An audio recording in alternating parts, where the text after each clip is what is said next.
Nithyananda Paramashivoham. Om Nithyananda Paramashivoham. Om Nithyananda Paramashivoham. Om Nithyananda Paramashivoham. Om Nithyananda Paramashivoham. Om Nithyananda Paramashivoham. Om Nithyananda Paramashivoham. Om Nithyananda.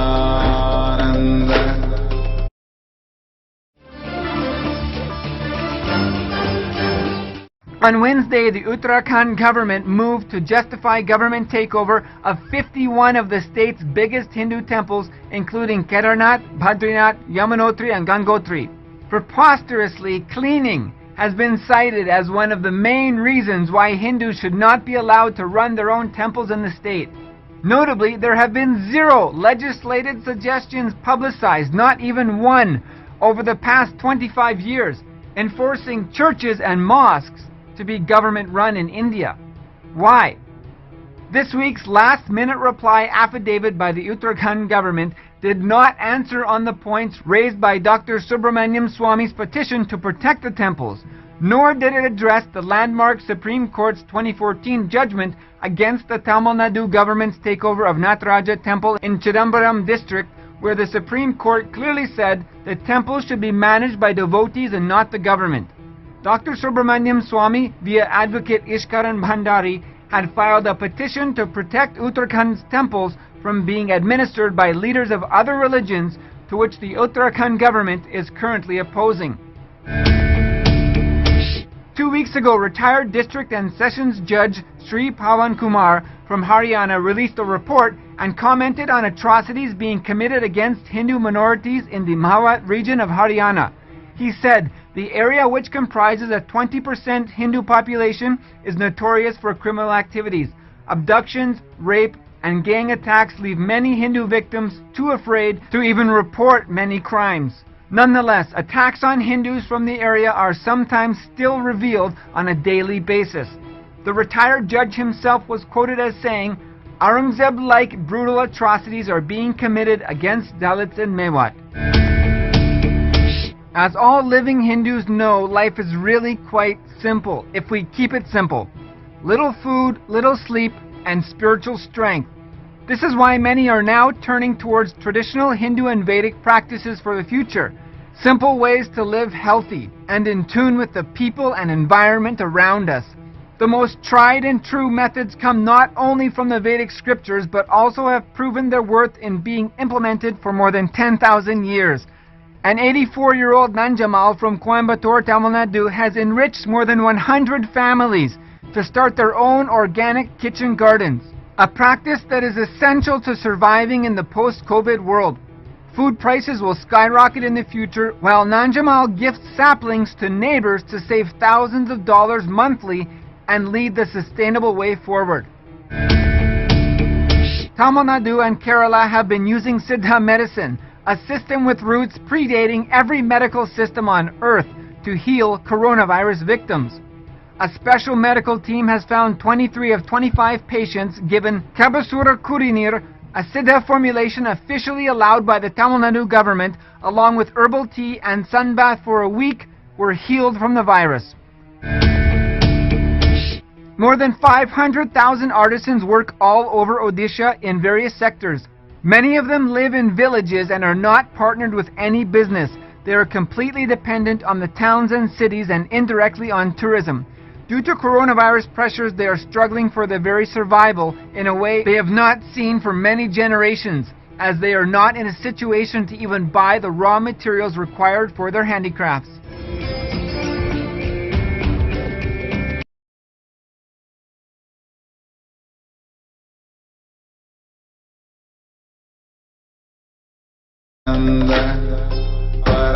Paramashivoham.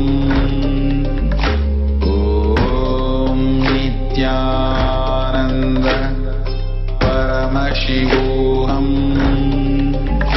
Om Nithyananda Paramashivoham. Om Nithyananda Paramashivoham. Om Nithyananda Paramashivoham. Om Nithyananda Paramashivoham. On Wednesday, the Uttarakhand government moved to justify government takeover of 51 of the state's biggest Hindu temples, including Kedarnath, Badrinath, Yamunotri, and Gangotri. Preposterously, cleaning has been cited as one of the main reasons why Hindus should not be allowed to run their own temples in the state. Notably, there have been 0 legislated suggestions publicized, not even one, over the past 25 years, enforcing churches and mosques to be government-run in India. Why? This week's last-minute reply affidavit by the Uttarakhand government did not answer on the points raised by Dr. Subramaniam Swamy's petition to protect the temples, nor did it address the landmark Supreme Court's 2014 judgment against the Tamil Nadu government's takeover of Nataraja Temple in Chidambaram district, where the Supreme Court clearly said the temples should be managed by devotees and not the government. Dr. Subramaniam Swamy, via advocate Ishkaran Bhandari, had filed a petition to protect Uttarakhand's temples from being administered by leaders of other religions, to which the Uttarakhand government is currently opposing. 2 weeks ago, retired District and Sessions Judge Sri Pawan Kumar from Haryana released a report and commented on atrocities being committed against Hindu minorities in the Mawat region of Haryana. He said, the area, which comprises a 20% Hindu population, is notorious for criminal activities. Abductions, rape, and gang attacks leave many Hindu victims too afraid to even report many crimes. Nonetheless, attacks on Hindus from the area are sometimes still revealed on a daily basis. The retired judge himself was quoted as saying, Aurangzeb-like brutal atrocities are being committed against Dalits in Mewat. As all living Hindus know, life is really quite simple, if we keep it simple. Little food, little sleep, and spiritual strength. This is why many are now turning towards traditional Hindu and Vedic practices for the future. Simple ways to live healthy and in tune with the people and environment around us. The most tried and true methods come not only from the Vedic scriptures, but also have proven their worth in being implemented for more than 10,000 years. An 84-year-old Nanjamal from Coimbatore, Tamil Nadu, has enriched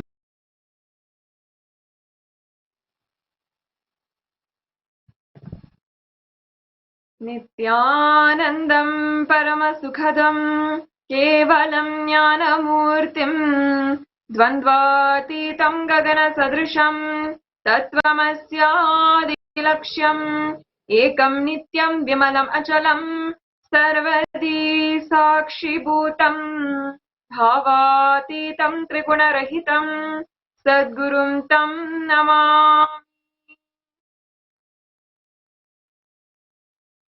Nithyanandam, we offer our humble obeisance, our humble pranam at the divine lotus feet of the Supreme Pontiff of Hinduism, His Divine Holiness, Bhagwan Nithyananda Paramashivam. And we welcome all of the viewers across the world. For those of you tuning in for the first time to Kailasa's Nithyananda TV or Kailasa TV, welcome to the official TV programming for Sri Kailasa, the only and greatest Hindu nation. Sri Kailasa is a Hindu nation revived by Swamiji, by His Divine Holiness Bhagwan Nithyananda Paramashivam, and serves millions with a simple yet powerful way to experience and live enlightenment. It's at this time every day that we gather for the most awaited part of our day, the Nithyananda Satsang. For millions of us across the world, this is the time that we are preparing ourselves for the darshan of Paramashiva. No matter if we are getting ready for the day or we are getting ready to go to bed, it's at this time that an alarm goes off inside of us. And a sweet alarm, which is telling us to align back to the ultimate purpose in our lives, enlightenment. Paramashiva has come down to planet Earth and manifested this grand Leela of his life, and for each and every one of us to be a part. Swamiji has taken this physical form and come down from Kailasa itself. Now the Swamiji is here, and we are celebrating his happening on the planet. We have the opportunity now to spread the message of Sri Kailasa. We invite all of the viewers to share this Facebook link on Facebook, Twitter, Instagram, on all of the social media platforms. And as we continue the Satsang introduction today and get prepared for Swamiji's Satsang, let's do whatever it takes to reach this message to one and all. So inviting all of the viewers to share this Satsang as we get started today.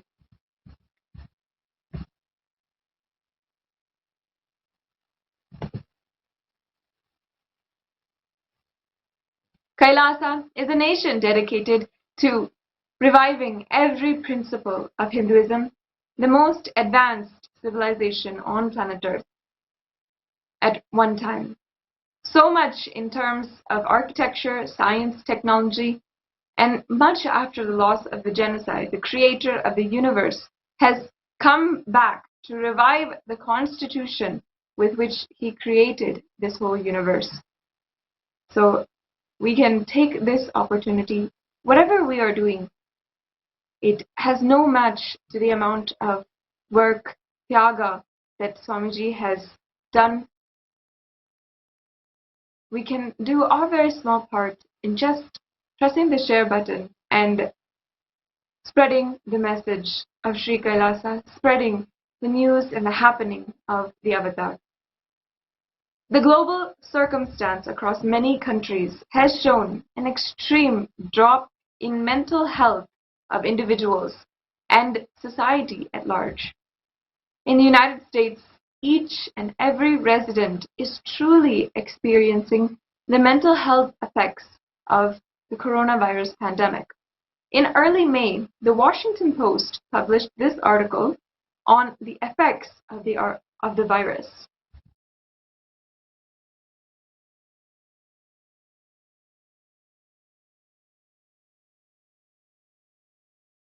Anxiety are already roiling the nation. Nearly half of the Americans report the coronavirus crisis is harming their mental health, according to a Kaiser Family Foundation poll. A federal emergency hotline for people in emotional distress registered more than 1,000% increase in April compared with the same time last year. Last month, roughly 20,000 people texted that hotline, run by the Substance Abuse and Mental Health Service Administration. Online therapy company Talkspace reported a 65% jump in clients since mid-February. Text messages and transcribed therapy sessions collected anonymously by the company show coronavirus-related anxiety dominating patients' concerns. People are really afraid, Talkspace co-founder and CEO Oren Frake said. The increasing demand for services, he said, follows almost exactly the geographic march of the virus across the United States. What's shocking to me is how little leaders are talking about this. There's no White House briefings about it. There's no plan. The CNBC also reported on the economic recession of 2020. Research shows that suicide rates tend to rise after economic recessions. In the US, unemployment rate stands at around 14% and could be closer to 20%, putting a staggering 20.5 million people out of work in April. The rapid labor market decline in history. Some economists warn that the economic recovery from these actions will likely be slow and bumpy, and how and when workers will return to their job is very difficult to predict. Most adults in an American Psychiatric Association survey in March were already concerned the coronavirus would have serious negative impact to their finances, and 2/3 feared the pandemic would have a long-lasting impact on the economy. We're in for a long-term mental health crisis, said Vail Wright, the director of clinical research and quality for the American Psychological Association. The truth is that mental health associations, universities, and even the government will not know the true effects of the government lockdown and the economic crisis for many months. Reports will not show the accurate numbers or the greater picture of what's really going on in the world and what is the effect of the coronavirus. In fact, recently, in Kailash courtyard sessions, Swamiji has said the same thing and warned all of the Sri Kailasavasis, all of the millions of people across the world, not, even if the government lockdown is over, not to risk their lives in going back to society and going back to work. What we do know, however, is how we are going about our daily life. There are some basic questions we have to ask ourselves as a mental health check. How many people are we interacting with on a daily basis, either through conversations, phone call, or video call? How do you feel when you're going about your day? What are you feeling about the future, the next few months, and next few years ahead? And finally, how do we feel when we see the news? This last question is a true indicator of our mental health. When we see the news, are we devastated about the future? Do we feel a lack of hope? Or do we even question life or the universe for what we are facing?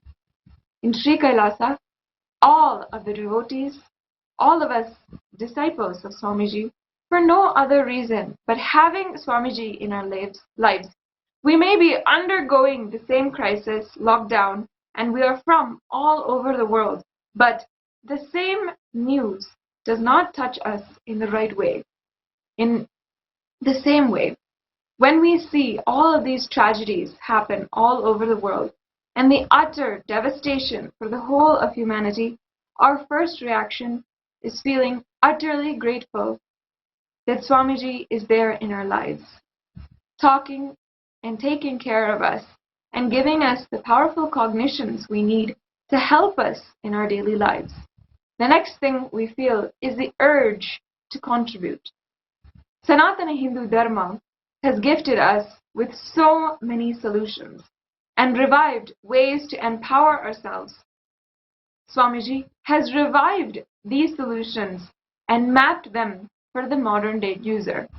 What Swamiji has gifted us, the science of in-clutching, power manifestation, revival of the science of deity worship, and yoga, all of these aspects are our lifestyle and what has empowered us and transformed our lives, making us untouched by what is going on in the outer world.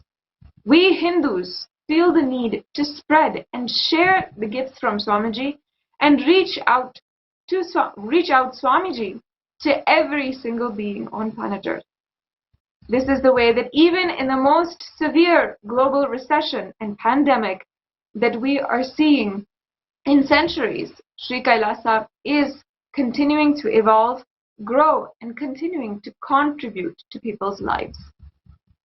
Despite the relentless persecution that is persisting in various forms, Swamiji still puts all of his time and energy into contributing to the world more and more.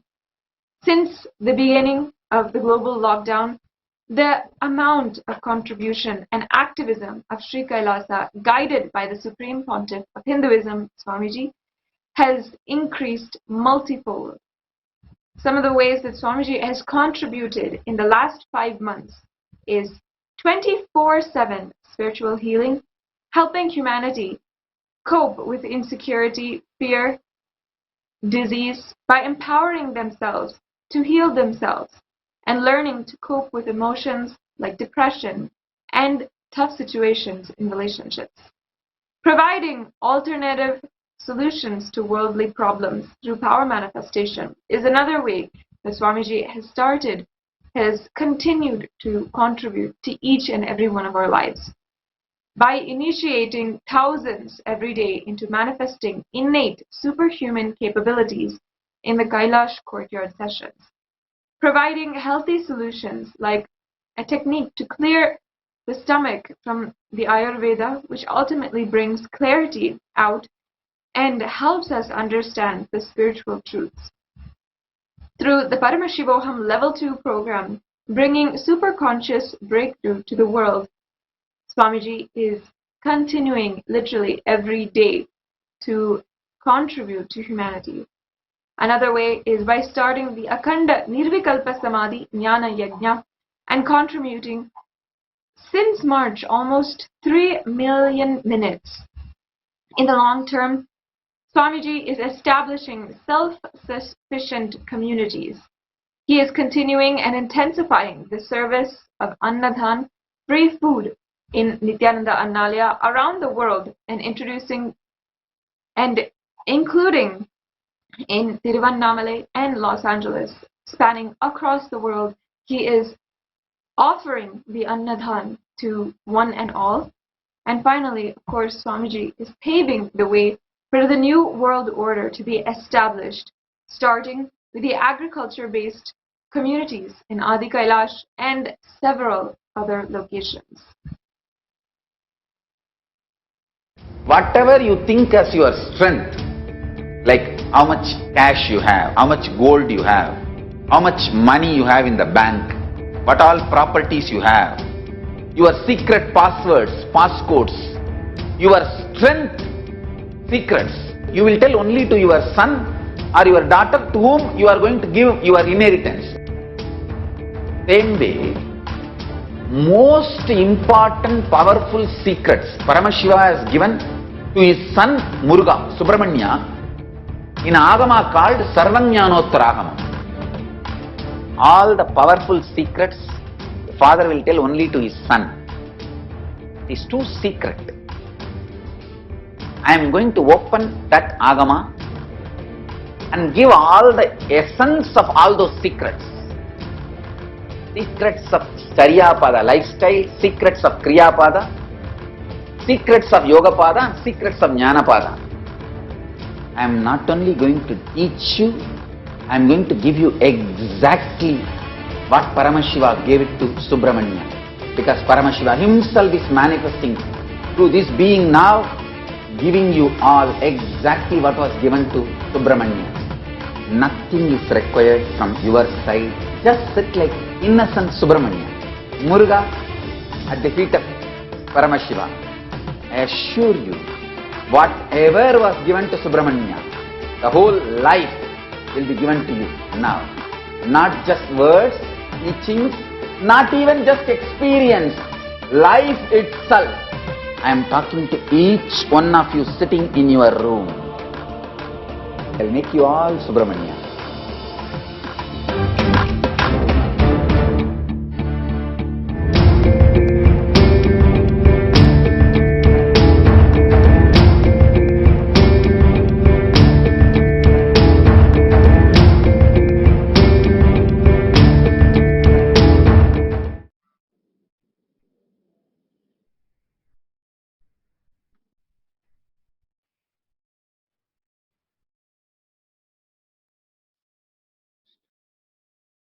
In the last 3 months, 5 complete seasons of Paramashivoham have been successfully completed, which has transformed the lives of over 5,000 people across the world.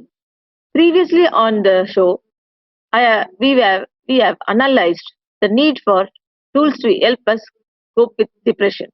The Paramashivoham program literally tears apart and breaks through the very root cause of depression.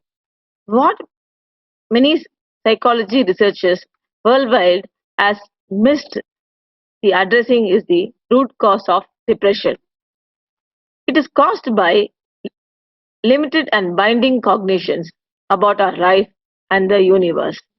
We have stuck in lower identities and ideas about relationship, wealth, health. Recently, during the Kailash Courtyard session, Swamiji has been repeatedly requesting, repeating what as humanity we to address our ideas about relationship, wealth, health, life and death and the universe. And each day we are blessed to receive initiation into power manifestation from Swamiji himself in Kailash Courtyard session. Power manifestation is a clear solution for the deeply rooted pains and sufferings we feel inside.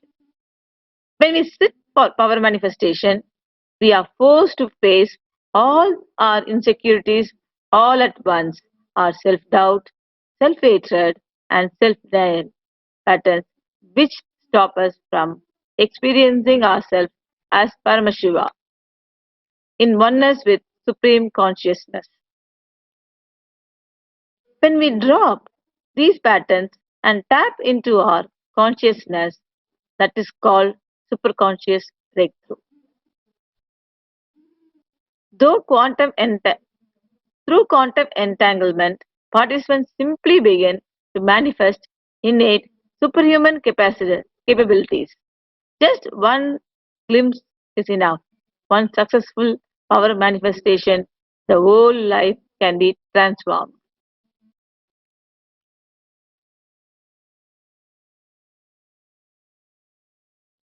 We have seen the heartfelt sharings of thousands worldwide sharing their experience during Paramashivoham. So, Ma Satyam Swami, if anyone wants, is there any way that they can learn more? Yes, they can. And let us see how. Let us show you a small promo. Till now, I manifested, revealed the signs of state of Paramashiva, space of Paramashiva, powers of Paramashiva. Now, direct process, directly from Paramashiva to manifest the being of Paramashiva, because the world is ready. Akash Bhairava is a God who makes all our beings ready for Paramashiva to manifest. It will be centered on Akash Bhairava and making Paramashiva manifest in all of us. The program will be Guru Dakshina based. It will be dependent on you. You can't put any monetary value for it. If 10,000 of us can sit together and manifest the being of Paramashiva, not only we will heal the coronavirus in the whole world, we will give a super conscious breakthrough to the world. Whatever I was talking after the great fast, I am going to make that all into reality. This will be the most life positive happening on planet Earth. All of you, make the decision to attend Paramashivoham from simple integrity. My purpose is to make you attend sincerely, that's all.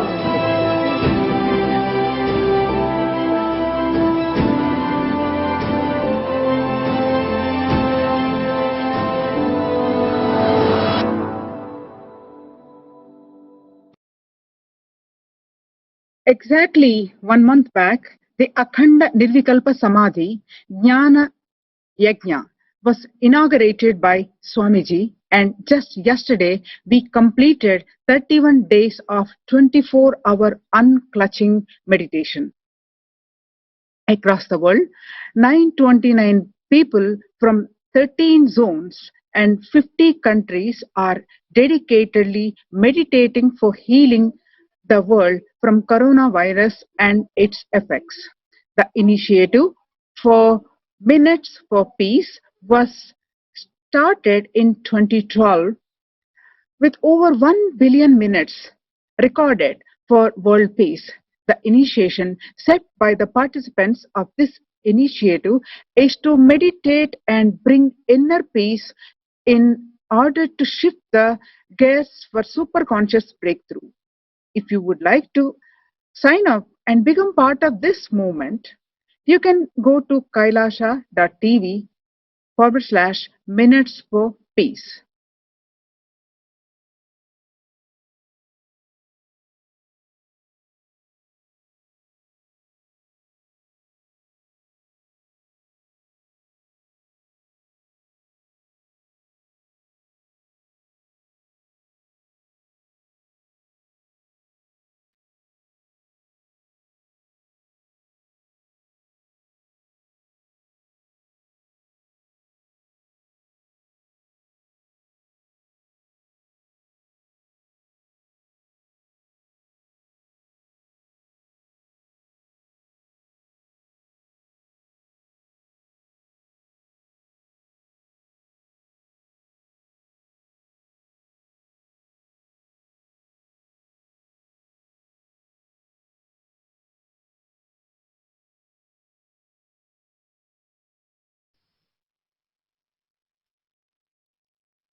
Unclutching.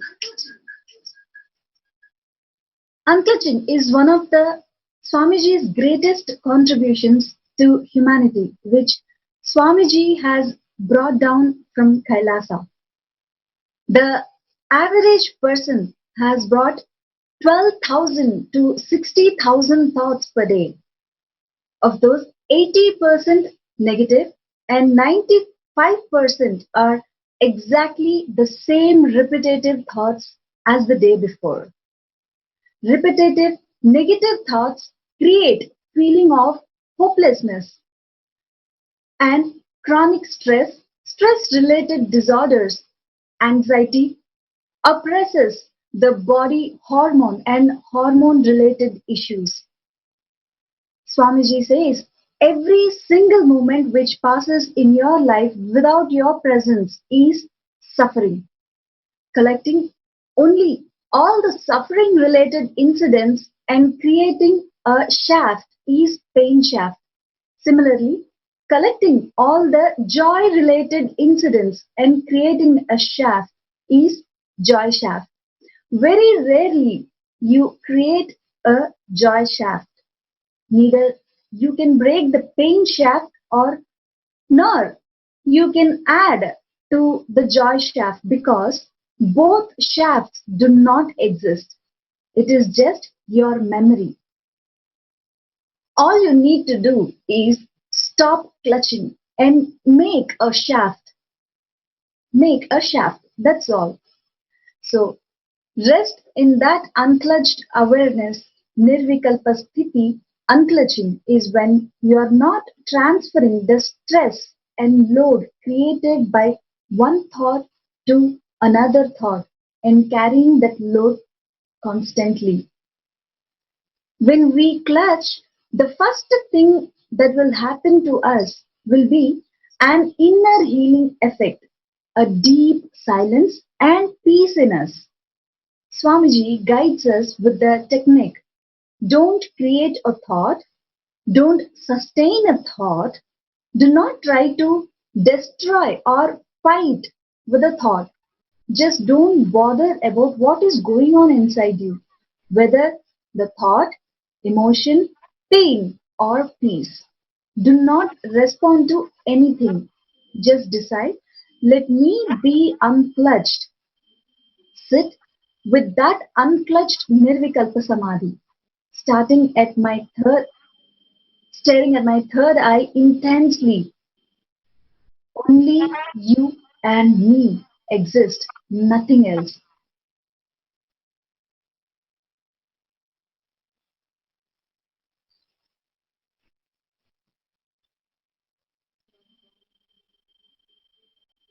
Over the last 3 months, since the global lockdown, many families are facing extremely dire circumstances, unable to feed themselves and their families.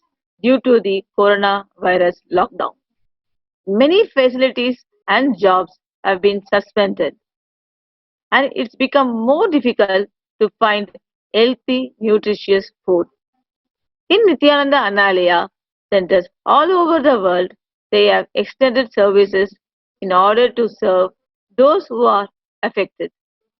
In Los Angeles, most recently, the Nithyanandeshwara Hindu Temple did Annadan for those in need in Los Angeles. They collaborated with Hollywood Food Company and Inland Valley Partners to bring food to families affected by coronavirus. Even during this lockdown, special arrangements were made so that the food is served even though the government has mandated social distancing throughout the country. Like this, across the world, daily food is served entirely free of cost and to one and all at any time of the day. Swamiji's vision for Nithyananda Analaya has always been no hungry stomach in the world. Even during the time of coronavirus, the kitchens continue their ever burning stove.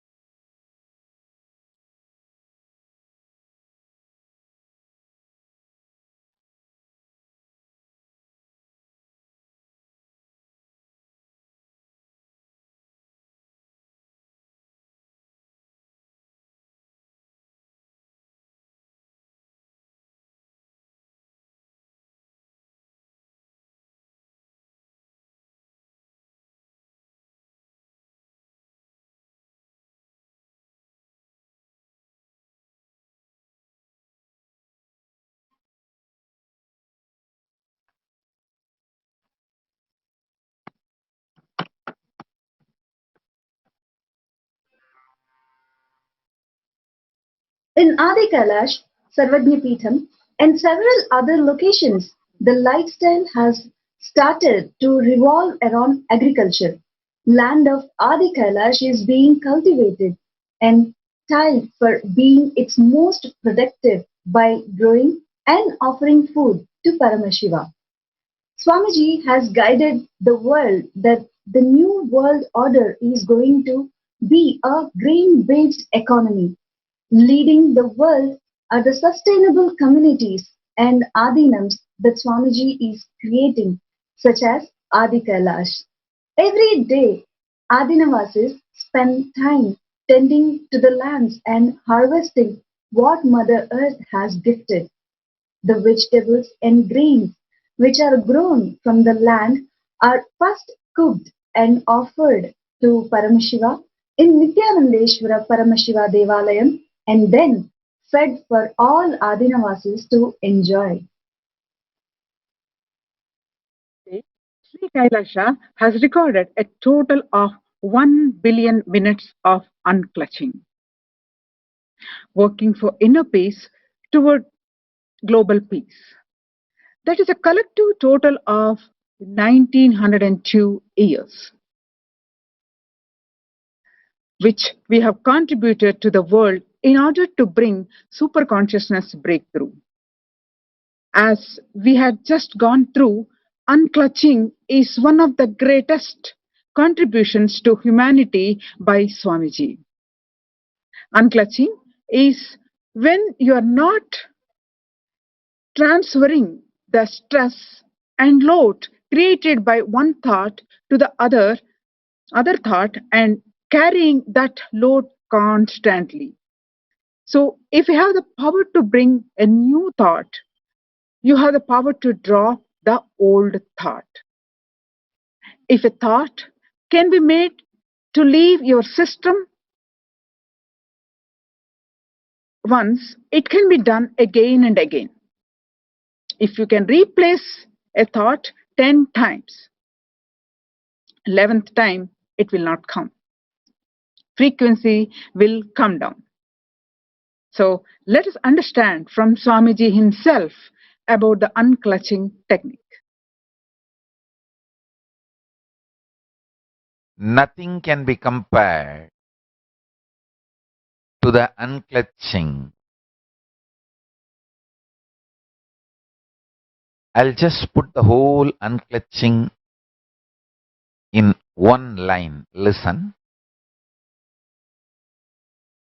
Decide not to engage or continue, create, maintain, fight, destroy, play with any thinking process in you. That's it. Do not create, sustain, maintain, fight with, try to destroy, any way engage. Do not do anything with your internal thought process. Just unclutch. And I tell you, it will develop such powerful will persistence in you. Such powerful will persistence.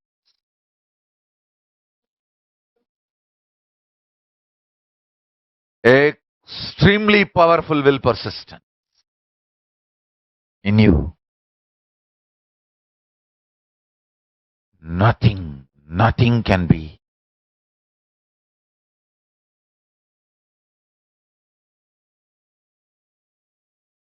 compared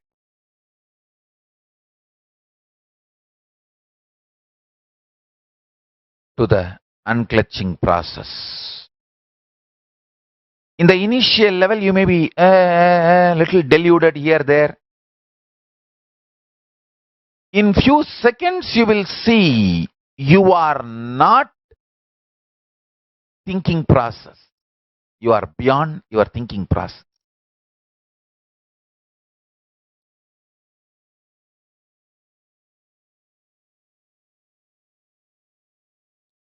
You will sit with yourself in a very matured way, highly matured way.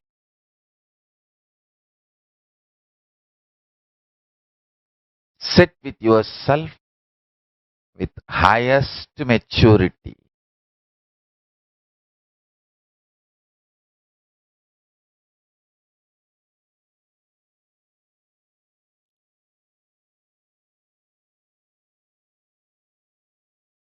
That is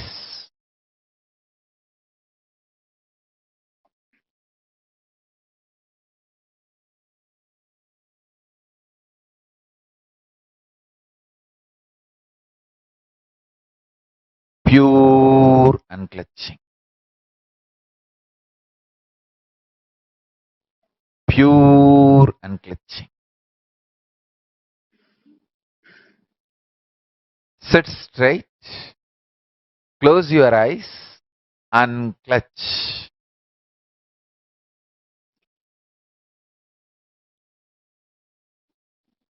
Decide to unclutch.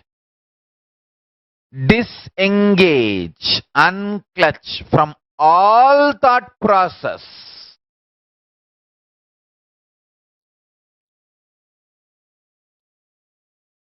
Creating, maintaining, destroying, fighting, engaging, all thought process. Unclutch from all thought process. Just sit, be unclutched.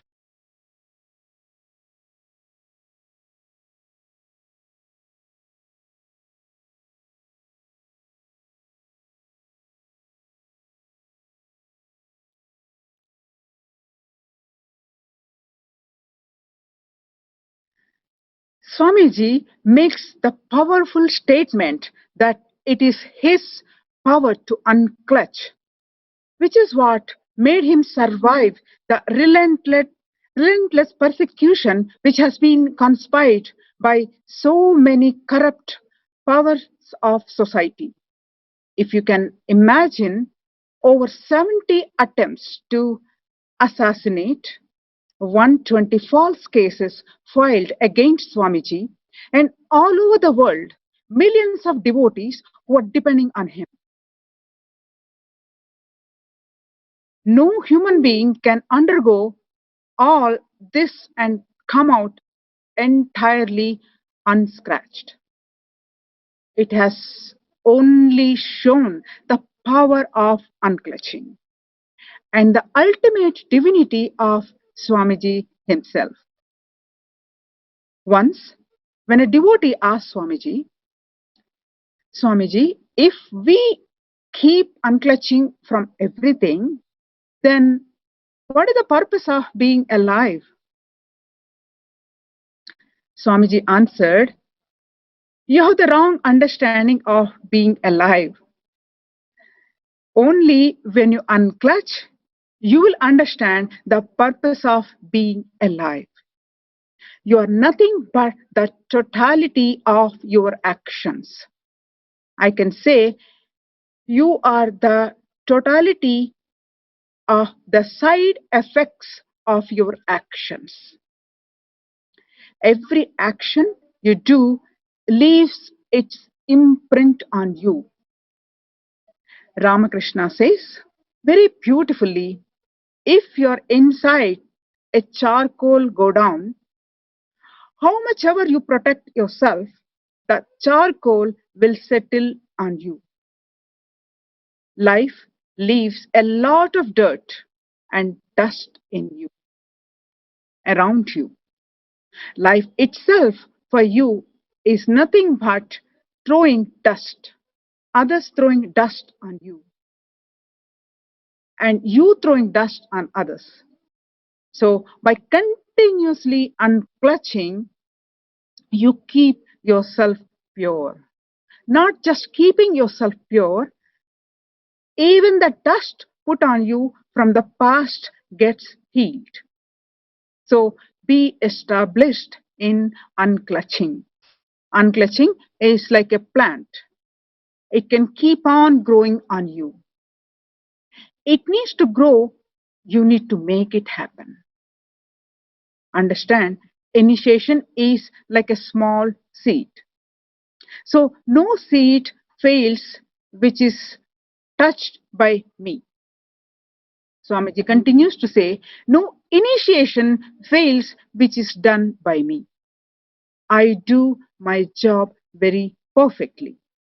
Understand, it is like a growing tree. It is not like a magic wand. At one moment, one breakthrough happens, then it will be reality, like really like some magic. Have patience. Work on growing your consciousness in the direction of unclutching. The purpose of being alive is to keep on unclutching.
Swamiji had his first ever unclutching initiation from his guru, Arunagiri Yogeshwara.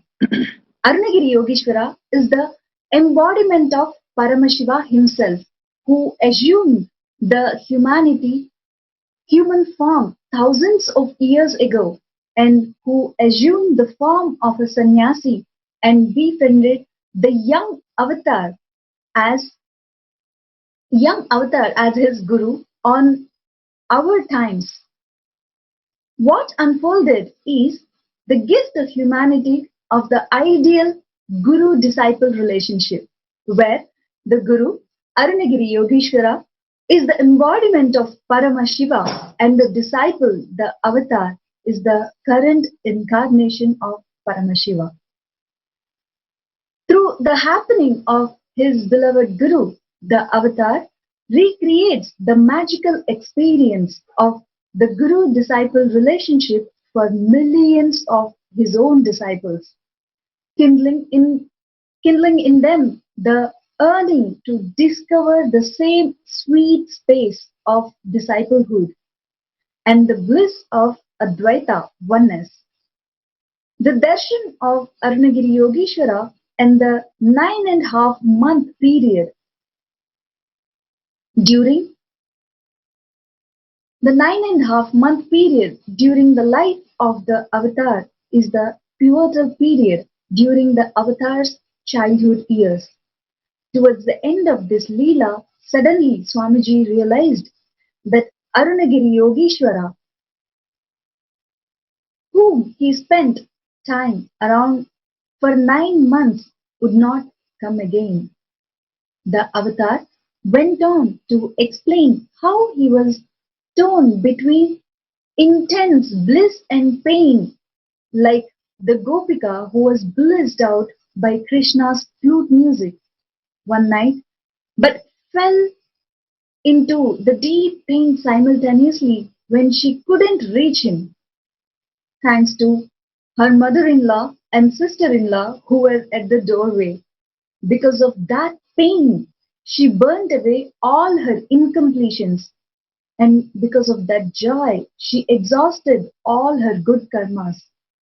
Because she exhausted both, she just became enlightened and fell on the ground, liberated herself. She got liberated. The subsequent events which happened were extremely unique and powerful. Each moment was significant to the happening of the avatar. Let us watch from the video where Swamiji is explaining the entire unclutching initiation which Swamiji himself had. He said, go and have darshan in the Garbha Mandir. They are going to close the Garbha Mandir. They are going to put the deity into the bed. Then come back and hold me the pipe. Hold the pipe for me to clean the floor. I said, okay, and I rushed. I was in that same space and state.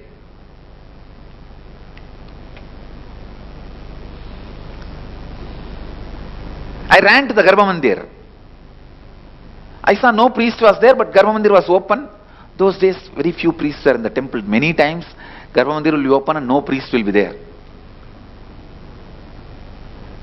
The moment I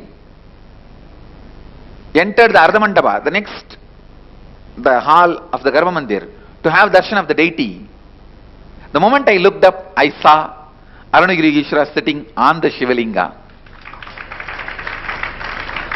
He was just sitting on the Shivalinga.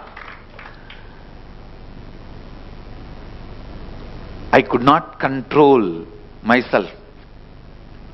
I screamed, Swami, are you here?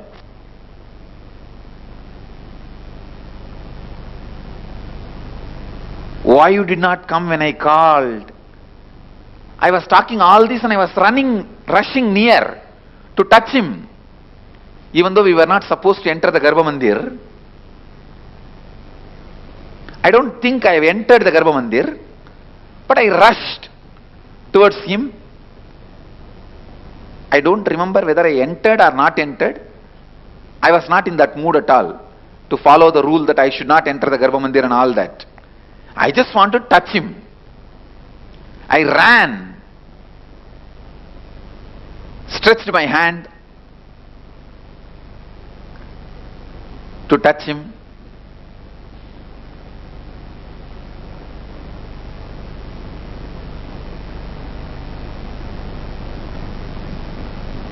He also stretched his hand.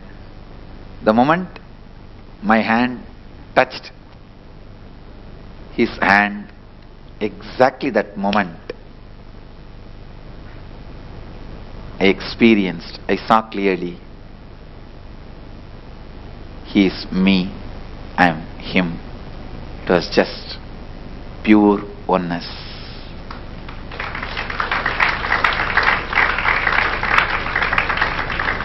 Pure oneness.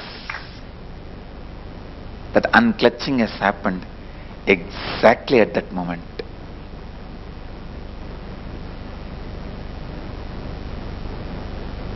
After that, neither I missed him, nor I saw him separately.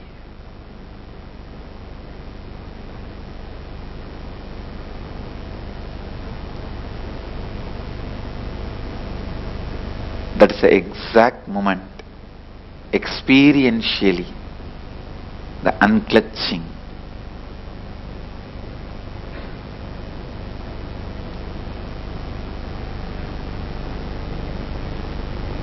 The pure Advaita happened.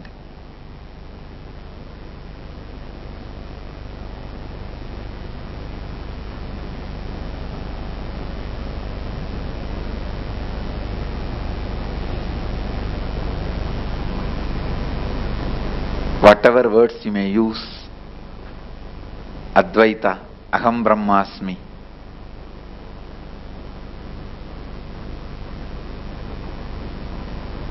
Tattvamasi, Shivoham, the experience of that pure oneness happened as it is to stay once for all.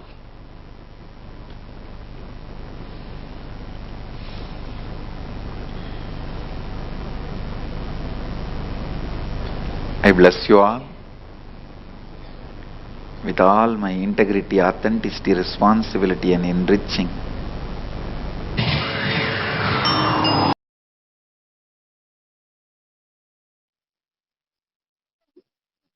This moment is what is the unclutching initiation. When we also hear and imbibe this movement, we can experience the same unclutching and oneness.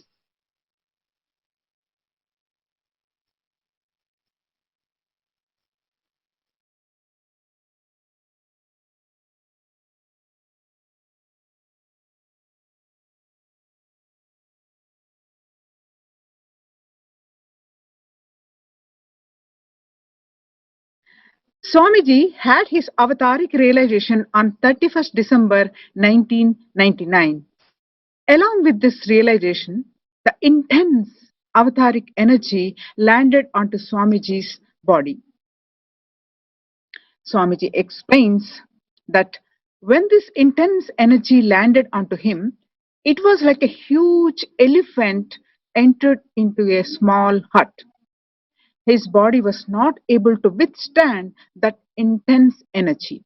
So, along with this descent of energy, Swamiji entered into a state of perpetual, eternal Nirvikalpa Samadhi.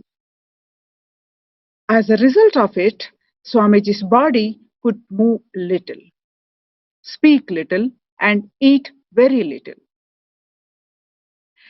This state of Samadhi lasted for around 9 months. During these 9 months, Swamiji was staying in a small cave in a granite quarry near Kanchipuram, Tamil Nadu. So he used to eat just a handful of curd rice once in a day or two. He would just go down the small granite hill and take a bath and come be seated in the cave. His body was in such a deep samadhi that he could not use it much for the day-to-day activities. After these 9 months, on the no moon day, that is Amavasya, the Ashwina month of the Hindu lunar calendar, Swamiji's body settled comfortably in the state of Nirvikalpa Samadhi that he is in. Hence, he could speak, start moving his body, and use the body to relate with all the human beings on the planet Earth. When this happened, one of out of deep ecstasy, Swamiji blessed the whole world, saying, Anandamara Erungal, meaning be blissful. This is celebrated as the first blessing day of Swamiji. Unclutching is basing absolute bliss as your foundation and developing your inner space. Swamiji says his whole message in just 3 words: be unclutched, be blissful. With the experience of the first blessing, the whole world was then blessed with the signs of unclutching.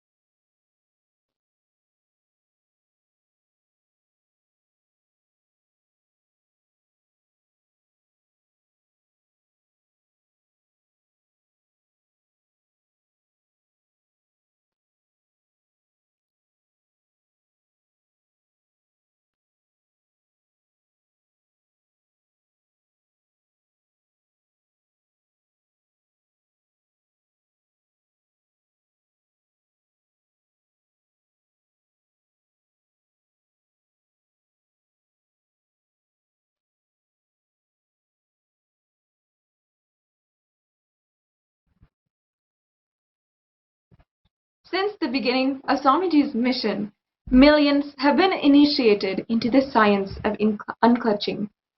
Swamiji traveled throughout India and all over the world, guiding people into how to become more grounded into these techniques and conducting sessions, classes where he is teaching on this great knowledge as well.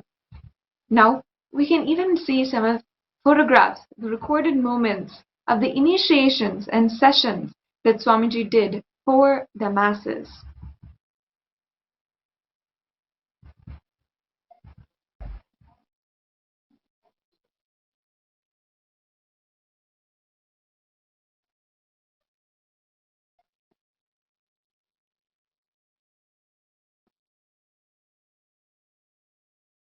Benefited by this knowledge, which Swamiji has gifted with unclutching.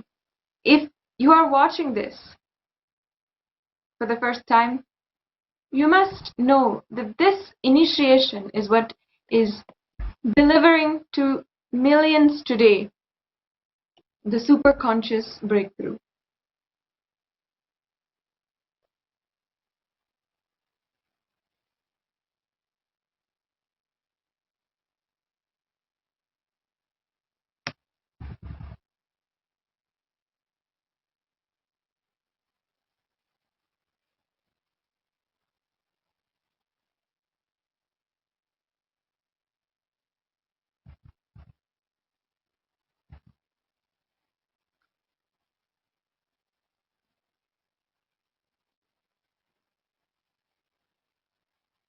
बम्मता तैय तैय नक दिन भजन करे बम्म बम्मता तैय तैय नक दिन भजन करे उदनिद नगर दिन दिताम दिताम तोम तै तै नित्यानंद नाम सदा उदनिद नगर दिन दिताम दिताम तोम तै तै नित्यानंद नाम सदा बम्म बम्मता तैय तैय नक दिन भजन करे बम्म बम्मता तैय तैय नक दिन भजन करे उदनिद नगर दिन दिताम दिताम तोम तै तै नित्यानंद नाम सदा उदनिद नगर दिन दिताम दिताम तोम तै तै नित्यानंद नाम सदा ದಿಮ್ಮಿಕ್ಕಡದಗದಕ್ಕೆ ತಾಳ ದಿಮ್ಮಿಕ್ಕೇಡ ತಾಕುಡದ ತಾಳ ತಾಬೋಡ್ಡದ ದಿಮ್ಮಿಕ್ಕಡದಗದಕ್ಕೆ ತಾಳ ದಿಮ್ಮಿಕ್ಕೇಡ ತಾಕುಡದ ತಾಳ ತಾಬೋಡ್ಡದ ಉದನಿದ ನಾಕ್ರ ದಿಣ್ಣಿ ದಿತಾಂ ತಾಂ ತೈ ತೈ ನಿತ್ಯಾನಂದ ನಾಂ ಸದಾ ಉದನಿದ ನಾಕ್ರ ದಿಣ್ಣಿ ದಿತಾಂ ತಾಂ ತೈ ತೈ ನಿತ್ಯಾನಂದ ನಾಂ ಸದಾ.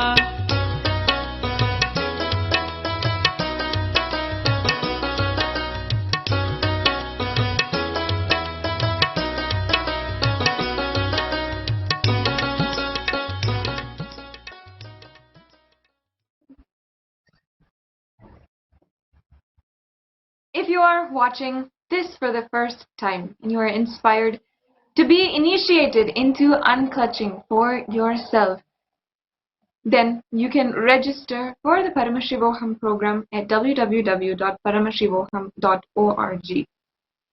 For years, for 25 years now, Swamiji has been initiating so many millions of people into this technique of unclutching. And today, it's being practiced by thousands across the world 24/7 just in order to heal coronavirus. So you can also join this movement by registering at www.paramashivoham.org. Let's now take a short break and take a few minutes to learn more about Paramashivoham. And if you have been watching this Satsang introduction since the start, I invite all of the viewers to take this moment to share the Satsang and let us spread the message of Sri Kailasa, the happening of the avatar, to every human being on planet Earth. You can share this in different groups on Facebook and different social media platforms as well.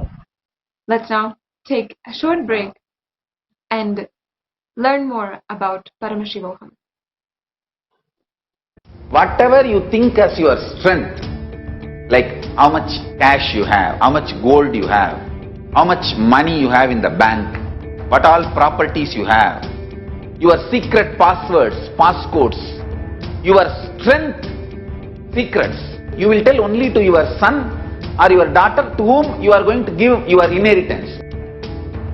Same way, most important powerful secrets Paramashiva has given to his son Muruga, Subramanya, in Agama called Sarvajnanottara. All the powerful secrets the father will tell only to his son. It is too secret. I am going to open that Agama and give all the essence of all those secrets. Secrets of Charyapada, lifestyle, secrets of Kriyapada, secrets of Yogapada, and secrets of Jnanapada. I am not only going to teach you, I am going to give you exactly what Paramashiva gave it to Subramanya. Because Paramashiva himself is manifesting through this being now, giving you all exactly what was given to Subramanya. Nothing is required from your side. Just sit like innocent Subramanya. Muruga at the feet of Paramashiva. I assure you, whatever was given to Subramanya, the whole life will be given to you now. Not just words, teachings, not even just experience, life itself. I am talking to each one of you sitting in your room. I will make you all Subramanya.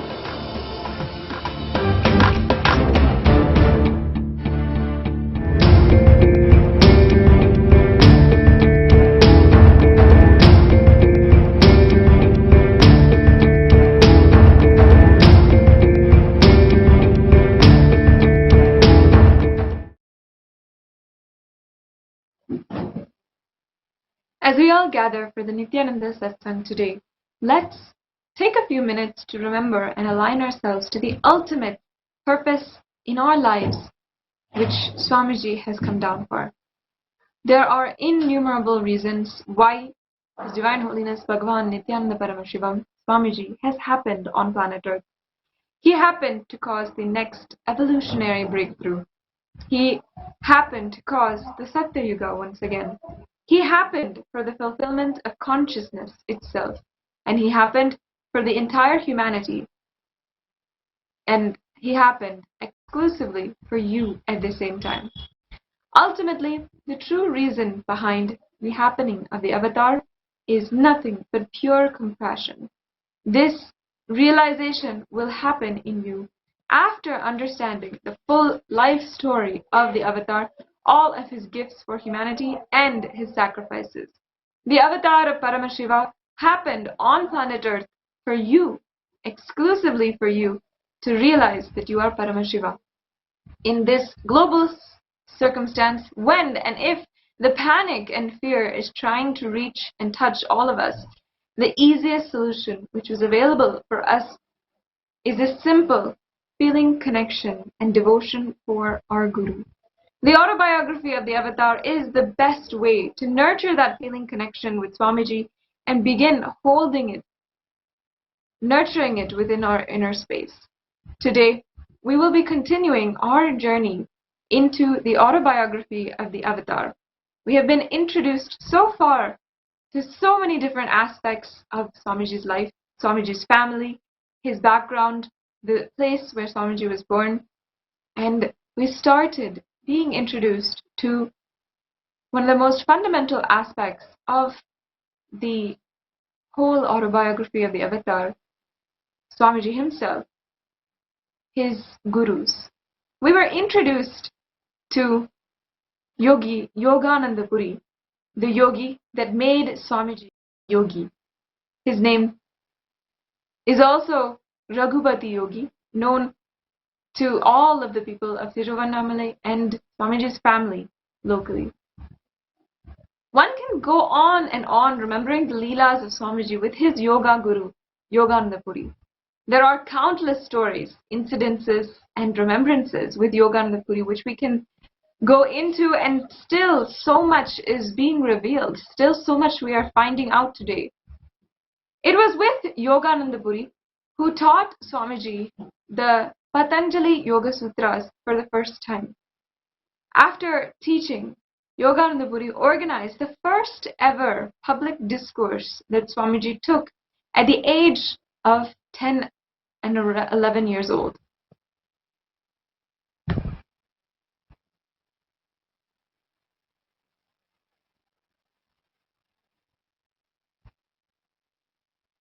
Now, Swamiji himself had remembered the incident, the first ever discourse that Swamiji made on the Patanjali Yoga Sutras when he was speaking on the Patanjali Yoga Sutras in around 2009. Swamiji pays tribute to Yogananda Puri and he describes the very lecture he had given. Let's now watch that video. Patanjali is the first subject I spoke in the planet Earth. At the age of 11, after my master, my teacher, taught me the Yoga Sutra. First time, he called a huge gathering of all his disciples and followers. His name is Yogi Yogananda Puri. They call him Raghupati Yogi, Yogi Raj Raghupati Yogi Maharshi. He called all his disciples and friends and devotees and everybody, asked me to speak the gathering, made me sit in the throne and got some people to do the regular Pada Puja, traditional Pada Puja. And officially, he put me in the public stage. I can say the first public lecture. And he gave an introduction that in the future, thousands of people will listen to him and thousands of things he will express, but I want to take the pride, I want to take the joy of putting him in the stage first and listening to him first, and he made me speak on Patanjali on this very sutra, the sutra which I spoke to you all today. He spoke. The first discourse I delivered, the planet Earth, the public lecture is this sutra on Patanjali. This is the concept. I did not expand as I expanded today, but this is the concept. This is the idea I spoke on Patanjali. That is why Patanjali is very dear to me, very near to me.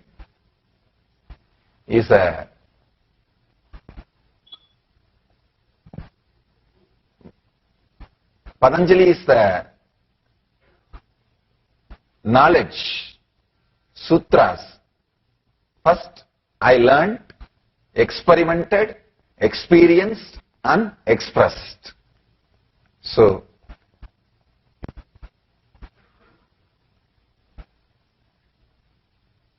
I just remember Yogi Yogananda Puri, Raghupati Yogi, with a deep respect and reverence and joy for foreseeing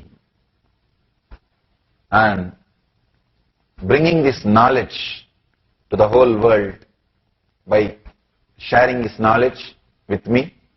I remember him with all my reverence, respect and devotion, and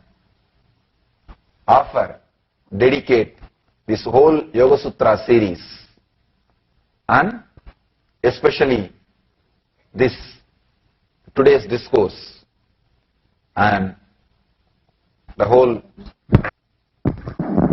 knowledge which I am sharing with you all at his feet with my reverence and respect.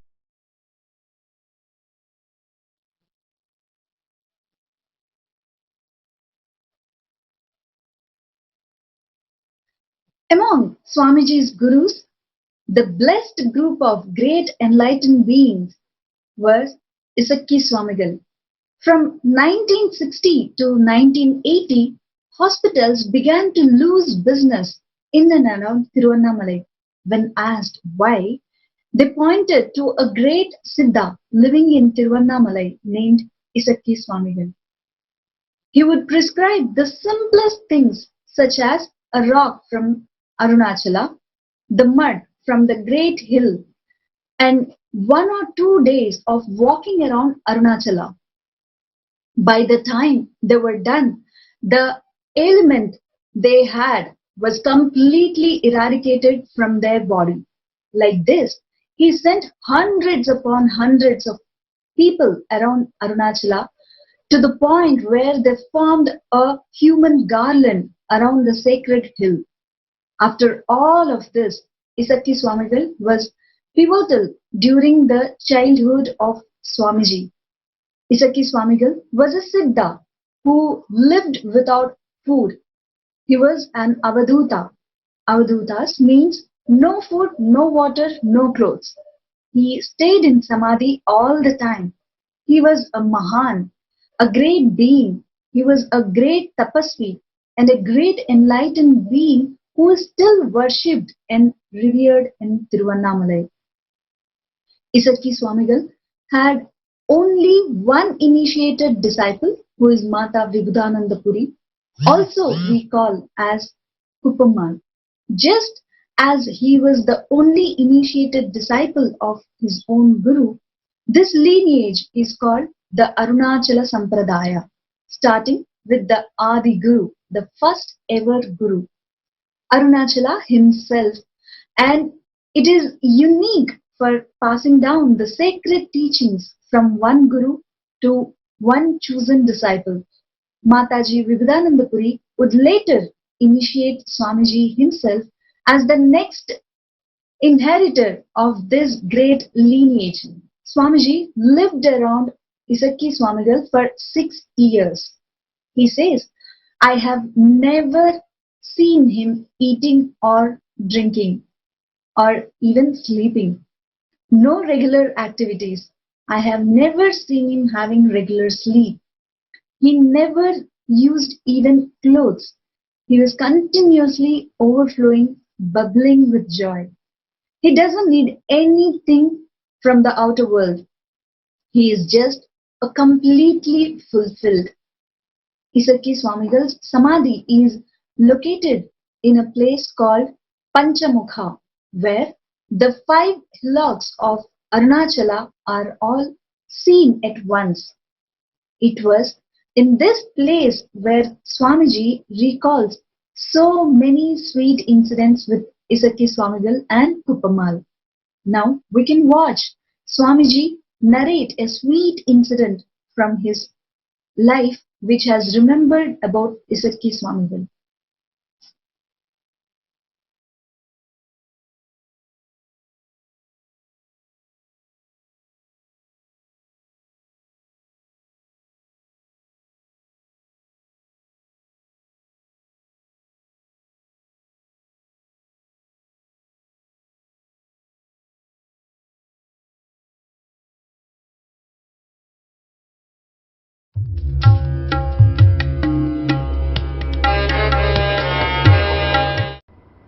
I remember once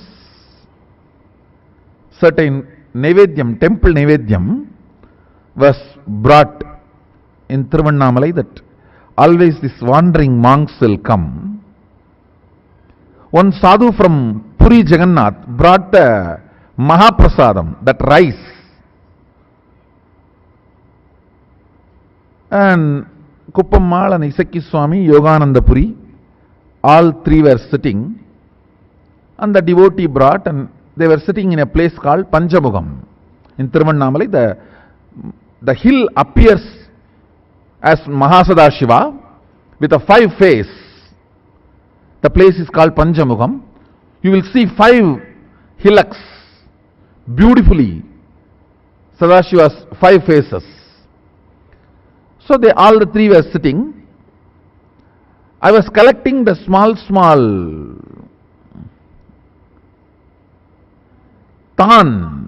thani bush wood to burn, because it was getting cold. It was evening, getting cold, so I thought I'll collect all the thani bush and put the fire for them to feel comfortable. You can see, yes. This is the Panchamukham. I think the photograph is showing only 4. It will be actually 5. If the full view is shown, it will be 5. Beautifully the Satyojata, Tatpurusha, Vamadeva, Agora, Ishana, all the 5 faces Mahadeva shows is Panchamukham. And we were not sitting on the foothill, just little above. From our ashram, straight you can walk, and there is an internal path to this place. So we were sitting, and I was collecting all the thani bushes to make fire. One beautiful thing is that hill itself is a fire. Any old stone of that hill, if you get and rub, you will get fire. You will get the sparks. You just need to get the old stones of Tiruvannamalai, which will not be like a stone color. It will be like a yellowish color, because it was the hill was embodiment of fire. So if you pick up those stones and rub them, you will get that sparks, and that's the way we used to make the fire. And I was collecting. One devotee brought this Puri Jagannath Prasad and put it at their feet, and the way he presented, it was so with so much of devotion and love. They decided to eat, and they started eating, and they asked me also to eat. It was looking very hard. I said, how can I eat this and digest? Isaki Swami made a very beautiful statement. If it is brought in front of you, your stomach is empowered to digest it. The kind of a surrender and floating on the surrender every moment. I think in his whole life he never hit a rock. The so-called, what you say, disillusionment or a so-called reality. I think throughout his life he lived in ecstasy. ecstasy of that surrender, where you are taken care, supported, no conflict between inner and outer space. It's very difficult for a common man to grasp that space possible.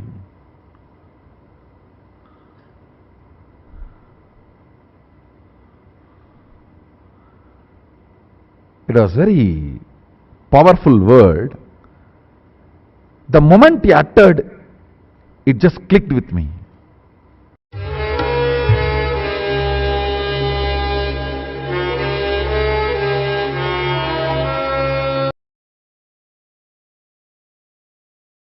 For Ezekiel Swamigal, the chosen disciple was Mata Vibhudanandapuri, also called Kuppammal. Mata Vibhudanandapuri was a tremendously powerful, enlightened being. She too was born in Tiruvannamalai and lived an extraordinary life. She was the avatar's paternal grandmother, Anasuya Ammal's friend. As a young age itself, she found Ezekiel Swamigal as her guru and learned from him. Though she was forced into marriage by her family, she remained chaste to the truth that she held. She explored Vedanta and Tantra with the avatar. Swamiji remembers that he had a deep relationship with Mata Vibhudanandapuri. That relationship was a big turning point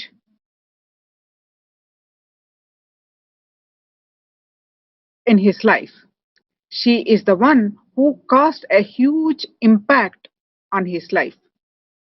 Her birth itself is a beautiful story. There was a great saint named Sheshadri Swamigal in Tiruvannamalai. He was a very great Paramahamsa. Mata Vibhudanandapuri's mother was without children. Even one or two kids who were born to her died. She went and fell at the feet of Sheshadri Swamigal and cried. He immediately took some mud that was next to him and gave it to her. She had so much devotion, she simply ate it. The moment she ate it, she conceived. The child that was born from that conception was Mata Vibhudanandapuri. Mata Vibhudanandapuri was a yogini from birth. She did not speak till the age of 8. Till she was 21, physical maturity did not happen due to the power of her pranayama, the power of her tapas. She had the direct darshan of Devi Rajarajeshwari at a young age as well. She used to do puja and meditation every day. Mataji only created 4 eggs in her womb, and each egg became a child. That's it. She had ovulated only 4 times in her life. She did this technique and after that never had any periods or a regular menstrual cycle. She said, the energy going down has stopped. She literally lived like a goddess on earth. The kind of command she had over her body is what all women should see as their possibility for their own lives. She transcended all mood swings, hormones, and bodily functions. The body did as she commanded. In today's world, women are going through so much. We can just take an example of women who are having polycystic ovarian syndrome. Since 2015, researchers have seen a rise in women who are suffering from this extremely painful chronic disease. Swamiji has revealed that these diseases are due to the immense suffering that women undergo during their lifetime in society. The strong, powerful woman is a yogini like Mataji Vibhudananda Puri, someone who has command over the body and mind and absolutely no suffering. Swamiji has said that the most graceful being he had seen is Mata Vibhudananda Puri. The divine radiance she exuberated was noticed by all. We can see some of the photographs of Kuppammal right now. In most of her photos, Kuppammal is meditating. She was so protective of Swamiji and was so sure that her purpose in life was to ensure that Swamiji is ready for the divine mission for which he came down to planet Earth. The biography team met Deepak, the grandson of Kuppammal, a few years ago. His sharings and loving remembrance put the whole team in awe. Let's take a look at a video about this sharing.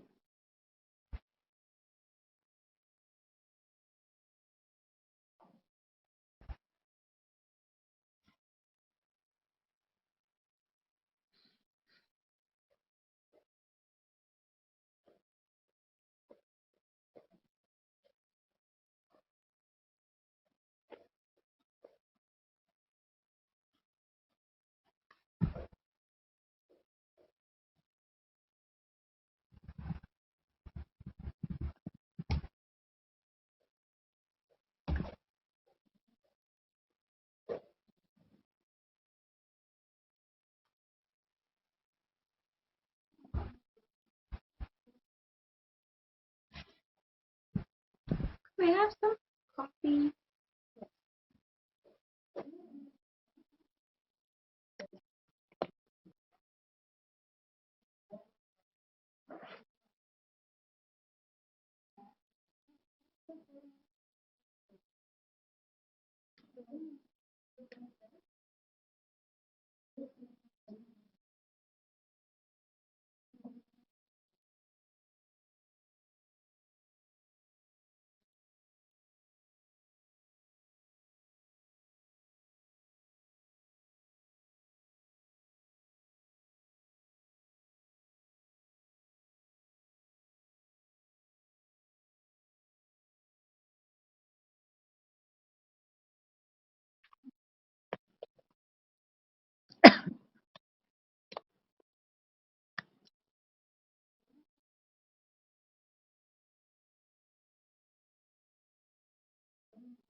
Activities இந்த மாதிரி இருக்கும்.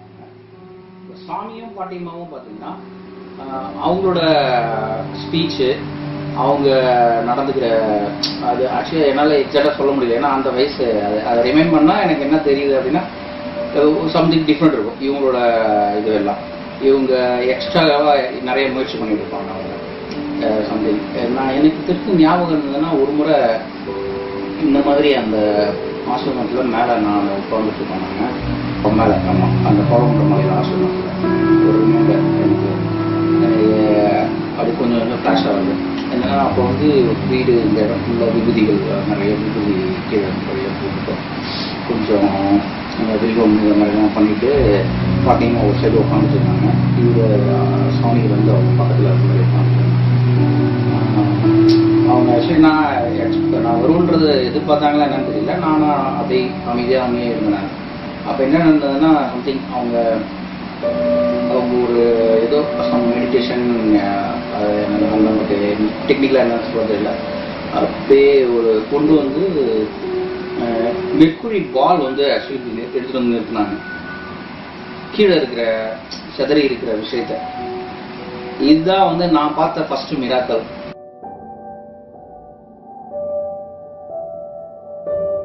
விபூதிகள் அந்த வில்வம்லாம் நிறைய spread பண்ணி வச்சுருந்தாங்க. இந்த மாதிரி தான் இருக்கும். நான் அங்கே இருக்கேன்னா இந்த பக்கம் பாட்டிமா, இந்த பக்கம் சுவாமிகள் அப்படி இருப்பாங்க.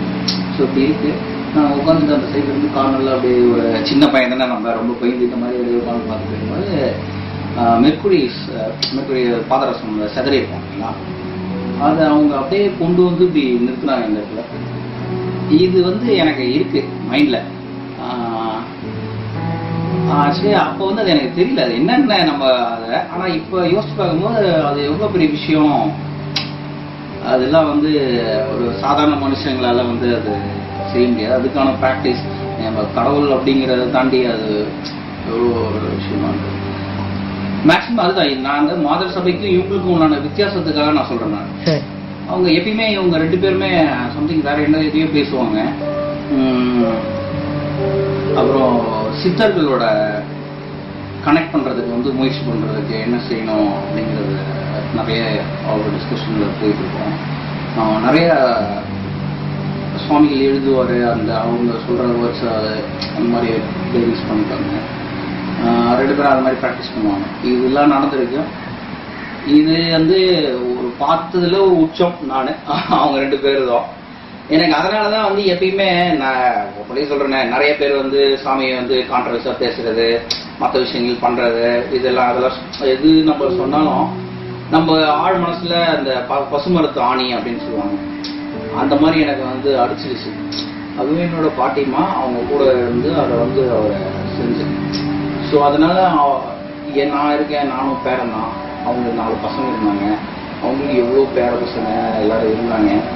அந்த வயசில் எங்களுக்கெல்லாம் சொல்லித்தராத விஷயங்கள், எங்ககிட்டலாம் இல்லாத விஷயம் அவருக்கு ஏதோ இருந்திருக்கு.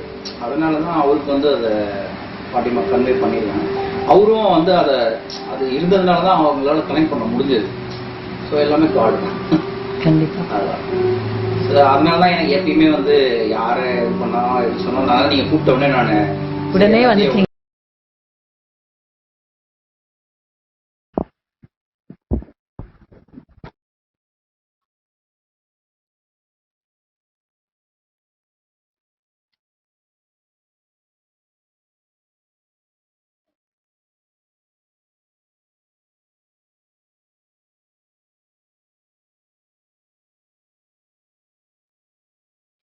These are excerpts from the sharings from Deepak Ganeshan, who is the grandson of Mataji Vibhudananda Puri.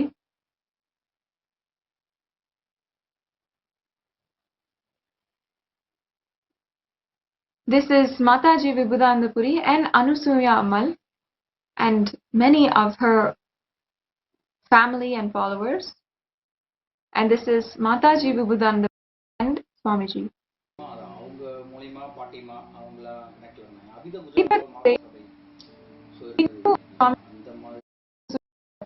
Who is Swamiji's grandmother? There used to be a group called Madhar Sabha in which they were very involved. But apart from that group, Swamiji and Kupamal would always be together. Their activities would be to sing bhajans in the temple, and Fatima is saying that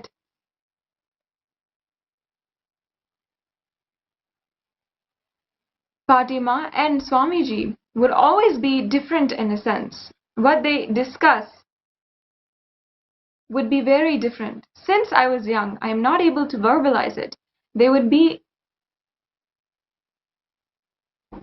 would put some extra effort into being completely different.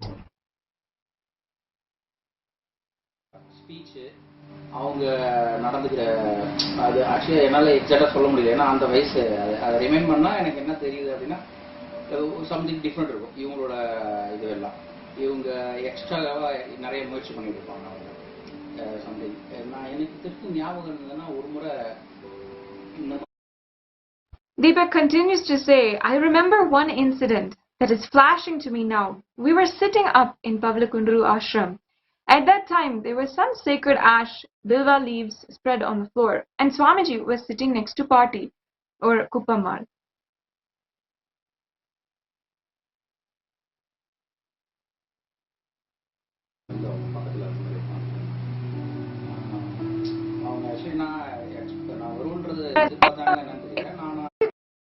But I was just sitting silently opposite them. They were both seen to be meditating. Technically, I don't know exactly what they were doing. And then he says, at that time, from the items that were spread on the floor, they made a mercury bulb just rise in the air and stand mid-air. That was the first miracle I saw. This is that. I was sitting there and both of them were sitting here. I was a small boy then and I was just watching. Mercury was also spread on the floor. They brought the whole thing mid-air.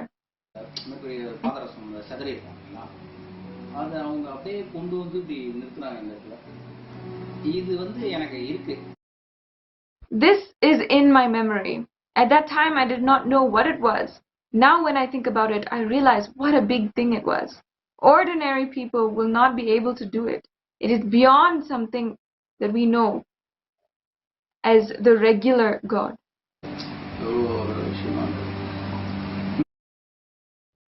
I'm citing this to explain that their activities were different. They would discuss how to connect to Siddhas. Swamiji used to write down notes from their discussion. The mercury incident is a peak incident I have seen with the two of them. நிறைய சுவாமிகள் எழுதுவார், அந்த அவங்க சொல்கிற words அந்த மாதிரி use பண்ணிட்டாங்க. ரெண்டு பேரும் அது மாதிரி ப்ராக்டிஸ் பண்ணுவாங்க. இதெல்லாம் நடந்திருக்கு. இது வந்து ஒரு பார்த்ததுல ஒரு உச்சம் நான் அவங்க ரெண்டு பேரும் தான். Speak controversially about Swamiji, but Deepak says in his deep inner space, at that age, these things entered into me. பசுமரத்து ஆணி அப்படின்னு சொல்லுவாங்க. அந்த மாதிரி எனக்கு வந்து அடிச்சிருச்சு. அதுவும் என்னோட பாட்டிமா அவங்க கூட இருந்து அதை வந்து அவரை செஞ்சு. I am Kuppama's grandson. He says Pati has 4 children and grandchildren. What she could not teach any of us, she taught him because he had that element in him. That was there in us. Because of that he could connect.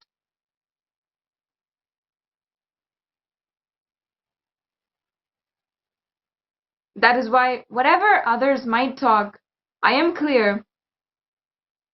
about what happened and who Swamiji is. He is so clear that Swamiji is Paramashiva. Deepak continues his narrations and says that Fatima used to eat only idli at night and Swamiji used to serve Kuppamal.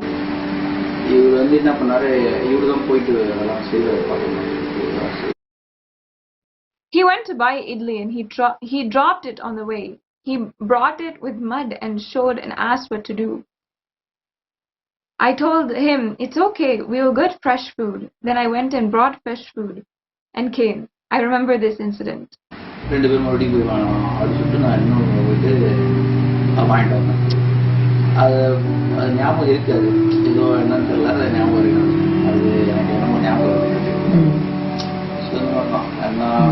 அதுக்கப்புறம் பாத்தீங்கன்னா நான் 7th படிக்கும்போது எனக்கு கை உடைஞ்சது. My hand broke on October 7th. My party, Kuppamal had told me 1 or 2 weeks earlier itself that I might have a fall, and as a prevention, to light a camphor for Navagrahas as a remedy. But usually we don't listen, right? I did not do what she told. அடிப்படமாக ஏதாவது நடக்கும். So நீ போயிட்டு நவகிரகங்களுக்கு இந்த மாதிரி ஏதாச்சும் எழுதி வச்சுருவோம்.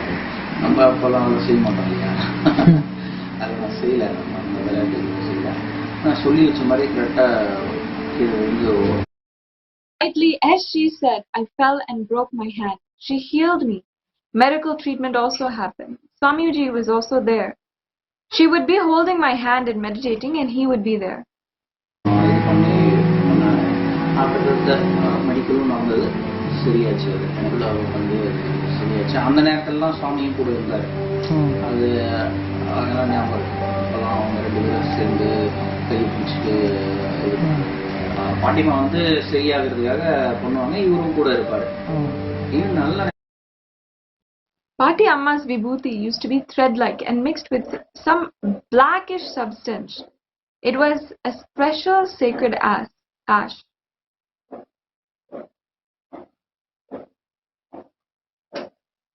Okay. Okay.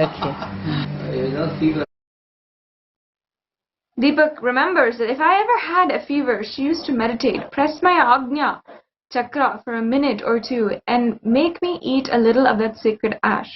The fever would instantly come down, and I always remember that Swami used to be there next to her.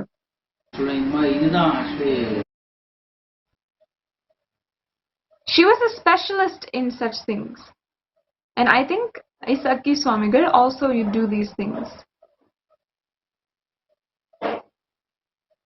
Deepak continues to say that Fatima had blood cancer. She meditated and healed it herself when she was more than 70 years old. Her own elder daughter was a doctor. She did not believe the healing and felt maybe there was something wrong in the test taken. அவங்க actually வந்து யாருக்குமே வந்து நம்பலாது இது எப்படி இது நடந்தது, ஒருவேளை test எடுத்ததெல்லாம் தப்பா இருந்ததோ அப்படிங்கிற கன்ஃபியூஷன்ல.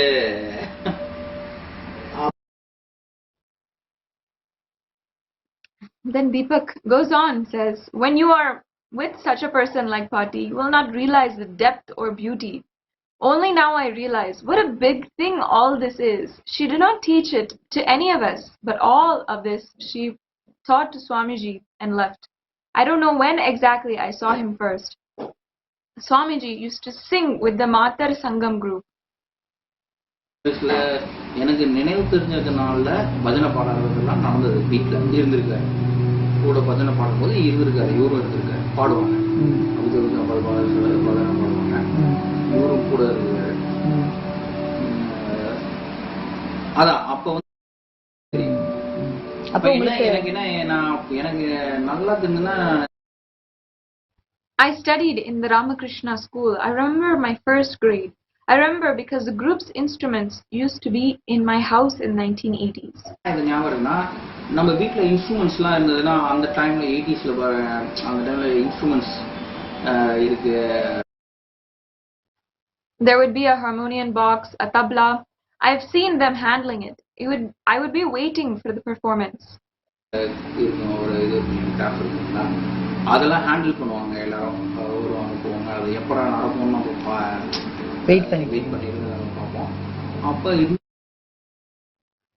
I was around 5 years old at that time, so maybe he was around 8 or 9 years old. He's talking about Swamiji.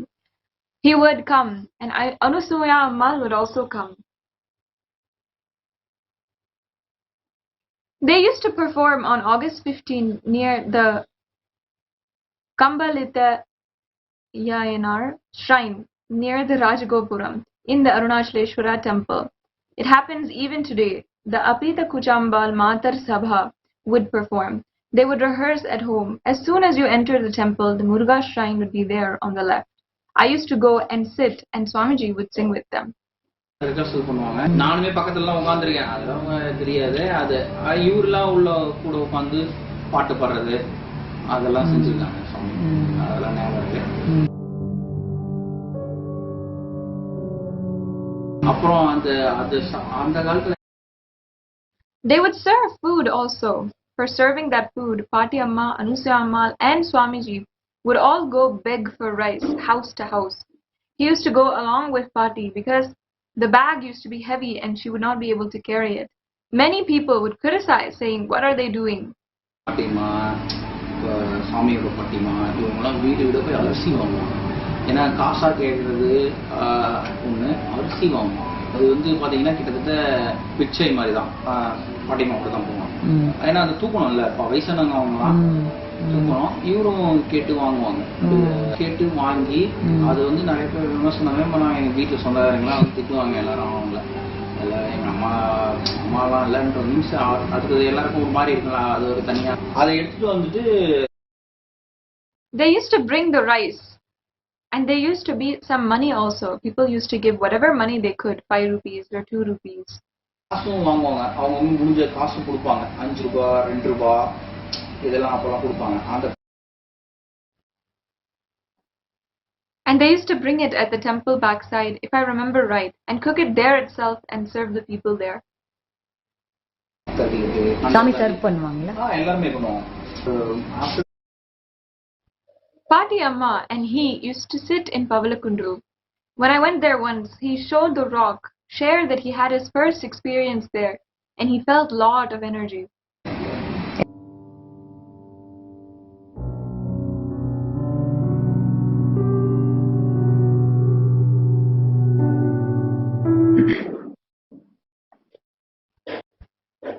For the biography team of the Avatar, Deepak Sharings gave us profound insight into the life of the Avatar and how Swamiji used to relate with his gurus. Literally, it was as if he and his gurus were entirely a different species itself. They were beyond all humanly emotion, bodily function, and so forth. Deepak shared how for Swamiji specifically Kuppamal poured so much of her energy and time. Swamiji shares an incident about how sincerely he would be to fulfill his Guru work. Swamiji narrates an incident where Kuppamal and Raghupati Yogi had told Swamiji to beg in the streets. Without any kind of resistance, Swamiji executed his Guru work. Let's now understand this incident from Swamiji himself.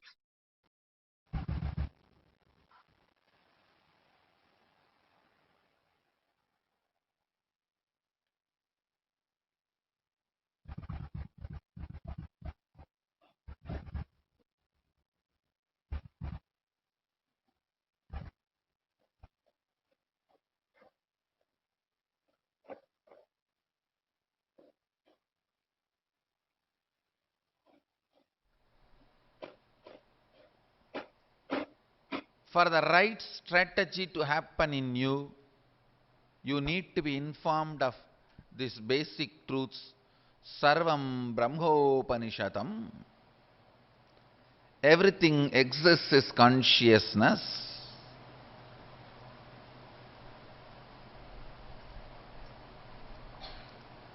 Everything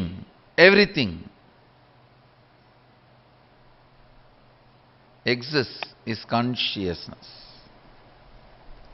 I still remember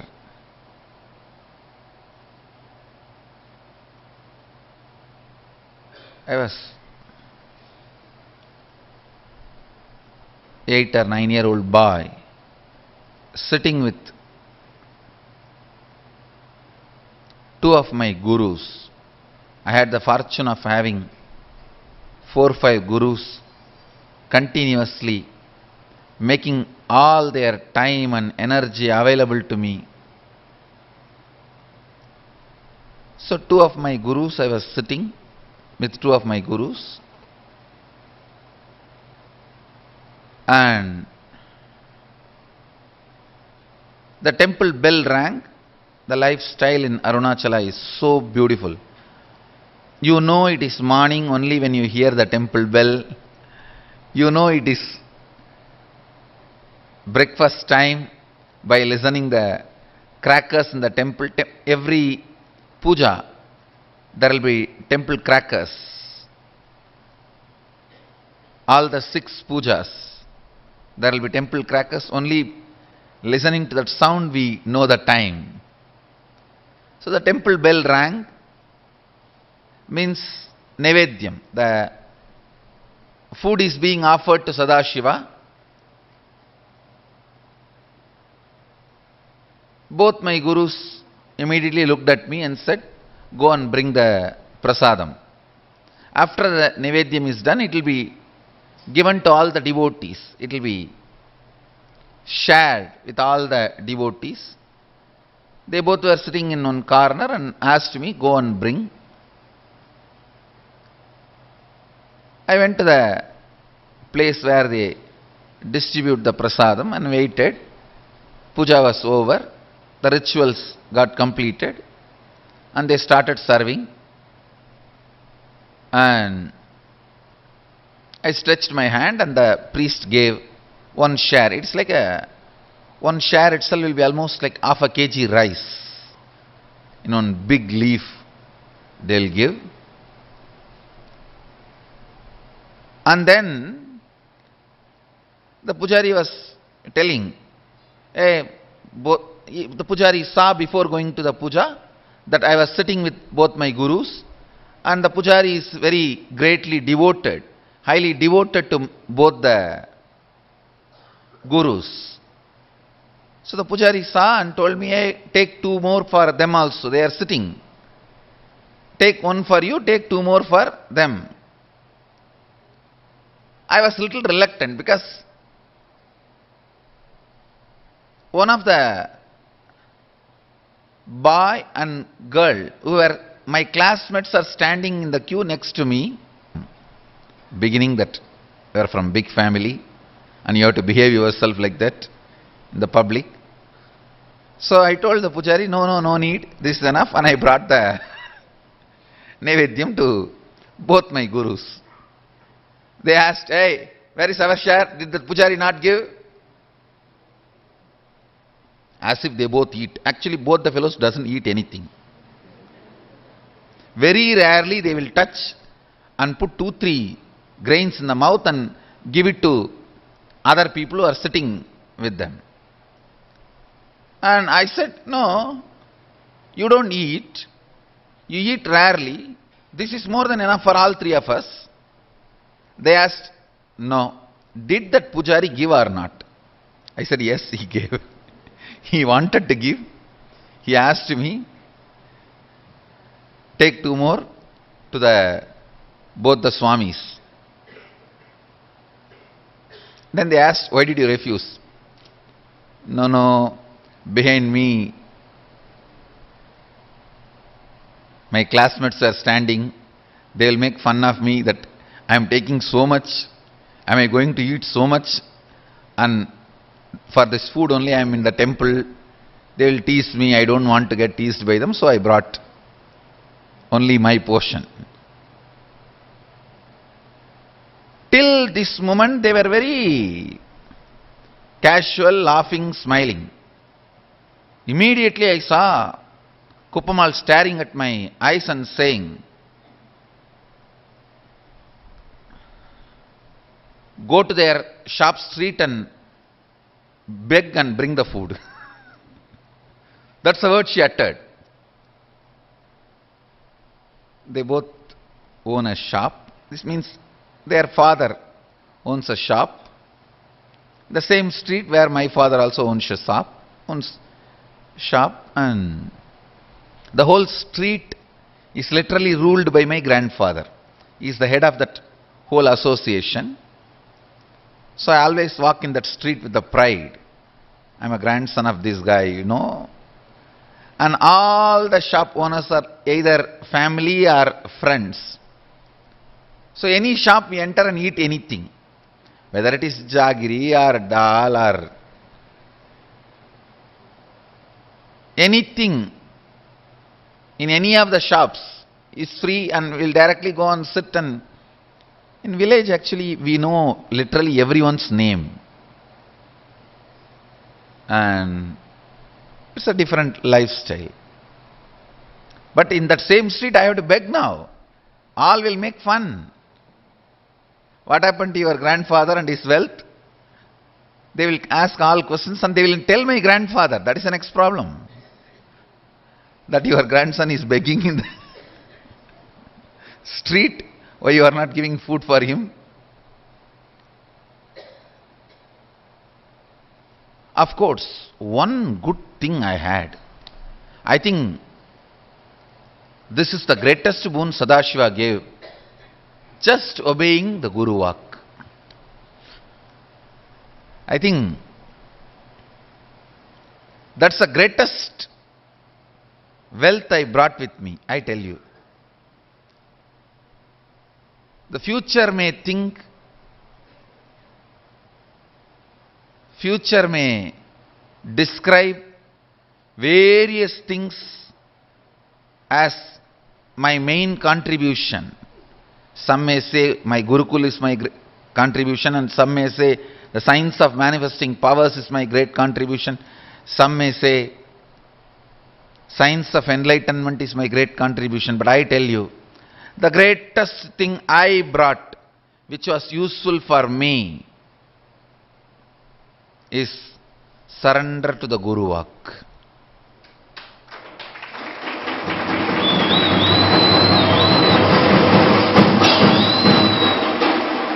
If any of you feel in a very short span, in a very young age, in small number of years, I have done big work. Whoever feels, if you feel that, if you want to know the secret, I tell you,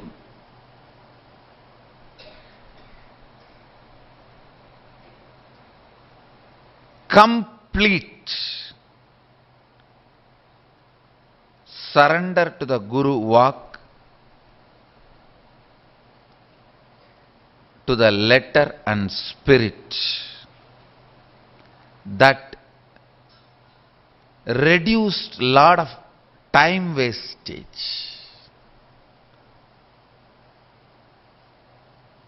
The moment my Guru said, go and beg the same street, in the same shop and bring food, I know now it is a serious. It's not casual. It's not fun anymore. It means I have done something out of my pattern or out of the context which my masters are correcting.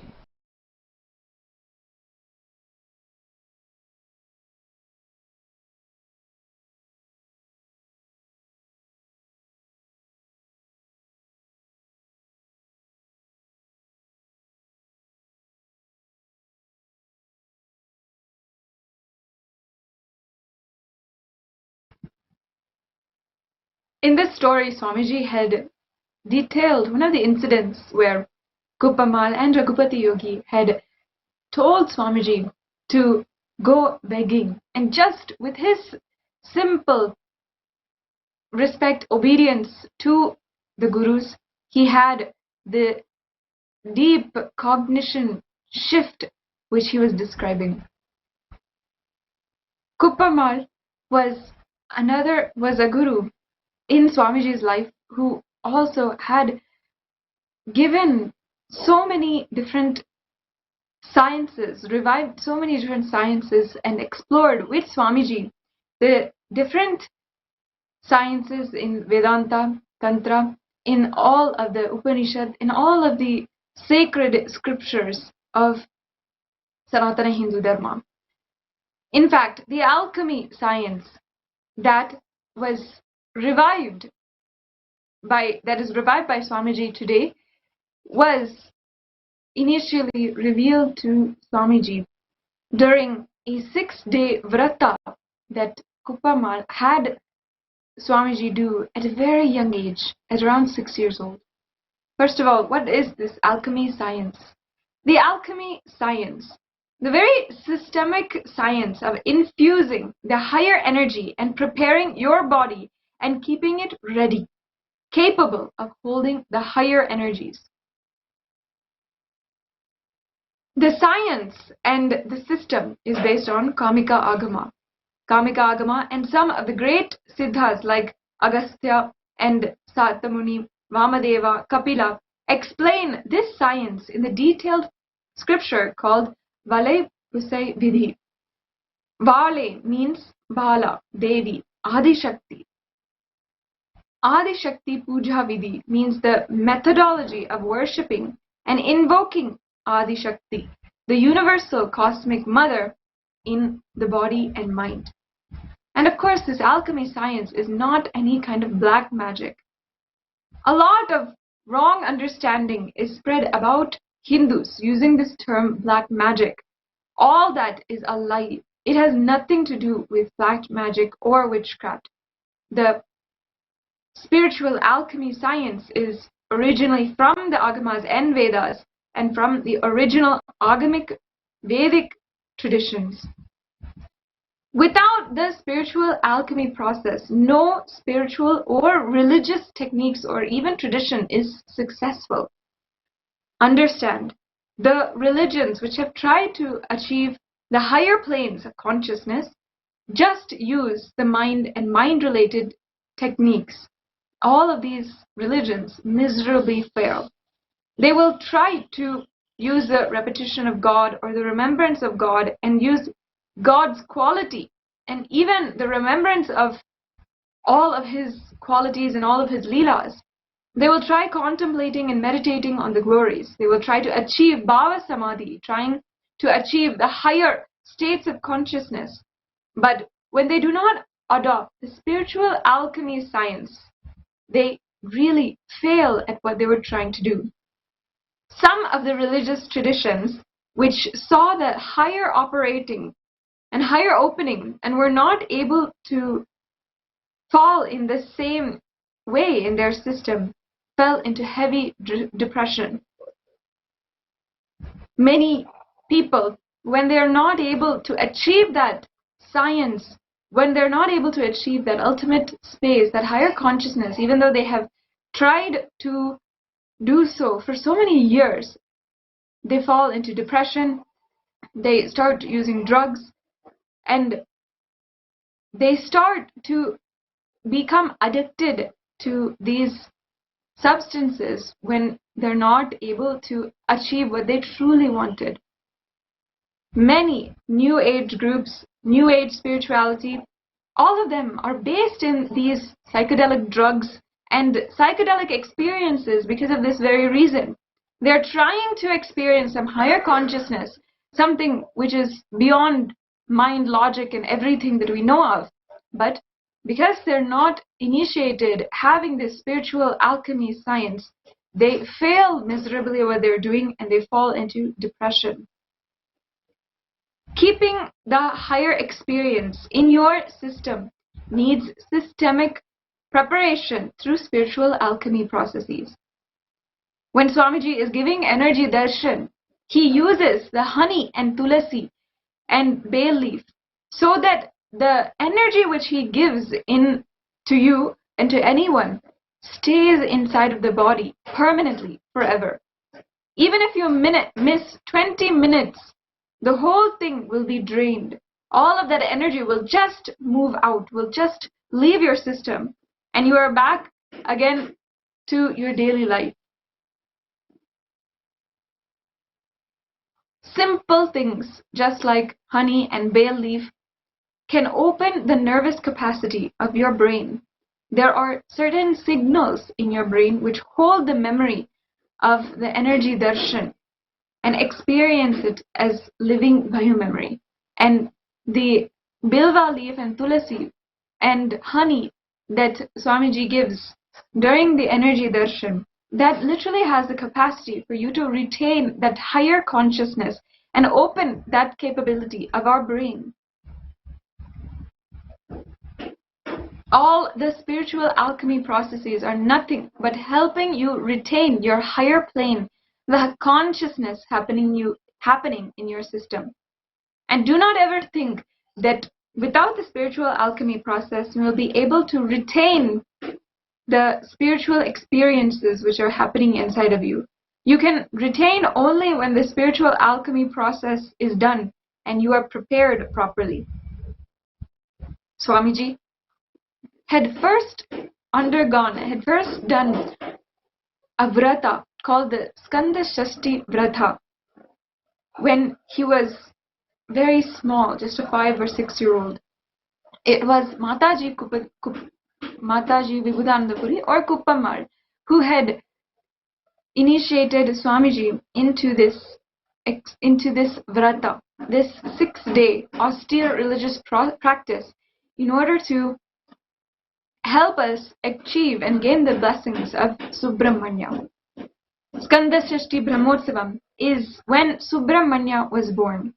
He expressed through the third eye of Paramashiva from all 5 faces, Satyojata, Tatparusha, Aghora, Vamadeva, Ishana. From all the 5 faces and the 6th face, the unborn, faceless space, all of these put together was the energy of Subramanya. The biomemory of Parashakti and bioenergy of Paramashiva was too powerful to hold together till the baby was delivered. So the story goes that it was Ganga who came to help, and she acted as a spiritual incubator, adding the muscle memory to a garbha.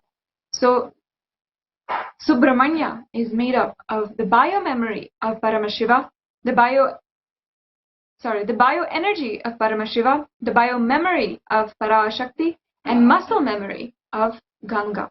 And all of this together is the completion of Paramashiva. Subramanya is the completion of Paramashiva. Paramashiva sent his own DNA to the universe to expand, multiply in the form of Subramanya. And he is the very first DNA of Paramashiva, directly from Paramashiva's 5 faces and third eye. That is why Paramashiva has 5 faces, but Subramanya has 6. Subramanya is the lord of the alchemy science. His whole birth happened as a spiritual alchemy. He is the master of spiritual alchemy science. And not only this, after Swamiji had done the Skanda Shashti Vrata, Subramanya himself appeared before Swamiji and delivered the entire alchemy science. Swamiji describes that before my gurus made me manifest the spiritual alchemy science, I was put through the Kaumara sadhana, experiencing Kumara Subramanya on the Skanda Shashti day. During these 6 days, the sadhana involved not eating anything, making Subramanya yantra on the sacred ash and worshipping it, and reciting the Skanda Shashti Kavacham. And not only that, the Moola Mantra 36 times.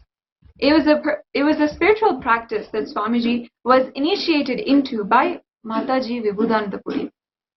Not only did Swamiji complete it successfully, but at the end he had the direct darshan of Subramanya.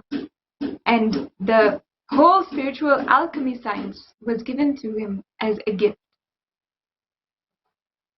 And Swamiji even says that until today, he continues that Skanda Shashti Vrata that he had started when he was a young boy.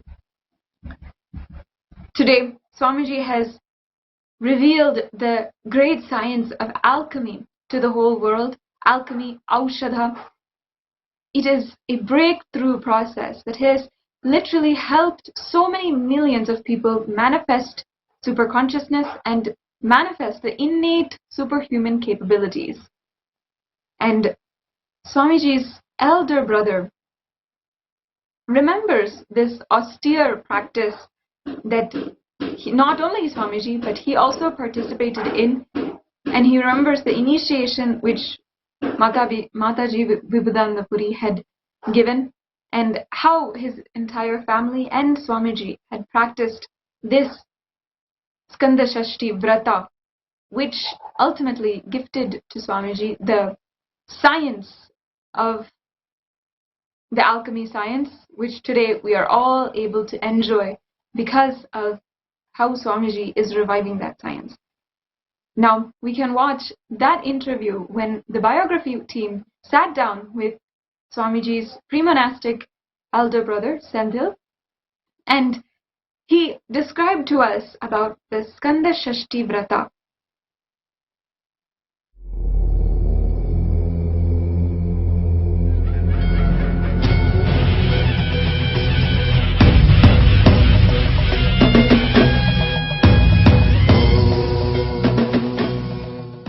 Nithyananda, Swamiji's Purvashma brother, Mothavar Sendil.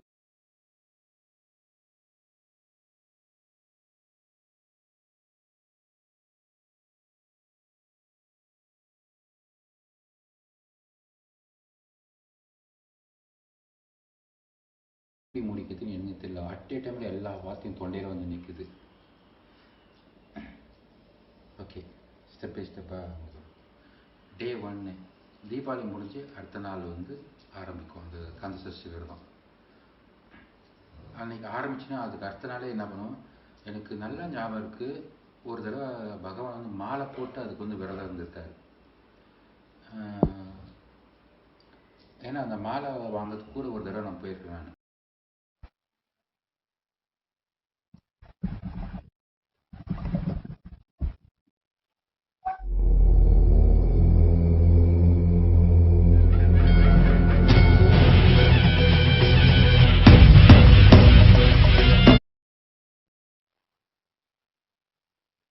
This is the first-hand account of Swamiji's pre-monastic elder brother, Sendil Kumar, about the Skanda Shashti Vrata. The Skanda Shashti festival is dedicated to Lord Subramanya, and devotees observe an austere fast and immerse themselves in the worship of Lord Subramanya. With what austerity did His Divine Holiness observe the 6-day fast during the Skanda Shashti festival as a child, that he was blessed with the live darshan of Subramanya himself? Let us find out right now.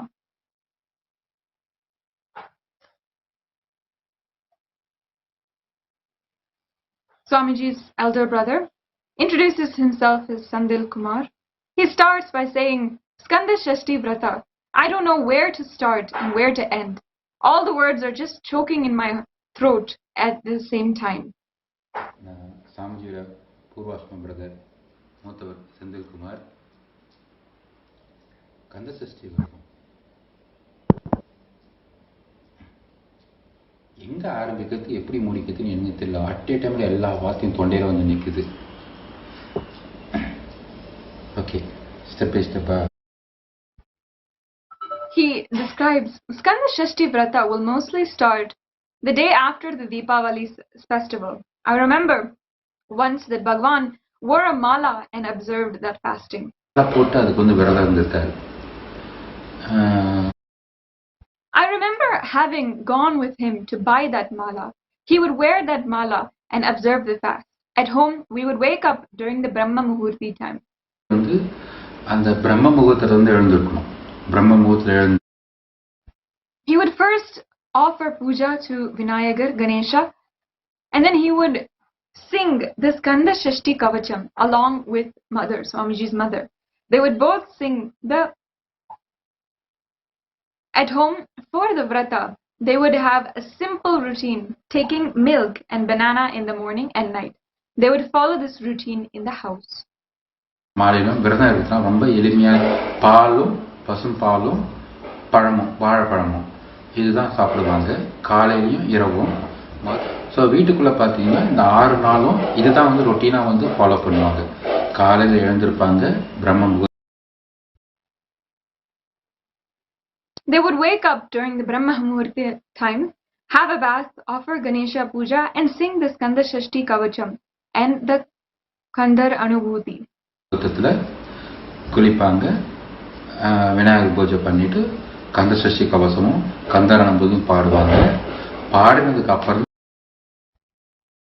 After singing that only, Swami Amma would light the kitchen stove. After finishing the routine, only mother would light the kitchen stove to boil the milk. அம்மா வந்து அடுப்பவே பற்ற வச்சு பால் கொதிக்க வைப்பாங்க. So இந்த ரொட்டீன்லாம் முடிச்சதுக்கு அப்புறம் தான் அம்மா வந்து பாலே வந்து அடுப்பே வந்து பற்ற வைப்பாங்க இந்த 6 நாளும். அது முடிச்சதுக்கு அப்புறம் After finishing that, we would go to the Arunachaleshwara temple in the morning. There would be the Kambadu Ilayanar shrine inside the temple. காலையில வந்து பெரிய கோயிலுக்கு போயிட்டு கம்பத்தினார் கோயில் ஒன்று இருக்கும். அதாவது ராஜகோபுரத்துல நீங்க உள்ள நுழையும். It will be there when you enter through the Rajagopuram temple tower gateway on the left hand side. It is here that Lord Subramanya gave darshan to Arunagirinathar, the Indian poet saint and ardent devotee of Subramanya. போது இடது பக்கம் கம்பத்தினார் கோயில் இருக்கும். அந்த கம்பத்தினார் கோயில் தான் அருணகிரிநாதருக்கு முருகர் வந்து காட்சி கொடுத்த ஒரு ஸ்தலம். அந்த இடத்துல மட்டும்தான் It is the only place where Arunagirinathar saw Lord Subramanya as real. வந்து அருணகிரிநாதர் முருகப்பெருமான உடலோட பார்த்த ஒரே ஸ்தலம் அதுதான். அந்த ஸ்தலத்துல போய் come around that Kambudinayanar shrine 108 times totally during this Skanda Shashti Vrata. Either he would circumambulate 18 times every day or 108 times on the last day. என்ன பண்ணுவாங்க, மொத்தம் அந்த 6 நாளைக்கு வந்து 108 தடவை வந்து அந்த அருணகிரி அந்த கம்பத்தினார் கோயிலை வந்து சுற்றி வருவாங்க. எய்தர் நமக்கு வந்து ஒரே ஒரு நாளுக்கு வந்து 18 தடவை சுற்றுவாங்க, இல்லையா வந்து அந்த கடைசி நாள் வந்து 108 தடவை ஒன்னா வந்து சுற்றுவாங்க. இதில் என்னன்னா, I remember one particular year, not only Swamiji circumambulated every day 18 times, but also 108 times he circumambulated on the last day. எனக்கு நல்லா ஞாபகம் இருக்கு, ஒரு தடவை டெய்லி 18 தடவையும் சுற்றுவாரு. அந்த 6வது நாள் வந்து 108 தடவையும் சுற்றுவார்.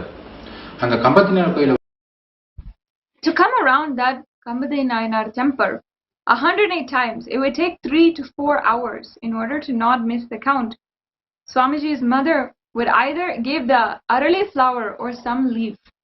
வந்து அந்த 108 தடவை நீங்க வந்து கண்டினியூஸா சுத்தி வரணும்னா கிட்டத்தட்ட ஒரு 3 ல இருந்து 4 மணி நேரம் ஆகும்.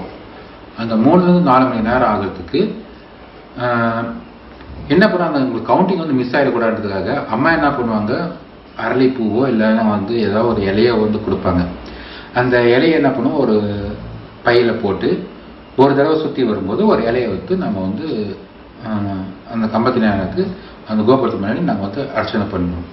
பண்ணிட்டு Then we would keep those leaves in a bag, and each time we come around the shrine, we would offer one leaf as puja in front of the shrine tower. Swamiji would thus come around 108 times. After completing it, he would go into the temple, have darshan of the main deity, Annamalayar, and then go home and then only eat. 8 வாட்டி நாங்கள் வந்து கண்டினியூஸாக சுற்றி வருவார். சுற்றி வந்ததுக்கப்புறம் கடைசி இலை முடிஞ்சதுக்கப்புறம் கும்பிட்டு மறுபடியும் வந்து கோவில் உள்ள மூலவரெலாம் பார்த்துட்டு அப்புறம் ரிட்டர்ன் வந்து வீட்டுக்கு வந்துட்டு அதுக்கப்புறம் தான் வந்து சாப்பிடவே செய்வார். ஸோ 6வது நாள் முடிக்கும்போது அந்த 108 தடவையும் கம்ப்ளீட் பண்ணிட்டு அதுக்கு முன்னாடி எத்தனை தடவை அவருக்கு சுற்றி இருந்தாலும் அதில் கணக்கில் எடுத்துக்கலாம். மறுபடியும் வந்து 6வது நாள் 108 தடவை வந்து அந்த கம்பத்தினார் கோயிலை வந்து சுற்றி வருவார். அந்த கம்பத்தினார் கோயிலில் வந்து என்ன ஒரு மகிமைனா, அந்த கோயிலை வந்து எவ்வளோக்கு நீங்கள் நல்லா சுற்றி வரணும், உடம்புல ஒரு நோய்கள் வந்து வராது. அது வந்து அந்த கம்பத்தினார் சனிதிக்கு ஒரு ஸ்பெஷல் பவர். அந்த 108 தடவை சுற்றிட்டு அந்த கந்த சஷ்டி கவசம் வந்து நாங்கள் வந்து வீட்டுக்கு அதே மாதிரி வந்து கந்த சஷ்டி கவசமும் கந்தர் அனுபூதியும் பாடி அதை வந்து முடிப்பாங்க. ஸோ 6 நாள் வந்து இது ரொட்டீனாக நடக்கும். அதுக்கப்புறம் பார்த்தீங்கன்னா எங்கள் வீட்டு பக்கத்துலேயே வந்து எங்கள் கம்யூனிட்டிக்கும் சைவ வேளாண் கம்யூனிட்டிக்கும் சொல்லி குமர் கோவில்னு சொல்லி ஒரு கோவில் ஒன்று இருக்குது. அந்த குமர் கோவில் தான் வந்து காலையில் 4 மணிக்கு பெரிய கோவிலேருந்து யானை வந்து குமர் கோயிலேருந்து தீர்த்தம் எடுத்துக்கிட்டு பெரிய கோயிலுக்கு போயிட்டு பள்ளி எழுச்சிக்கு தீர்த்தம் கொடுப்பாங்க. ஸோ அந்த யானைக்கு இங்கே வரும்போது என்ன பண்ணா and give the elephant to take. Swamiji would draw water from the well inside that Kumara Kovil and give it for the elephant to take. குமர கோயிலுக்கு வந்துடுவோம். நாங்கள் வந்து குமர கோயில் வந்துட்டு அந்த அர்ச்சகர் என்ன பண்ணுவார், கரெக்டாக கதவெல்லாம் திறந்து வைப்பார். யானை, பெரிய கோயில் யானை வரதுக்காக கதவை திறந்து வச்சு நாங்கள் உள்ளே போயிட்டு நாங்களும் அந்த கோயிலுக்குள்ளே ஒரு கிணறு ஒன்று இருக்கும். அந்த கிணத்துல தண்ணி செஞ்சு கொடுப்பாரு. தண்ணி செஞ்சு கொடுத்துன்னு அந்த தண்ணியை வந்து யானை எடுத்துட்டு போகும். Then he continues saying, then we would go to the Arunachaleshwara temple for the Paliyarchi ritual. Then we would go around in circumambulation in the Kambuthi Layanar temple and then go home, and he would have milk and fruit and go to school. காலையில் வந்து வீட்டுக்கு பக்கத்தில் ஒரு குமர் கோயில் இருக்கும். குமர் கோயில் போவோம். அது முடிஞ்சதுக்கப்புறம் பள்ளி எழுச்சிக்கு வந்து கோவிலுக்கு போவோம். கோவிலுக்கு பள்ளி எழுச்சி முடிச்சுட்டு அப்படியே வந்து கம்பத்திலார் கோயிலையும் சுற்றிட்டு அதுக்கப்புறம் நாங்கள் வீட்டுக்கு வருவோம். வீட்டுக்கு வந்துட்டு பாலும் பழமும் சாப்பிட்டு அது அப்படியே ஸ்கூலுக்கு வந்து கிளம்பி போயிடுவோம். திரும்பி வந்து மறுபடியும் வந்து after school we would play mostly in the Kambuthi Layanar temple or in the Arunachaleshwara temple. Because of that, if any boys who live in the street are messing, they would come back and look for them in the Kumarakovil temple only. நாங்கள் வந்து விளையாட்டுமே பார்த்தீங்கன்னா அங்கே தான் வந்து விளையாடுவாங்க. இதில் என்னன்னா அந்த தெருவில் இருக்கிற எல்லா பசங்களும் வந்து வீட்டில் வந்து இல்லைன்னா அவங்க டைரெக்டாக எங்கே போனால் கோவிலில் போய் தேடுவாங்க. கோவிலில் வந்து பசங்க இருப்பான்னு சொல்லி நேராக கோவிலில் வந்து கூட்டிகிட்டு போவாங்க. அந்த traditional The way he created the traditional lifestyle for us, the people there would take a job associated with the temple and have a temple-based lifestyle. கோவில் சார்ந்த ஒரு தொழிலையும் அதே மாதிரி கோவிலை சார்ந்த ஒரு வாழ்க்கையும் வாழ்ந்து அதை வந்து அவங்க மட்டும் வாழ்ந்தது இல்லாமல் அதை வந்து அடுத்த They would not only live it themselves, they would go and give it to the next generation and monitor it for it to be done properly. They corrected us for any mistakes and ensured those traditions reached the next generation also.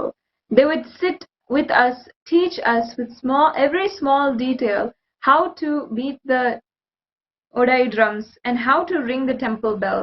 All this our elders would teach us in the temple. இருக்குது ஒன்று கற்றுக் கொடுப்பாங்க. கிட்டேருந்து கற்றுக் கொடுப்பாங்க. உடலை வந்து எப்படி அடிக்கிறது, கோவில் மணி எப்படி அடிக்கிறது, இதெல்லாம் வந்து எங்களுக்கு வந்து கற்றுக் கொடுப்பாரு அந்த கோவிலில் இருக்கிற அந்த எங்களுடைய முன்னோர்கள். அப்போ என்னன்னா Swamiji would take and give us the small items required by the temple priest to offer as Abhisheka. Because we were small boys, we would allot a task for each of us, like arranging the items for the Abhisheka, taking and giving each items to the temple priest, ringing the temple bell, beating the drums, sweeping the temple floor, and washing the floor. மணி அடிக்கிறது, உடல் அடிக்கிறது, அப்புறம் கோவிலை வந்து பெருக்கிறது, கழுவுறது, இந்த மாதிரி வந்து கோவில் சார்ந்த ஒரு வாழ்க்கை நடைமுறையை எங்களுக்கு வந்து உள்ளவே வந்து எங்களுக்கு வந்து பழக்கப்படுத்துறாங்க எங்க ராஜமுறை. In this fashion, our Rajamudira Tarta and the elders in the temple would keep us immersed in the temple-based lifestyle. அந்த கணபதி அந்த கந்தசஷ்டி விரதம் பார்த்தீங்கன்னா வீட்டில் இருக்கிற எல்லா லேடிஸும் வந்து இருப்பாங்க. எங்க Skanda Shashti Vrata fast. Our mother, our younger sister, her younger sister, both our grandmothers, and along with them, Swamiji will follow this Vrata fast. பகவான் வந்து இருப்பாரு. இதுல என்ன ஒரு விஷயம், after the 6 days are over, he would be waiting for the occasion again. Again in the month of Margari, we would follow the same routine for something else. முடிஞ்சு மார்கழி வரும்போது மறுபடியும் அந்த 30 நாளும் இதை வந்து இந்த ரொட்டீன் வந்து வேற ஒரு விஷயத்துக்காக இந்த 30 நாள் இதே ஒரு விஷயம் வந்து தொடரும். In the Arunachaleshwara temple, there would be some festival or another every day. Because we lived the temple-based lifestyle, we have celebrated many festivals without even knowing the name. எங்களுக்கு வந்து ஒரு ஃபங்க்ஷன், நிறைய ஃபங்க்ஷனுக்கு எங்களுக்கு வந்து நேமே தெரியாம அதை அவ்வளவு செலிப்ரேட் பண்ணியிருக்கோம். On the 6th day of the Skanda Shashti, we would go to the Arunachaleshwara temple to see the Sura Samharam, the enacting of Lord Subramanya defeating the demons. As there would be a huge crowd, they would not allow us to go alone. Our grandfather, Rajamudiyalar, Tata would take us, since grandfather was a VIP. ஒரு VIP கேட்டதுனால ஃபுல்லா எங்களுக்கு would make us sit at the height and we would watch the Surya Samharam from there.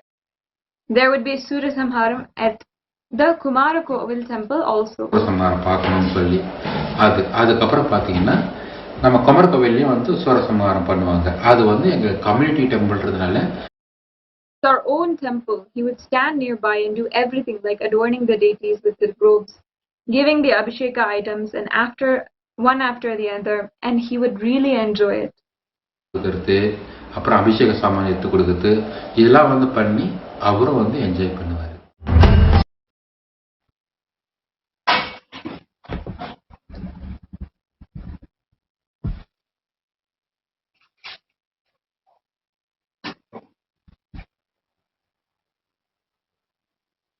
As you have witnessed now, that was the beautiful sharing from Swamiji's pre-monastic elder brother, who saw firsthand how Swamiji had done this Skanda Shashti Vrata so sincerely, and after that itself, he had the darshan of Subramanya, and it was revealed to him the entire spiritual alchemy science, which today we are able to benefit from so deeply. With this, we can now await the divine darshan of Paramashiva and soak in the divine revelations of the Nithyananda Satsang. I invite you all to sit with your head, neck and spine in a straight line. Let us take the Satya Sankalpa inside of ourselves to be able to be more and more grounded in the space of unclutching and live enlightenment as Swamiji is guiding and blessing us. Let us now take that Satya Sankalpa, keep it inside of our inner space and chant the Mahavakya deeply. Om Nithyananda Paramashivoham. Om Nithyananda Paramashivoham. Om Nithyananda Paramashivoham. Om Nithyananda Paramashivoham. Om Nithyananda Paramashivoham. Om Nithyananda Paramashivoham. Om Nithyananda Paramashivoham. Om Nithyananda Paramashivoham.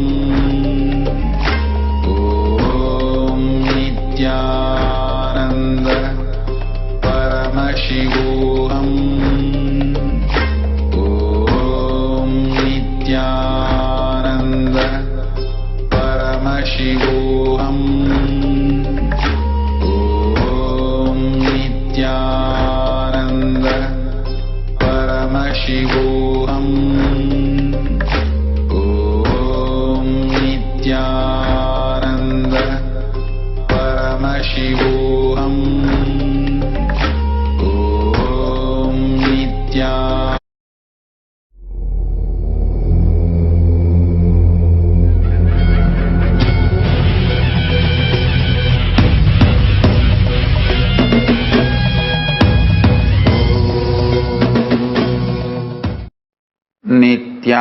नित्यानन्देश्वर Paramshiva समारम्भाम् नित्यानन्देश्वरि पराशक्तिमध्यमाम् अस्मदाचार्यपर्यन्ताम् वन्दे गुरुपरम्पराम्.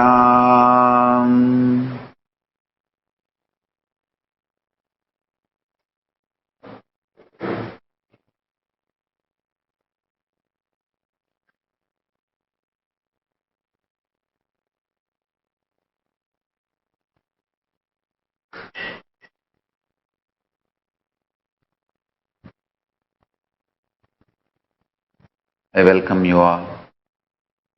I welcome all the living Hindus, practicing Hindus from all over the world.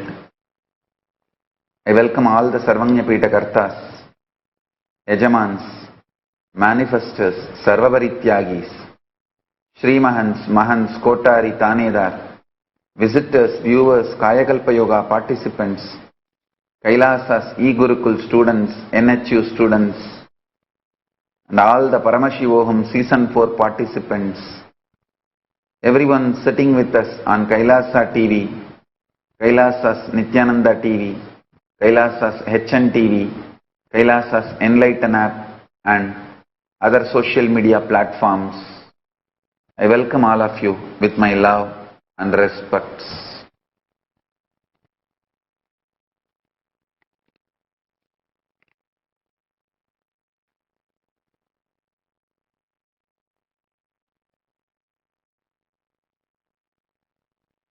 Paramashiva's direct message from Kailasa. Absolute unclutching is the extremely enlightening fuel for your life. Understand? Fundamentally, your consciousness. What excites you, what triggers you into action, what makes you fully alive, awakened, that is your resource, your fuel. Listen, your fuel.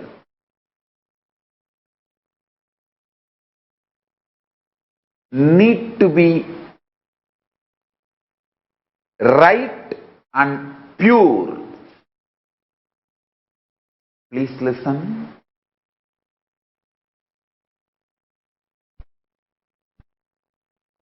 If you use the right fuel, right resource to excite you, inspire you, energize you, you will have respect for yourself. You will have respect for yourself.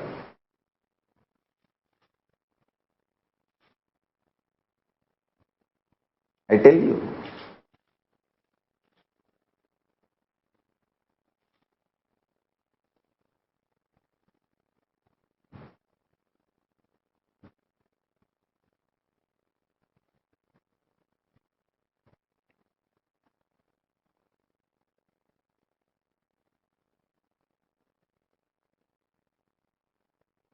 If you use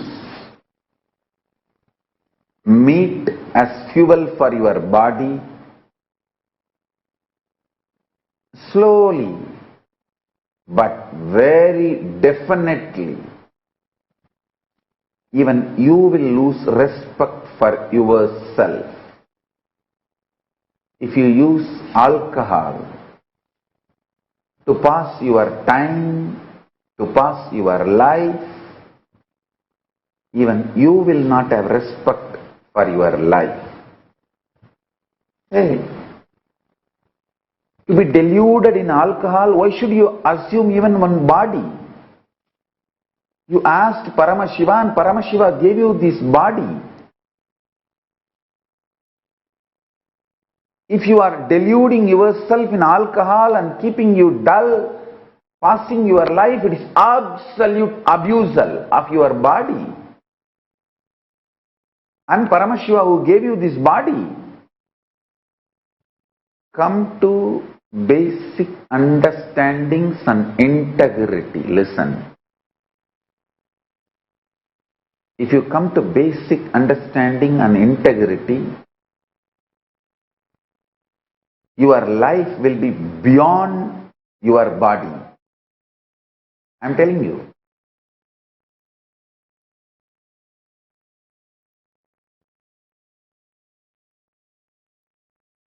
Sri Chidambara and Ma Premaya in Dubai, their father passed away. But every day he is sitting in the room for the satsang. And I am telling you, every day he is there. As usual, how he sits, he is sitting there, attending satsang sincerely. Because body is no more binding factor for him. He became so intensely connected to me. His body was not binding him anymore.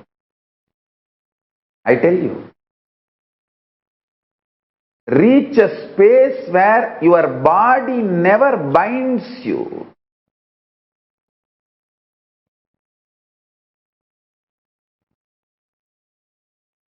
Body should not be binding you.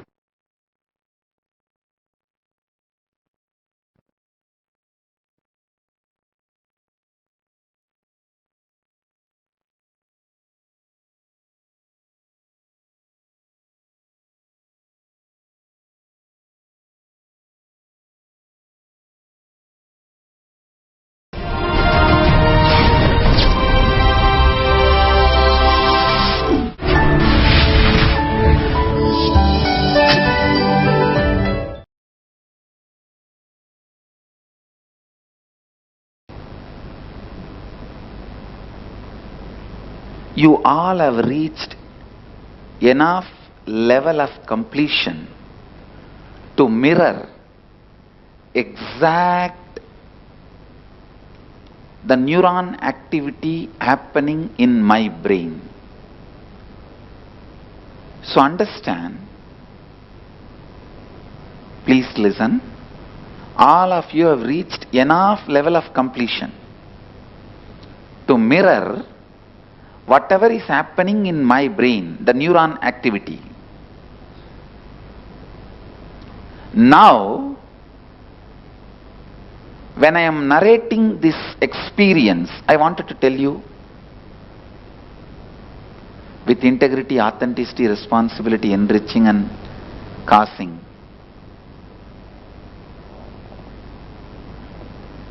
I'll tell you the exact truth.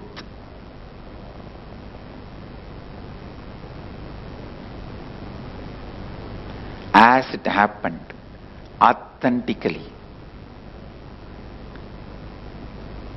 When I am going to narrate, that same experience I will be letting it happen in my brain. I will be letting that same experience, that same neuron activity happen in my brain. So just sit and listen from the space of feeling connection. You will see the same neuron activity just mirroring in your brain. Understand? All of you are clear?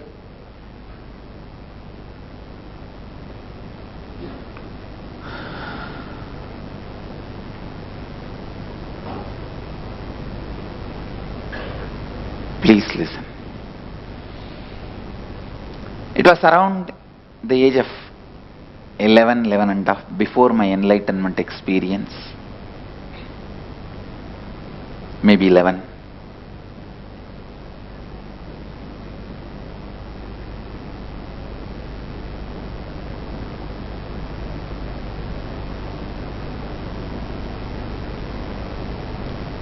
One day, as usual, I was going around the temple. Actually, temple was the place I was brought up. Literally brought up. That is why some of our ashramites and swamis trying to buy the house in which I was brought up. They were trying to buy the house. I said, if you have to make a memorial for the place where I was brought up, where I was born can never be bought because it's a government hospital. If you have to make a memorial in the place where I was brought up, you should make the memorial in the temple, not in the house I was brought up, because I spent more time in the temple than the house I was supposed to be brought up, the house where my parents are staying.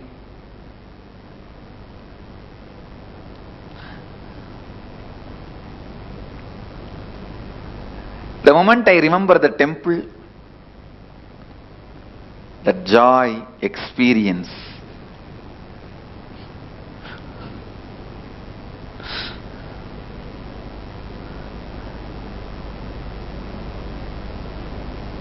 I can say that the temple was the place, everything for me in my life. So early morning, 4:30, the temple elephant will carry the water pot for the deity's bath, sacred bath. It will go crossing the street where we used to live. From my family temple, it will go to the main temple. My whole family and the community was very closely associated to temple and its administration.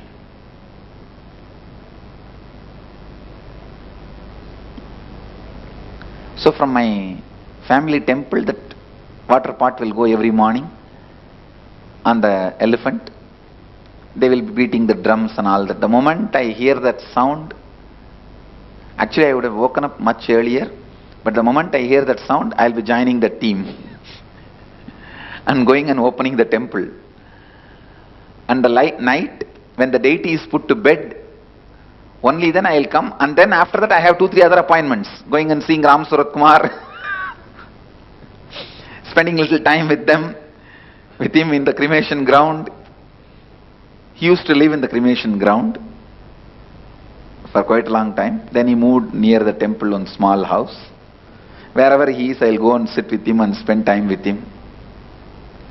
And then late night, I'll come back to the house. So one day,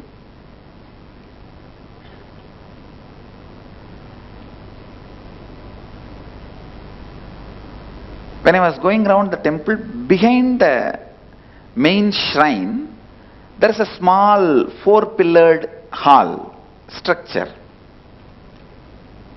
And below that structure, there is a small kind of a cave structure. That's also a small 2-pillared structure. It can be said as cave, looks like cave.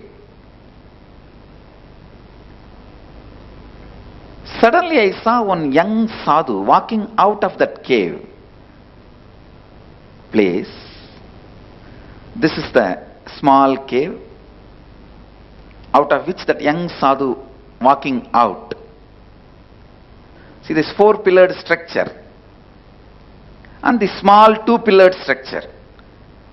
From that small 2-pillared structure, one young sadhu walked out.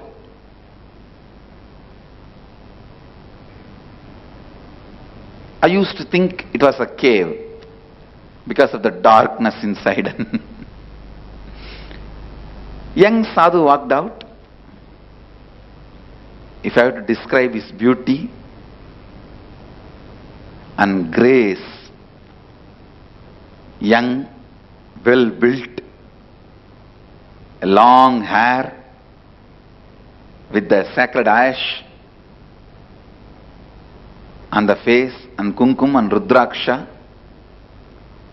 only one dhoti in the hip and only one towel on the shoulder,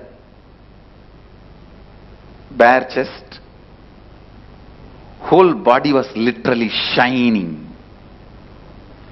Shining means really shining.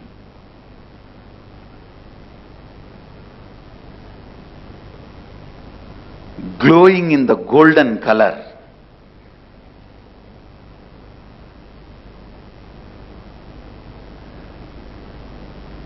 Maybe I can equate this photograph. I can't say exactly like this photograph because in this photograph they painted him more bluish. When I saw him, it was not bluish. It was more a golden color. And there was no snake around his neck or a moon around his neck. Just a very normal human form. but an extraordinary grace.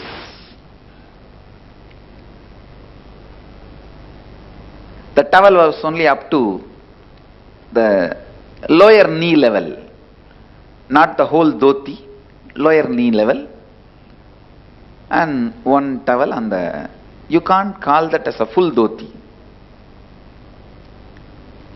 Little smaller than dhoti, and one towel on the shoulder, Rudraksha. Rudraksha in the hands also, shining. Hair was left free, but it was so beautiful, you can feel it is almost like a Dakshinamurti's jata. It was standing on its own beautifully. Long hair.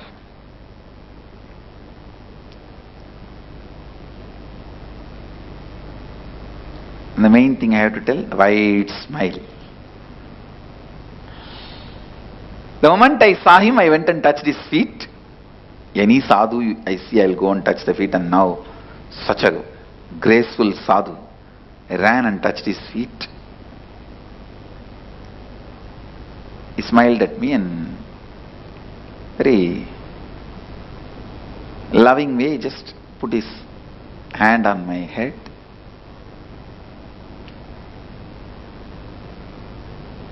First sight itself, I experienced the deep feeling connection.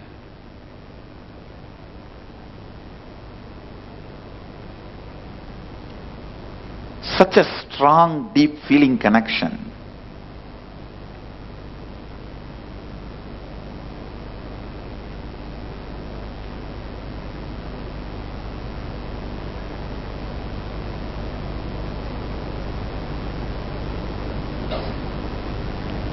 As usual, I have regular questions for any sadhus I see. You are from where? Who is your guru? And what do you do?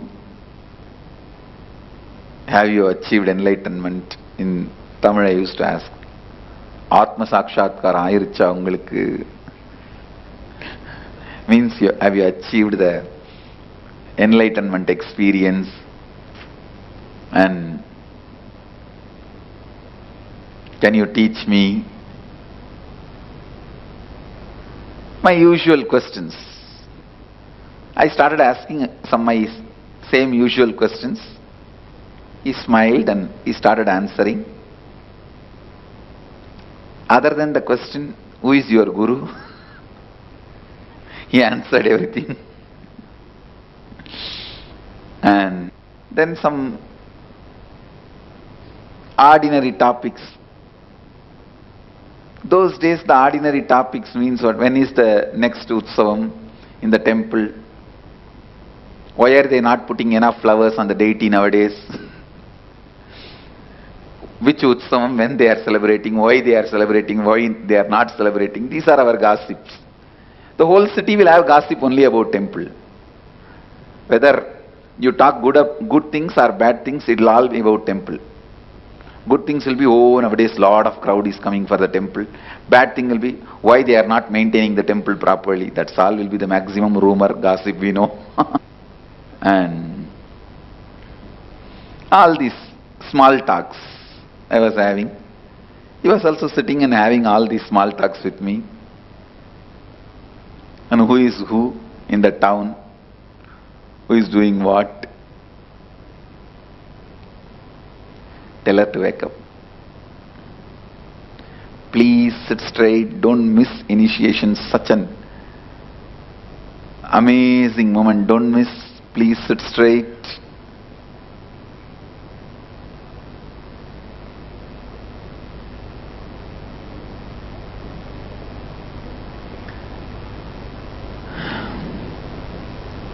So he was having all small talks with me. I was also having small talks.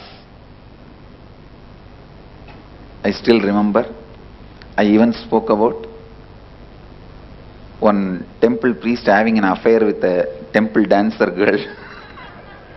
No, he sat, he spoke even about those things to me. I still remember.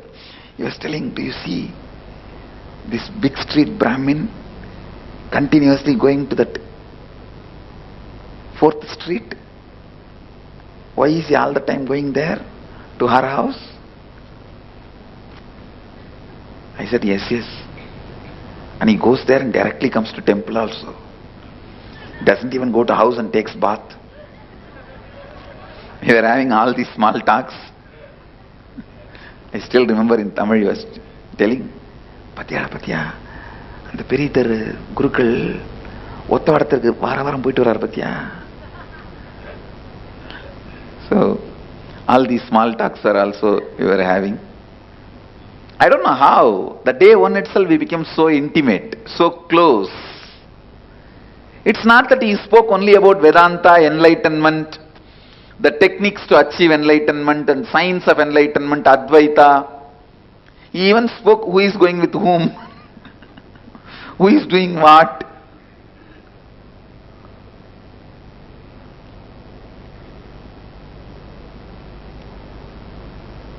Somehow I became very close, intimate. Within one day, if I have to give the yes, love is a too poor word, stupid word sometimes. Friendliness, that seems to be more right word.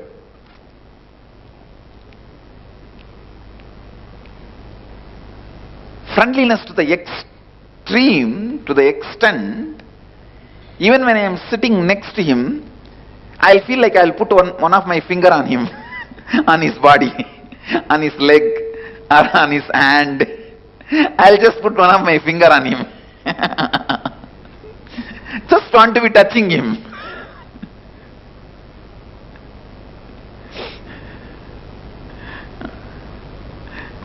Or I'll just hold his little finger. And sitting and talking. One thing I wanted this to be on record. I don't want to say only I saw him, because when I was sitting and talking, the watchmen who walk in that area, or one or two people who come there to fetch water from the temple tank, they all did not look at me very weird. See, if I was sitting and talking alone, they would have looked at me very weird. They did not look at me very weird. The way they looked at me, I am sure he was seen even by them, not just by me.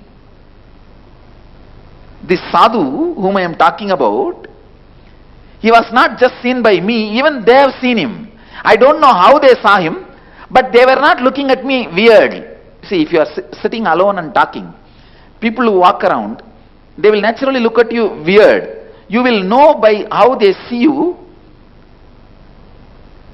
they are looking at you weirdly or just casually. I don't remember any of them talking to him or he talking to them back. But I remember very clearly few people were walking. Many times when I was sitting and talking with him, few people will walk here and there.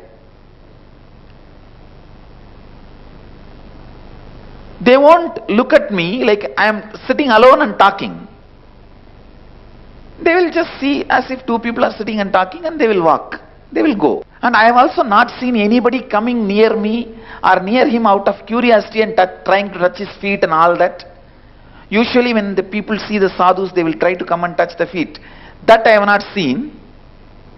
But I remember people not looking at me weirdly.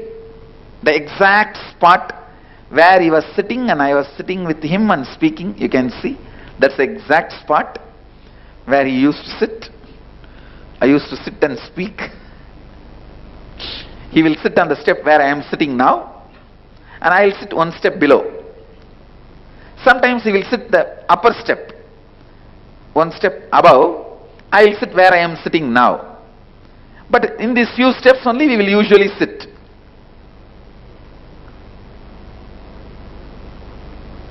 And Those days that grill gate was not there. The gate was, I think, different, maybe wood. I don't know. I don't remember now. But I don't think it was a grill gate. Anyhow, this is where we used to sit.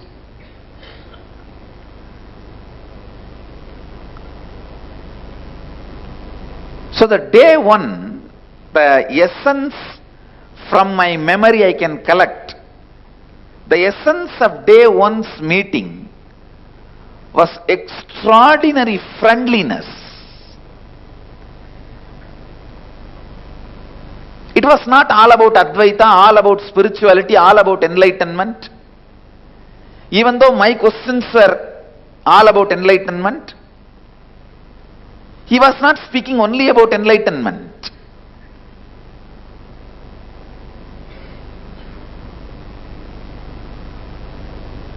He was making jokes, comments, funny observations about various things.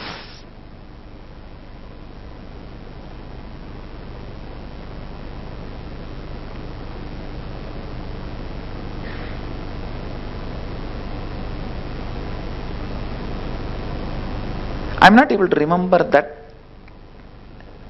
every statement by statement, sentence by sentence, but one thing I can recollect is that extraordinary friendliness he radiated and the space he gave me.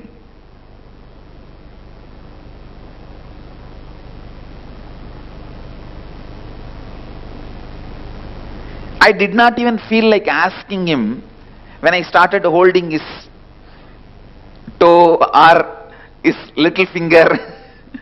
I'll slowly put my hand on his toe and see how he responds.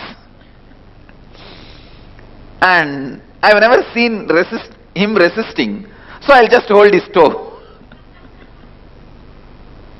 I used to think the more you are touching his body, more energy will pass. Like electricity connection.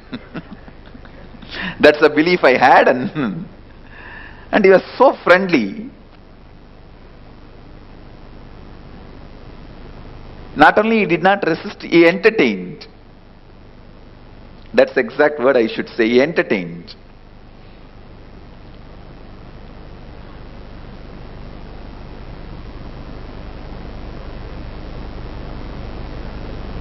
So first day I went up to holding the toes. I did not want to irritate him also. And sitting holding his toes. I think I was sitting his right side. So I was holding his left toe. He was sitting folded legs.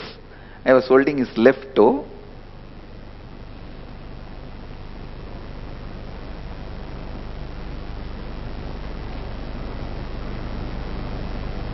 Maybe that is why I got Devi's grace first. Left side is Devi's.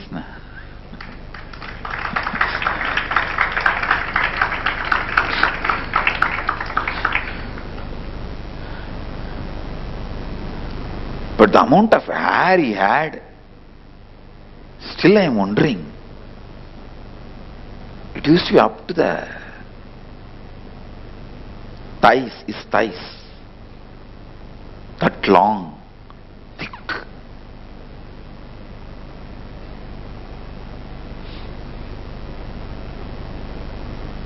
Whenever I see long hair, I will remember him only.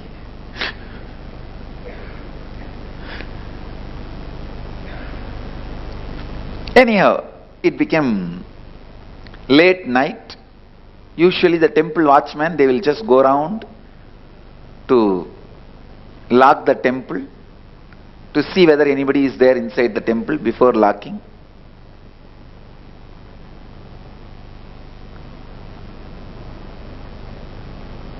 Those days, I was very close to the watchmen, so they will say, sometime, if I am sitting, hey, if you want to sleep here itself, sleep, but don't come in between the night and ask us to open the door to go out. If you want to leave, leave now, or you sleep here with us itself. But don't ask us in the middle of the night, you want to go to the house, open the door. What do you want to do? They'll give me the option. Sometime I'll go out and sometime I'll sleep there itself. Usually I'll go out because early morning to take bath, again I have to go to the house only. The temple, inside temple, the bathroom and the restroom, we will not be able to use. So we will have to go to the house only to take bath and get ready. And I also had deities, I have to do puja, my personal deities. So I have to go to the house only. So it became late night. And I remember the watchman telling in Tamil, Samingla, Enchiponga, time achi, koil putno.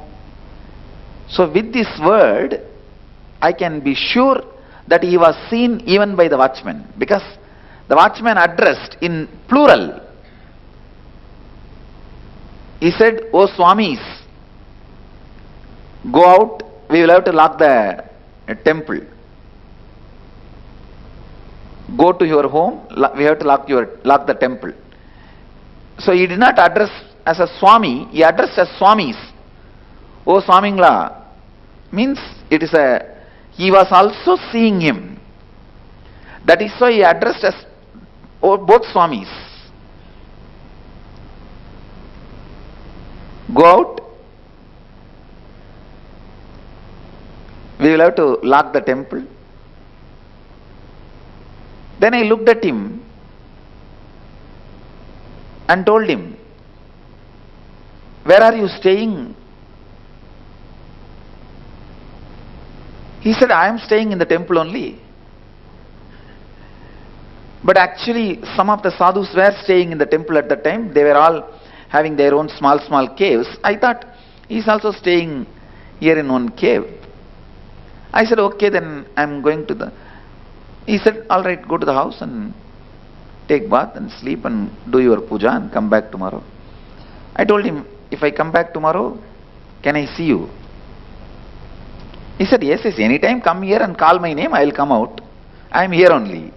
And he showed the cave. I was thinking that as a cave at that time. So I went to the house. I tell you, just visualize when you fall in love first time and you are waiting to meet the person again next day morning, how the clock will not move. That is exactly I was feeling. I was sitting, every 10 minutes I will see the clock. I had one small alarm clock for me to get up and go to the temple. That clock will make such a noise. Everyone will in the house will curse that clock and me early morning every day.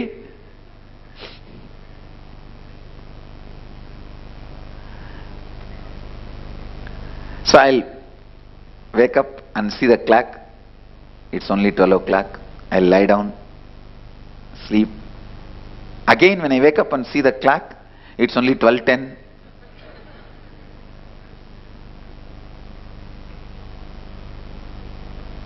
Actually I moved the needle.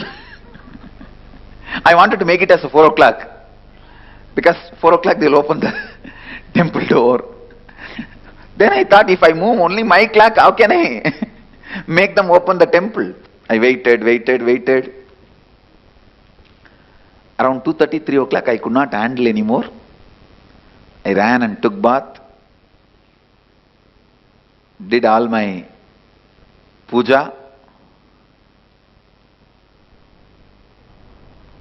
4 o'clock, I came and stood in the street for the elephant to come to the temple. An elephant came as usual. It came around 4-5, but that 5 minutes I cannot tolerate. I can't handle. What happened to the elephant fellows? Nowadays they are not following the tradition properly. I cursed his father, his grandfather, his great-grandfather, his whole Vamsa.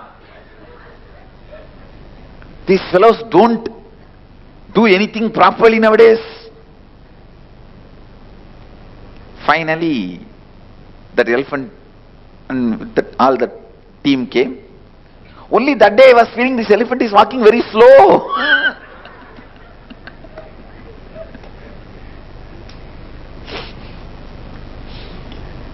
Finally we reached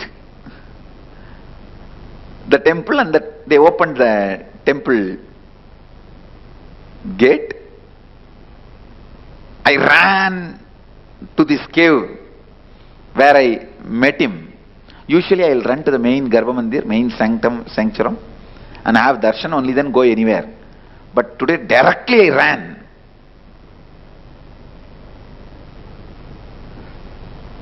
I called him Swami, Swami. Immediately he came out again.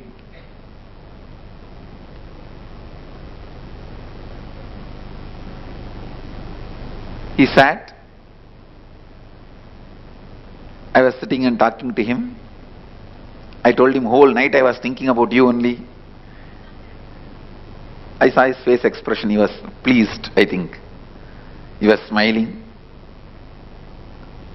And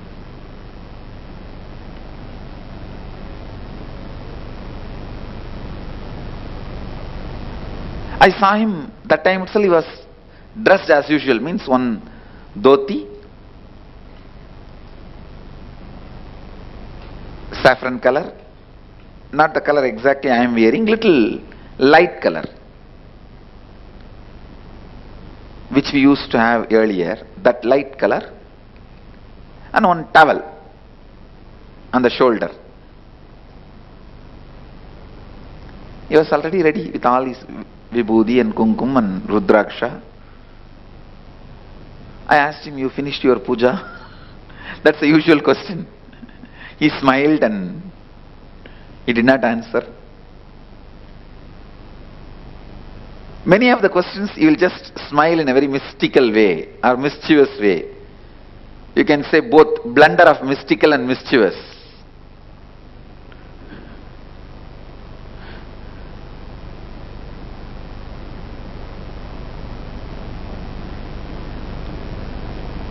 Mischievous, mystical.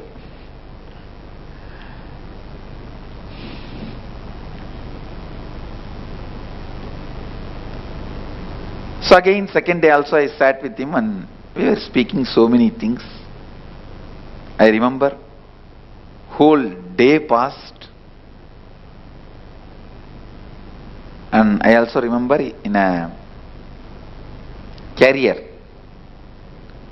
a single carrier vessel, in Tamil they called it Tukuvali. In that vessel he brought food and gave me the temple prasadam. It was a copper vessel, I still remember, with a cover. I ate. He also ate with me.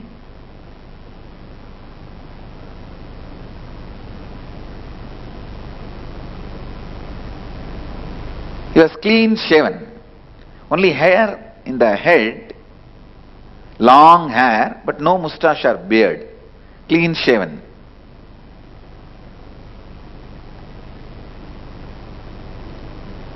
Was looking very young. If I have to assess his age, it will be, I will surely assess less than 30. I can say 25 to 30. That is what I will assess. But well built and graceful.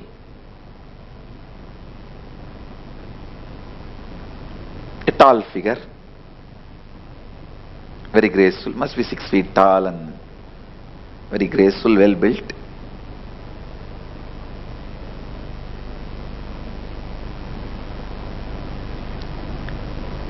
Again we were sitting and talking. More than talking, I know it was just spending time together.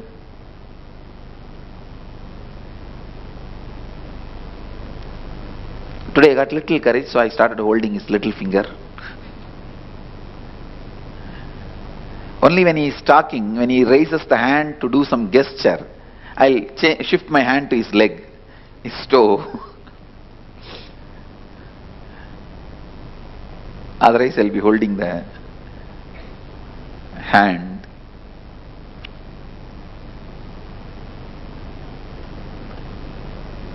It went on for many days,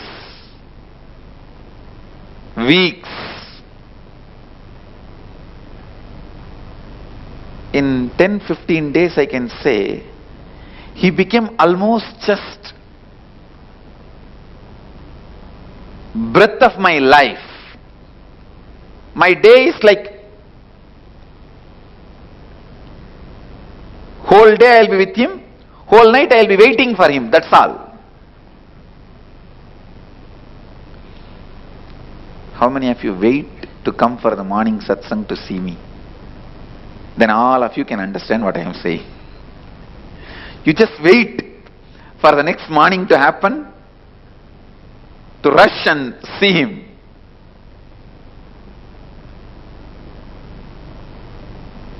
I know, I wake up only to see him. When I wake up, he is there in my eyes. When I open my eyes, I want to see his form. When I close my eyes, his photo is there inside.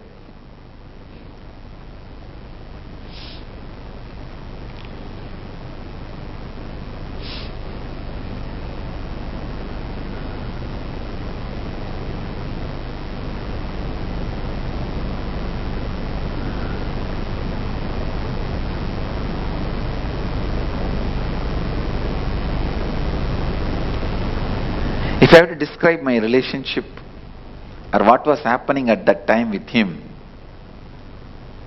I should tell you this story.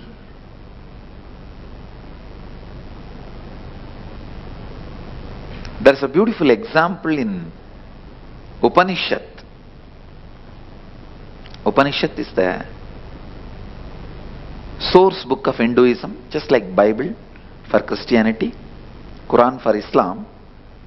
Vedas are the source book of Vedic Hindu tradition, and Upanishads are the main chapters of the Vedas based on which our life is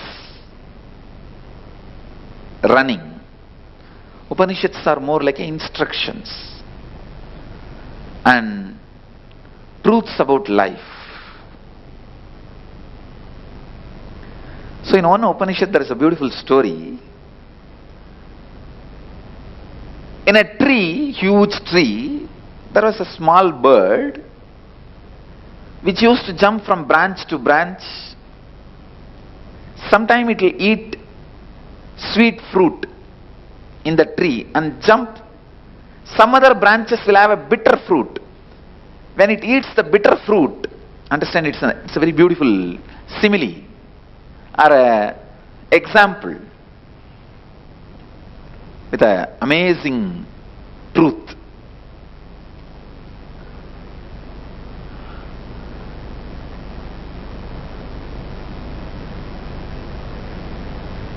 When that small bird eats the bitter fruit,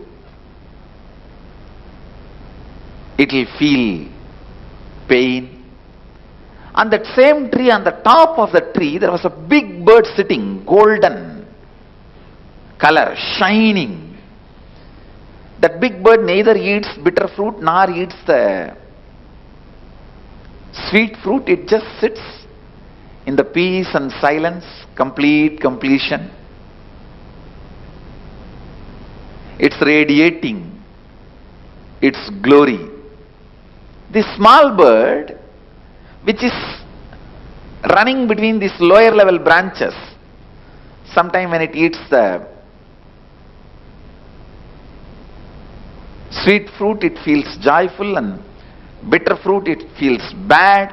When it feels bad, it look up and see the big bird and think, see that bird, so beautiful, is so graceful, he doesn't have any pain, any suffering. Why not me also become like that? So it will think, yes, let me go near that bird and become like that bird. It will start jumping towards that bird. But when it is going towards that bird, suddenly on the way, it will eat some fruit which is very sweet.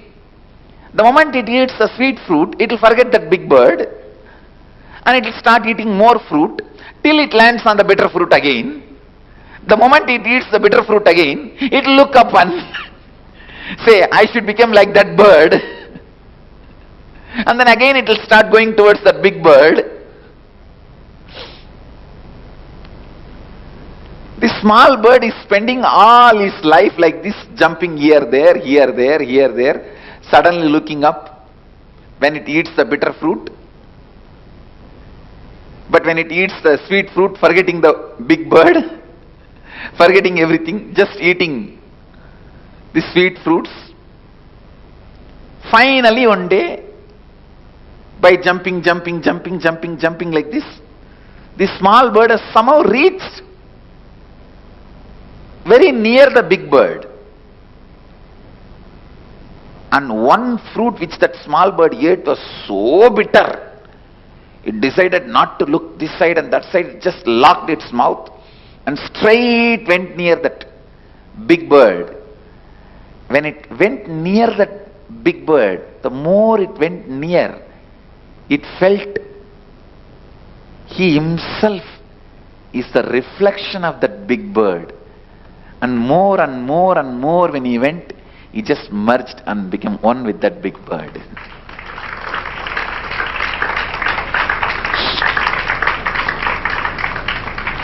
I don't even need to explain the concept behind the story, I think now. I've explained the example so clearly. The concept I don't even need to explain, all of you understood, I think. But I'll try to give few more words for you to understand the concept. Big bird is the cosmic enlightened being. Paramatma. Small bird is you, the individual soul. The bitter fruit is the incompletions and pains and sufferings. Sweet fruit is the once in a while small joys, completions you experience. When you experience little sweet things in the life, kind of a fulfillment, you forget about Paramatma. But when you get into the bitter fruit, you immediately remember and look up. And here, there, jumping. Somehow, when you really eat a bitterest fruit, and you decide after that you will never open the mouth again, means you will never allow any more incompletions, and straight look up and move near him, you will understand first you will understand you are his extension. Next you will understand you are just his shadow. Third you will understand you are just his presence. Fourth you will understand you are he.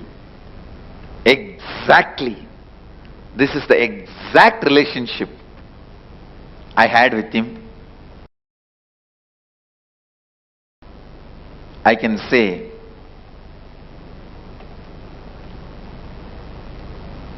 he was my everything. Everything. One day in course of conversation, I was telling him the story, some incident about one of the great saintly enlightened disciple of Ramana Maharshi. That disciple used to write the teachings of Ramana Maharshi, and every day he will bring it and show it again to Ramana Maharshi. And if there is some mistake, spelling mistake or grammar mistake, Bhagavan will edit in his own hand, with his own handwriting.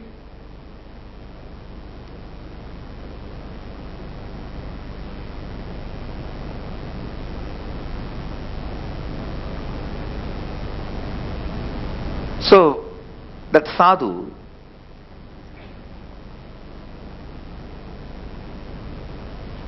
by the time actually I know his name, I asked his name, he said, Arunagiri Yogeshwara.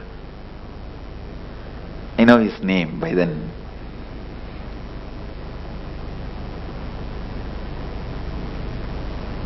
So I asked Arunagiri Yogeshwara, I was telling about this story, then Arunagiri Yogeshwara smiled and said, maybe that is the way that Swami was trying to get the handwriting of Ramana Maharshi in his notebook. And he also made a comment, just to get the Ramana Maharshi's handwriting, this Swami will make more and more mistakes. The moment I heard, immediately I thought I got a very brilliant idea. I thought I will also start writing and bring the notebook to you. You will pen down, you will write, I will keep your handwriting with me. And I did it. I did it. At least I had 3-4 notebooks. It's very unfortunate that we are not able to get those notebooks now. Let's see, Kalbhairava will get it for us.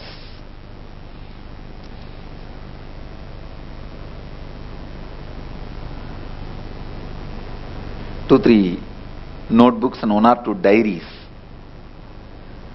where I will try to pen down in the night whatever I could remember we spoke, and then purposely make mistakes in writing and bring it to him next day. He will also read and smile, and purposely he knows I have done mistake purposely and he will write, and he will write few lines, few words on it, and he will do editing, means like a crossing or adding. And I very clearly remember he has signed even once, Arunagiri Yogi Ishwara.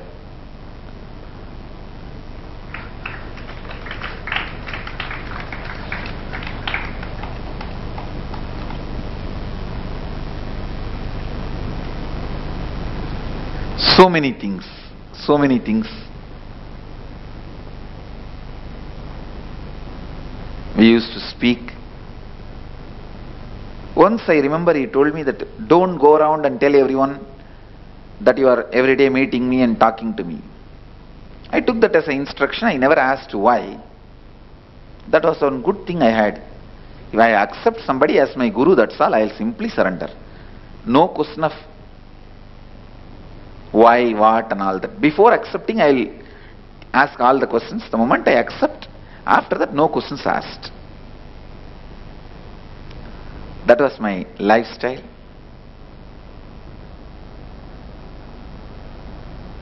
Everything was going well.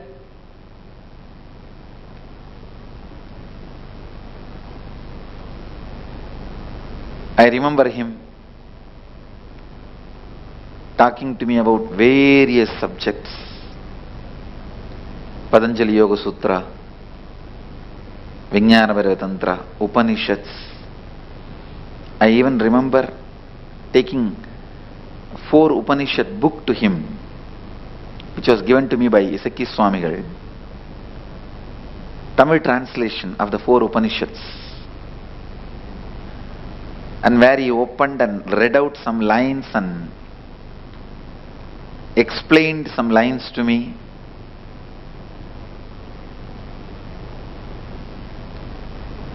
And I had the fortune of directly singing the Devarams of Jnana Sambandar to me.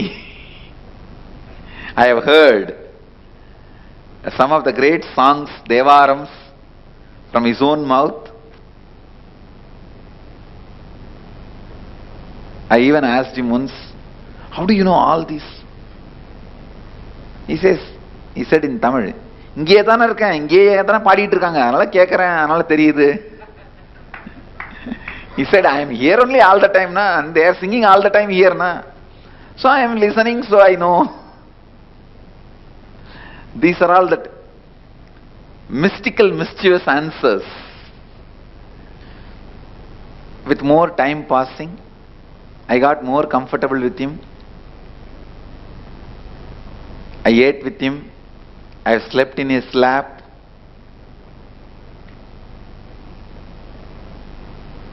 Sometime he will sit, I will lean on him and stretch my leg.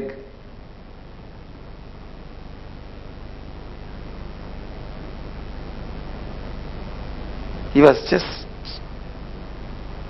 never just a guru. He was far more than that. Far, far, far more.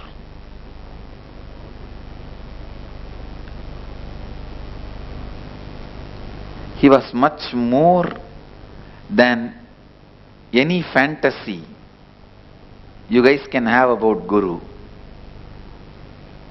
He was just too much beyond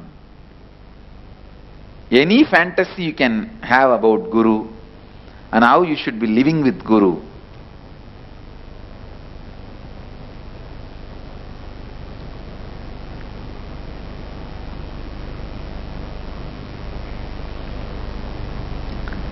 Whatever fantasy you guys may be having, how you should be living with Guru,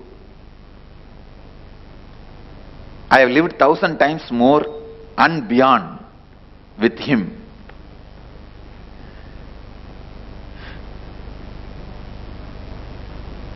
He is the fulfillment of all existing and possible fantasies. That's the word I will utter. Existing and possible fantasies of a guru-disciple relationship.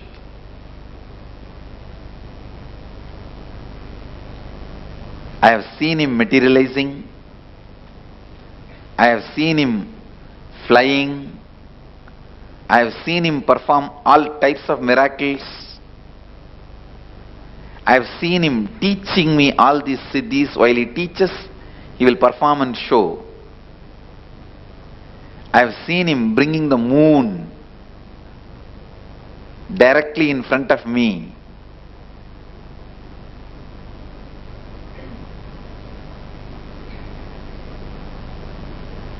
Understand, I am neither lying nor I am a brain deranged person. I am neither lying nor my brain is deranged.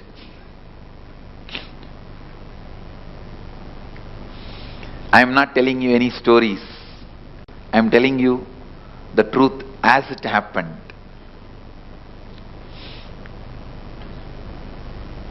I have heard about so many scriptures from him.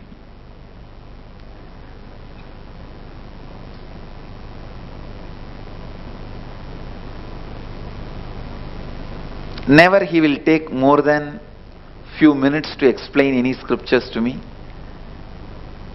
Immediately he will show through some miracle or just like experience he will transmit. Any samyama he has to teach, he will just teach through experience.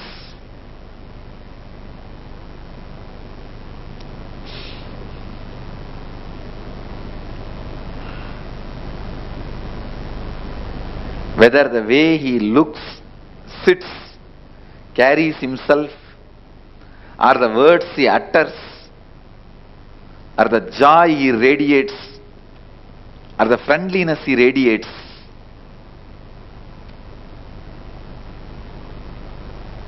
or the way he taught, everything is beyond fulfilling any possible fantasies.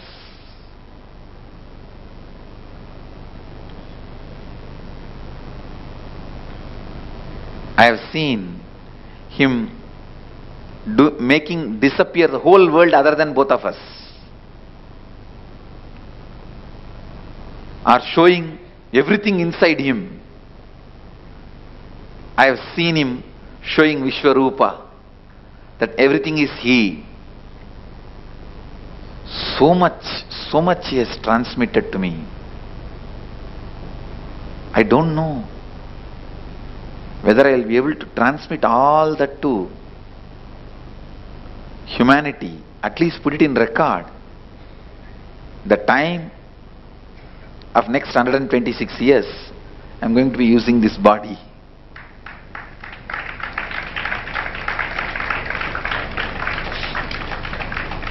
So much he has transmitted. So much he has taught. All was going well. Almost he became my life breath. And I will even carry food from the house and he will eat. One great thing with my mother, She is such a sweet person, never ever she will say no to people food. Any sadhu comes, any beggar comes. My mother's father is such a person. Still outside his house they have two small tanks made out of stone where they will pour water for the dogs, cows which walk in the street for them to drink. Still they have the tradition. Even if the food is remaining, they will make it, mix it with the water and keep it for the cow. Means not the own, their cows are pet dogs. For the stray dogs, for the stray cows which goes around in the street.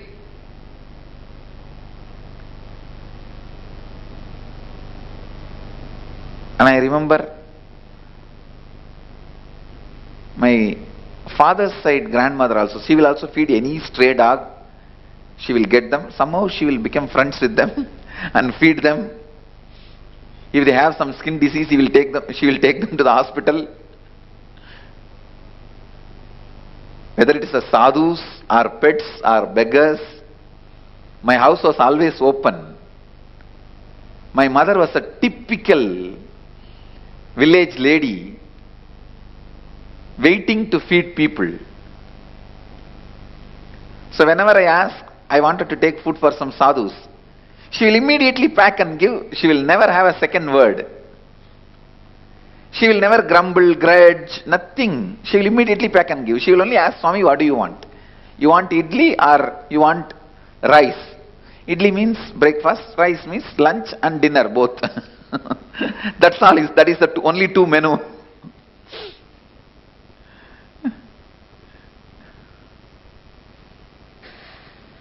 That is a standard menu.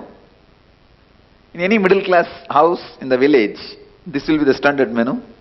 She will ask, what do you want? And whatever I say, she will pack and give. I have seen Arunagiri Ishwara eating with me.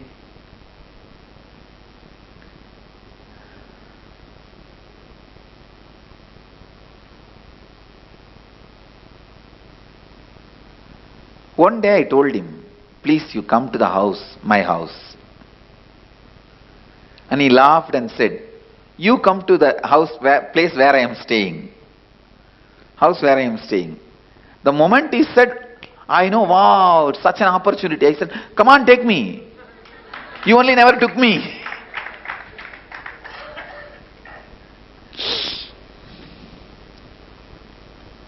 I told him, come on, take me.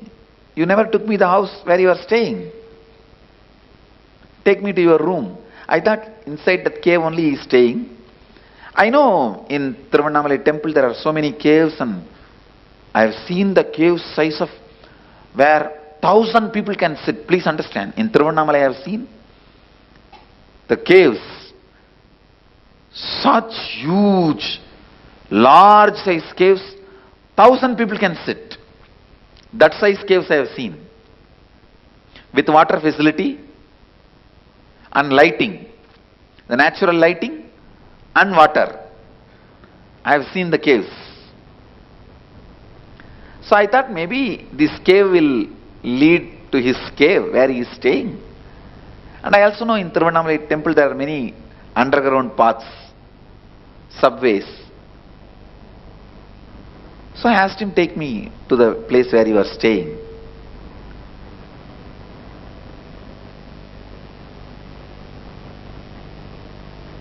He said, come on, let's go. He entered into that cave by bending, and I remember he just held my hand and pressed. Please understand, now I wanted to put this on record. First time when he pressed the hand, I lost body consciousness. All these days I was with him, I never lost body consciousness. First time I lost body consciousness. So, from this moment, whatever I am describing, I do not know whether physically I was part of that scene or I was taken out of my body and this experience happened. I am not able to be clear. Because The moment he pressed my hand to pull me inside the cave along with him, I lost the body consciousness. And even the scenes I remember after this were not like this worldly. He just walked into a cave and I also walked with him, and suddenly the cave opened and we came out and I saw a huge banyan tree, little bigger than our Biddi banyan tree. It was Arunachala hill, that much I can very clearly say. And the huge banyan tree.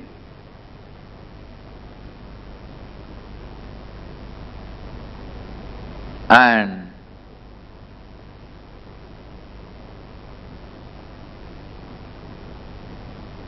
maybe some 20-30 sadhus were sitting around the seat of the Guru. The seat of the Guru was empty. They were all sitting down, meditating. The moment he walked in, all of them got up and stood and did namaskar. The way they bowed down, I know he is the Guru of that area, means Guru of that group. He went and straight sat on the Guru's seat. The way he went and sat authoritatively, I know he is the Guru. And all of them are his disciples, very elderly sadhus with a long beard, just like you listen and see in the stories.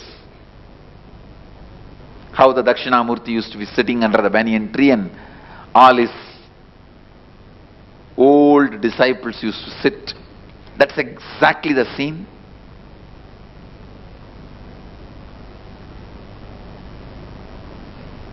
The scene happened in Kailasa, happening in Biddi.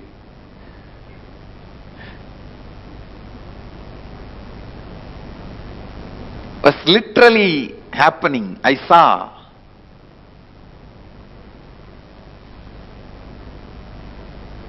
The way he went and sat.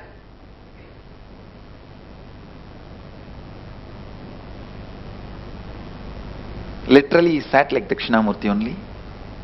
He just went and put his leg little this way, that's all. That's the way he sat. Where he put the left leg on the right leg and little closer he kept than usual posture of Dakshinamurti, you see. This is exactly the way he sat. And he started answering some of the questions they all asked.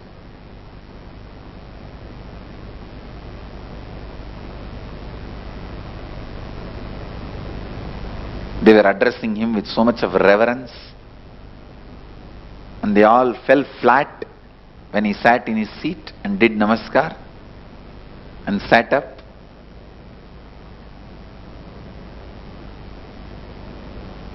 I was the only small boy in that group, but I was looking around and seeing all of them. Maybe after some time, their attention turned on me and one person said, "Who is this person? He is the only person without kavi here, who is not a Swami, sannyasi." That kind of it did not exactly meant I am not a sannyasi or a person without having kavi, something like that. Because I was with my school uniform. I remember very clearly that dark blue and light blue.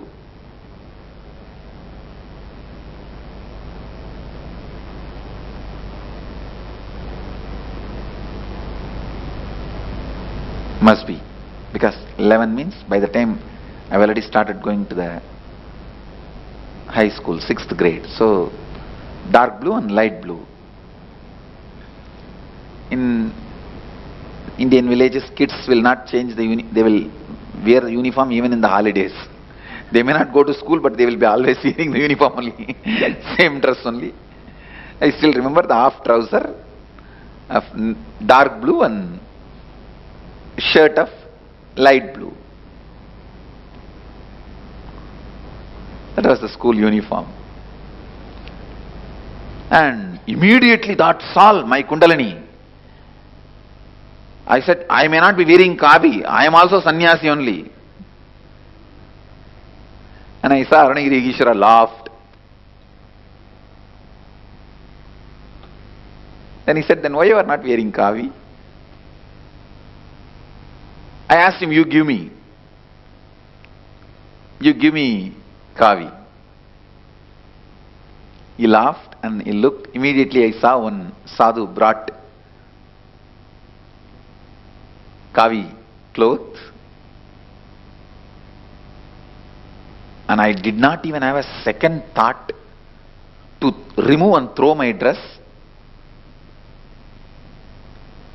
I just removed all my dress. Naked I walked near him without even having a second thought. And he himself tied that kavi cloth in my hip like a dhoti. He himself tied it.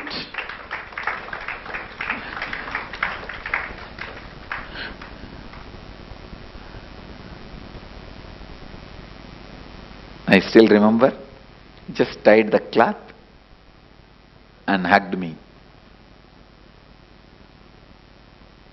Gave energization, put his hand on my head.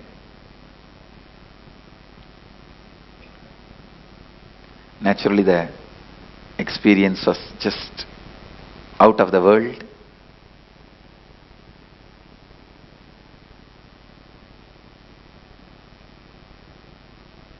I came and sat in the group. Now I felt one with that group and group also felt one with me. They did not feel now I am an outsider. One good thing, still I have that cloth given by him. Still the cloth is there. Because the cloth is there, I feel the experience is either happened in the physical plane or a metaphysical plane which gets converted to physical plane. See, there are some metaphysical experience which disappears when the conversion into physical plane happens. But there are some solid metaphysical experiences. It becomes physicality when it comes down to the physical plane. Like Ramakrishna had an experience of Rama giving him the pot full of porridge. A mud pot full of porridge. When he came down from that experience, he had the pot in his hand. The pot was there. The pot did not disappear. Only the Rama's form disappeared, but the pot was there. That did not disappear. So I can say, this experience from the metaphysical plane, when it settled down into the physical plane, the items given remained. That is why I feel the experience has become physical biomemory in me. It remains as a physical bioenergy. And after some time we were sitting and discussing, and all those great yogis and sadhus, they were all talking for a few minutes, and then they all sat in silence for a few minutes. He was sitting gracefully. I neither felt like asking any question nor felt like talking. I can say from my observation that tree looked very real because the leaves were there, fruits were there, the bird's sound I remember, birds were there, and in the breeze the tree was moving.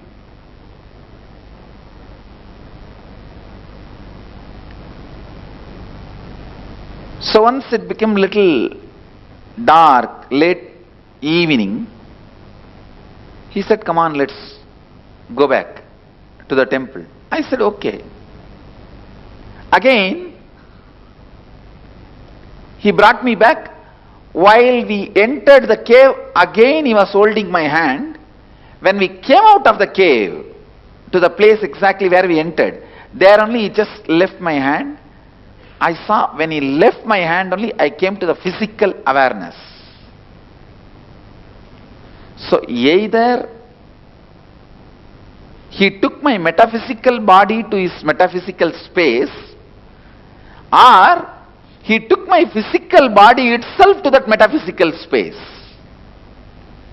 In these two, any one is possible. Because the cloth is there physically with me, I feel it was physical happening. But because it was completely otherworldly, looked out of the world,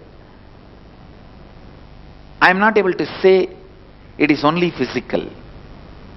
I'll explain why in the next continuously.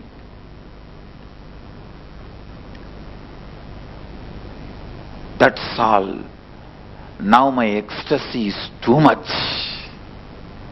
The ecstasy is too much. That new kavi, oh God.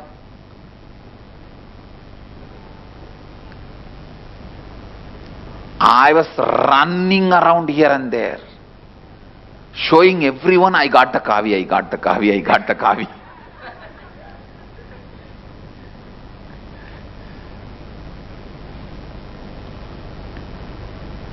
He left me in the temple saying that you can go now, and he went away inside his cave.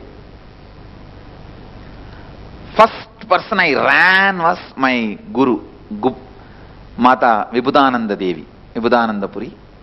Her name was Kuppammal, local name. I ran to her and showed, see, I have kavi, I got kavi. But I did not get that joyful response from her. She became too serious. I did not actually expect serious response from her. I thought she will be very happy. She became very serious and asked, who gave you this kavi? I said, why? She said, giving kavi means they gave you sannyas. Actually, she was waiting to give sannyas to me. And how did they give sannyas without asking your father and mother? Now your father and mother, your parents will ask only me. Who gave you the kavi? I got a little frightened. I told there is a sadhu in the temple. He gave me the kavi. Take me to him.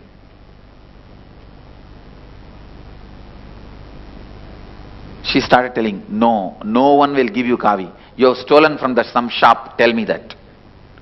Tell the truth. We will give it back to that shop. I will not tell your grandfather. My grandfather is well known in the city. Sorry, in that village. So everyone will be afraid of my grandfather, mother's father.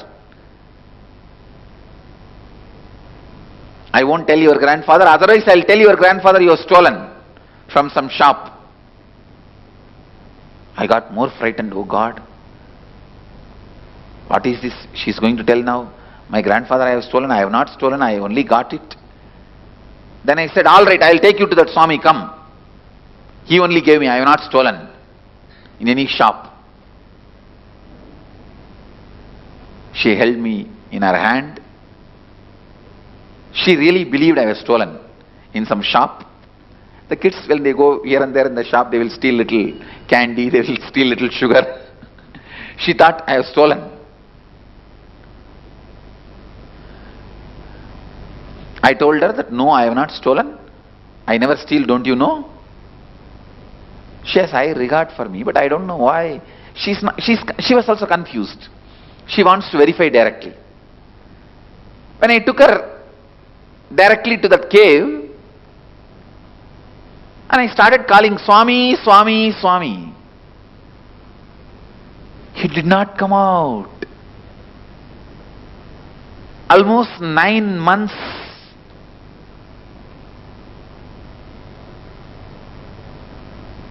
I know him. He is around me. Never he missed coming out. He did not come out. That's all. I was shocked. One side I have to prove to her I have not stolen. Other side she is now making a big ruckus that I have been given sannyas without the parents' permission.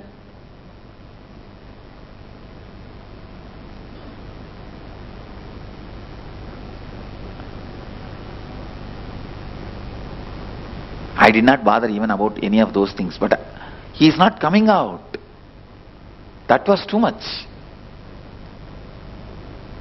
Then she just held my ears and started turning it. Tell the truth, where you have stolen, which shop you have stolen.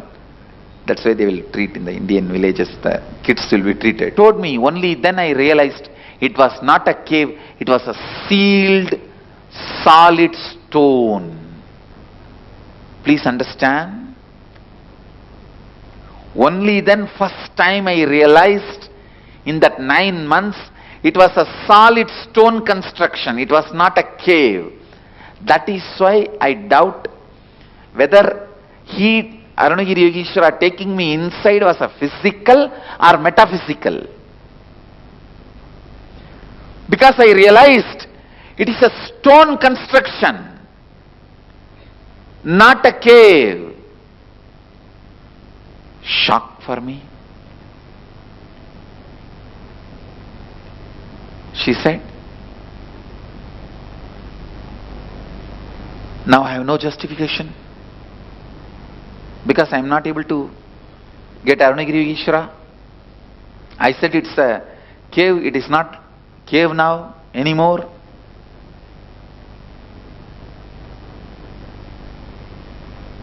I just stood. She was just turning my ears. I told her, stop, stop. And I pulled her right hand. I still remember.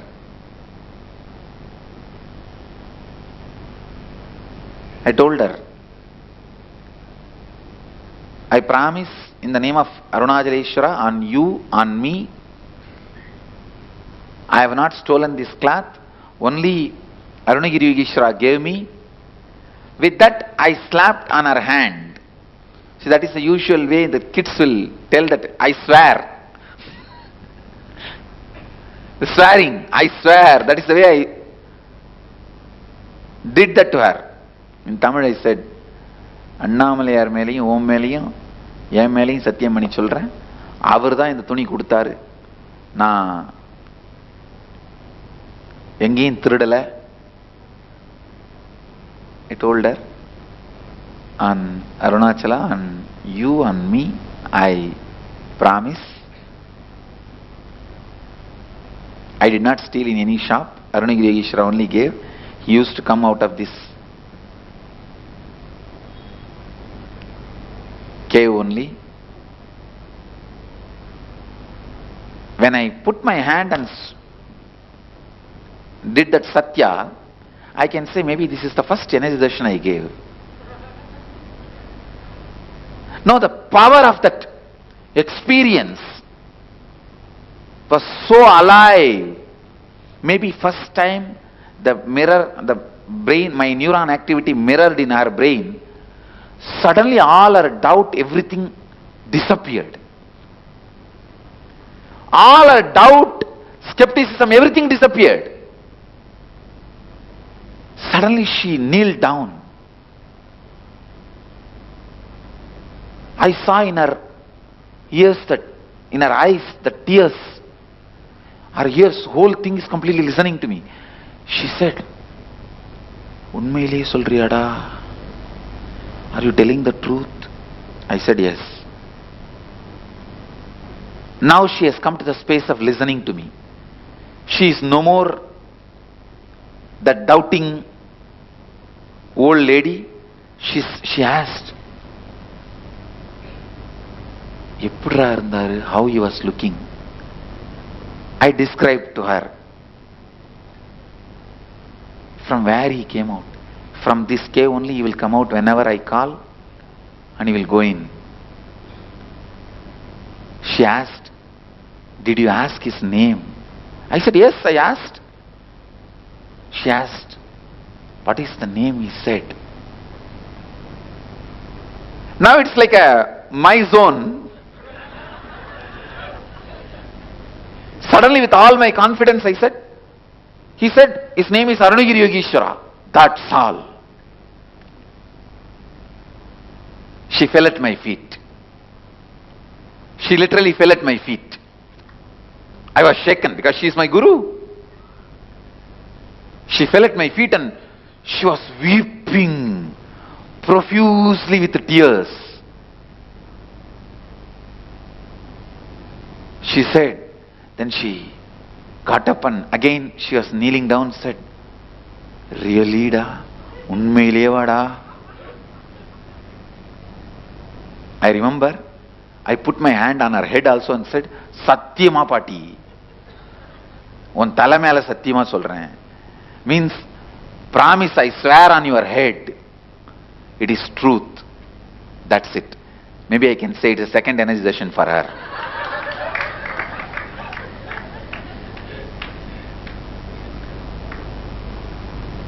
She said, hey, we are all meditating for years and doing tapas just to see him once. You really saw him? He gave you the kavi? You spoke to him? Now she is a complete theist. She is completely able to receive the experience I was telling.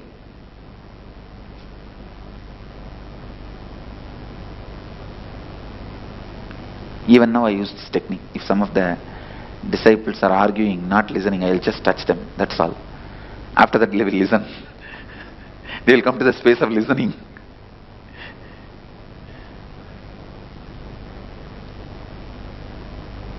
Their energy will change, will become positive.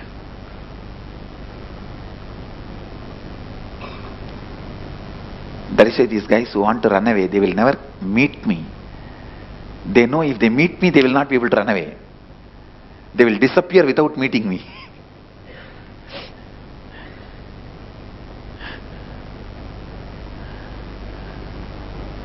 She cried, and she could not handle herself.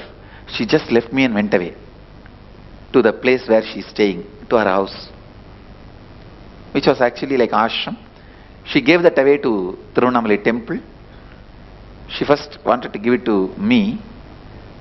When I said, no, what am I going to do? I am not going to be physically staying here in Tiruvannamalai.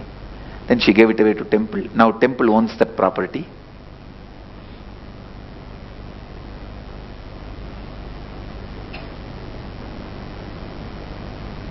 Now, I have a big issue. He is not coming. I felt I breached the word he told me. He told me never to tell anybody.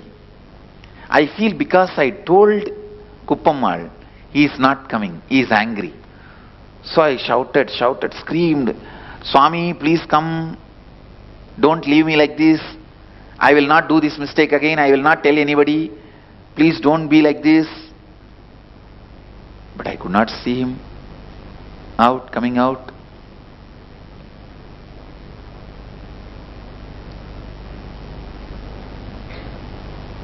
One side when I remembered, she told me, Kuppammal told me, he is directly Mahadeva, Shiva. Living here in Arunachala.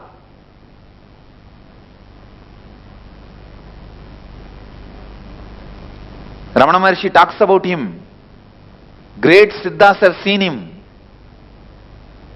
One side that was making my body just explode in joy, bliss. He himself came and gave kavi to me. Other side, now he is not coming. So that was just squeezing my heart.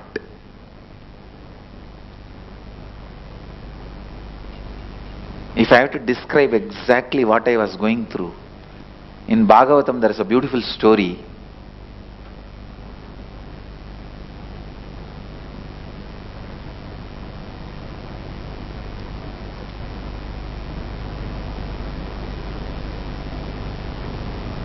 One Gopika wants to go and see Krishna middle of the night. He is sitting in the forest and playing the flute. That sound is coming to her bedroom. Husband is not there. So she runs secretly to go and see him and come back. But the moment she came to the main door of the house, she saw the mother-in-law sitting and combing the hair of the daughter-in-law. Sister-in-law, sorry. Mother-in-law sitting and combing the hair of her sister-in-law. Even now in any Indian village, if you go and see, if you see 10 houses, in 5 houses you can see this scene. Mother sitting and combing the hair of the daughter on the doorstep. I thought, oh God, from the time of Bhagavatam we have not changed. 5,000 years tradition. Sitting on the door frame and mother combing the hair of the daughter.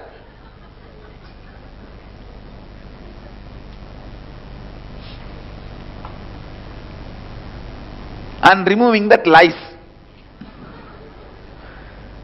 This is almost like a 24-hour job. If they don't have, in those days no other entertainment, na? Only this hair combing. You comb my hair, then I will comb your hair. So beautifully Vyasa describes. I have to tell you the exact scene. The Gopika runs. The main door frame, the mother-in-law is sitting and the sister-in-law is sitting and she is combing the hair.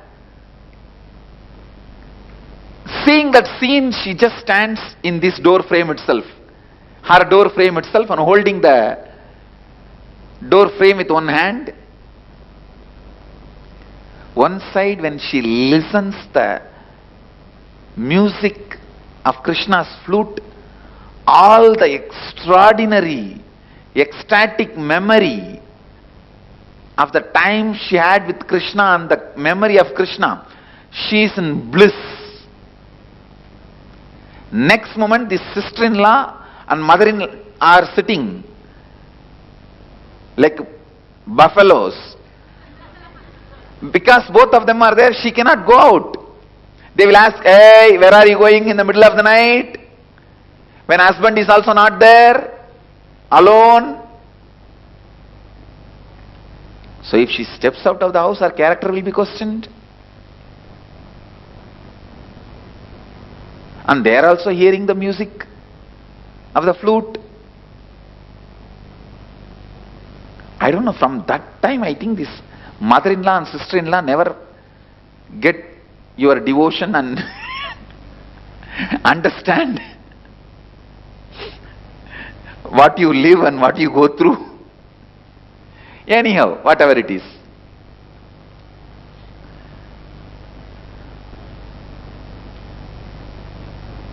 Because mother-in-law and sister-in-law are sitting, she is not able to go. Because she is not able to go, the pain of separation was other side. Vyasa describes, the pain was like intense burning. And the bliss of her memory of Krishna was intense joy. This both happening again and again. Because of that pain, she burnt away all her incompletions. Because of that joy, she exhausted all her good karmas. Because she exhausted both, she just became enlightened and fell on the ground, liberated herself. Got liberated. This is the exact story I have to describe what I was going through at that moment. One side now I know Mahadeva himself came. I am holding that kavi. I am touching that cloth again and again.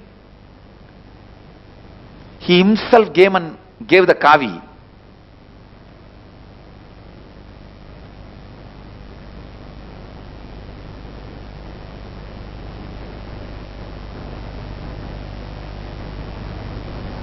The joy,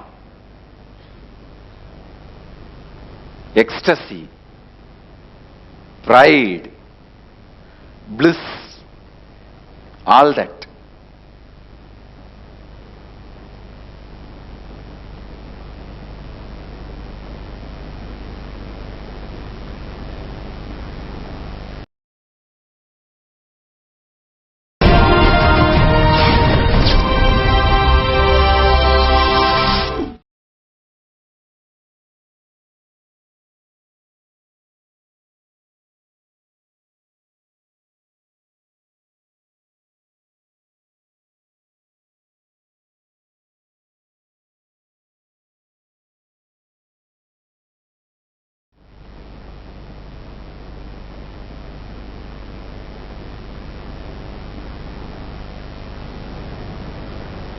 The other side, the pain, he is not coming. The fear, he may not come at all anymore. I may miss him. That is too much. When these two happened, whatever the remaining little bit of good karmas I had got burnt by the joy and bliss, knowing that he himself lived with me and initiated me. Little bit of whatever bad karmas were left, they got burnt by that fear, whether he may not come at all. This bliss and joy and pain burnt both the karmas. I just dropped. I can say, by crying, I just slept away there itself. I should not even use the word slept. I fell into some state.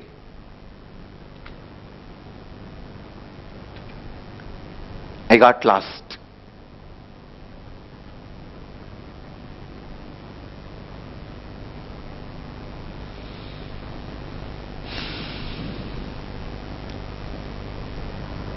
Anyhow, after some time, I think it was a late night, I was sleeping in the temple. I don't want to say sleeping, lying in the temple. The temple watchmen, they will come and wash the temple. Any festival day, they will come and wash the temple in the night. So usually, I will also help them. How to help? How I will help them? They will put the tube in the tap, and they will be having the broomstick and washing the floor. And we boys who are volunteering, we'll have to just hold the tap and walk behind them, pouring water. That's a voluntary service we used to do. So, that watchman, temple watchman, he woke me up, saying, "Hey Samir Bhaiya," that is the way he will call me. Wake up, hold the pipe for me, I have to clean. And they are going to put the deity to bed, go and have the Garbha Mandir darshan and come back. Somehow that day, I think some festival. I think it was January 1st. But still I am not able to completely corroborate with other things. Anyhow, so the deity was put to bed a little late. He said, go and have darshan in the Garbha Mandir. They are going to close the Garbha Mandir. They are going to put the deity into the bed. Then come back and hold me the pipe. Hold the pipe for me to clean the floor. I said, okay, and I rushed. I was in that same space and state.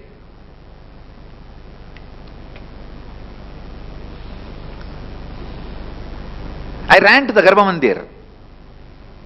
I saw no priest was there, but Garbha Mandir was open. Those days, very few priests were in the temple. Many times, Garbha Mandir will be open and no priest will be there. The moment I entered the Ardhamandapa, the hall of the Garbha Mandir, to have darshan of the deity. The moment I looked up, I saw Arunagirishwara sitting on the Shivalinga. He was just sitting on the Shivalinga. I could not control myself. I screamed, "Swami, are you here?"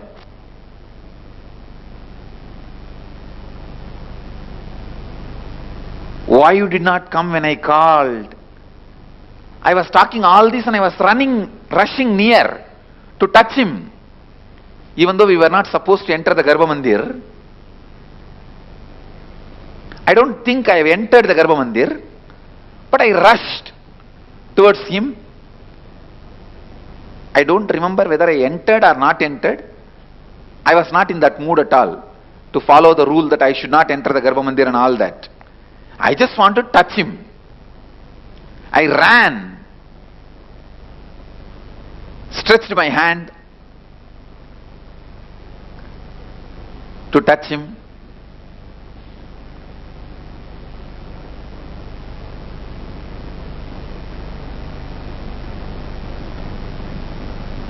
He also stretched his hand. The moment my hand touched his hand, exactly that moment, I saw clearly, he is me, I am him. It was just pure oneness.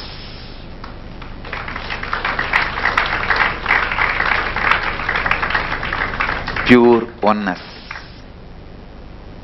That unclutching has happened exactly at that moment.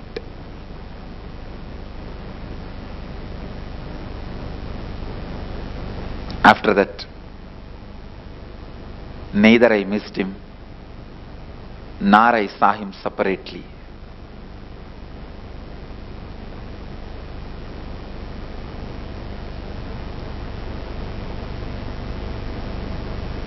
That's the exact moment, experientially, the unclutching.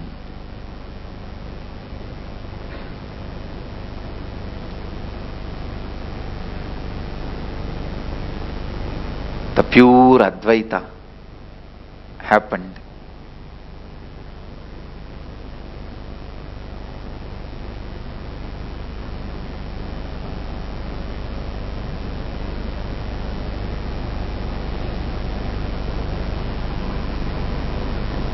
Whatever words you may use, Advaita, Aham Brahmasmi,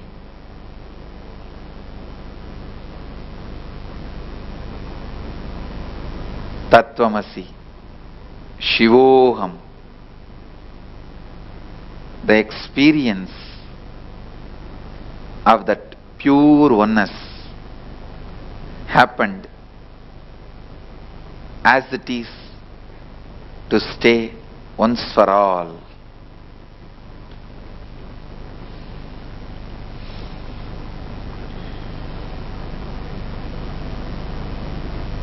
I bless you all with all my integrity, authenticity, responsibility and enriching and causing. Let you all experience the ultimate, pure Advaita, the oneness. Shivoham. Shivoham.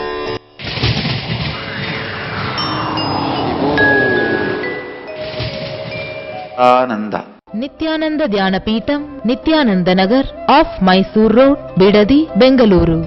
Phone 08027279999. www.nithyananda.org. Nithyananda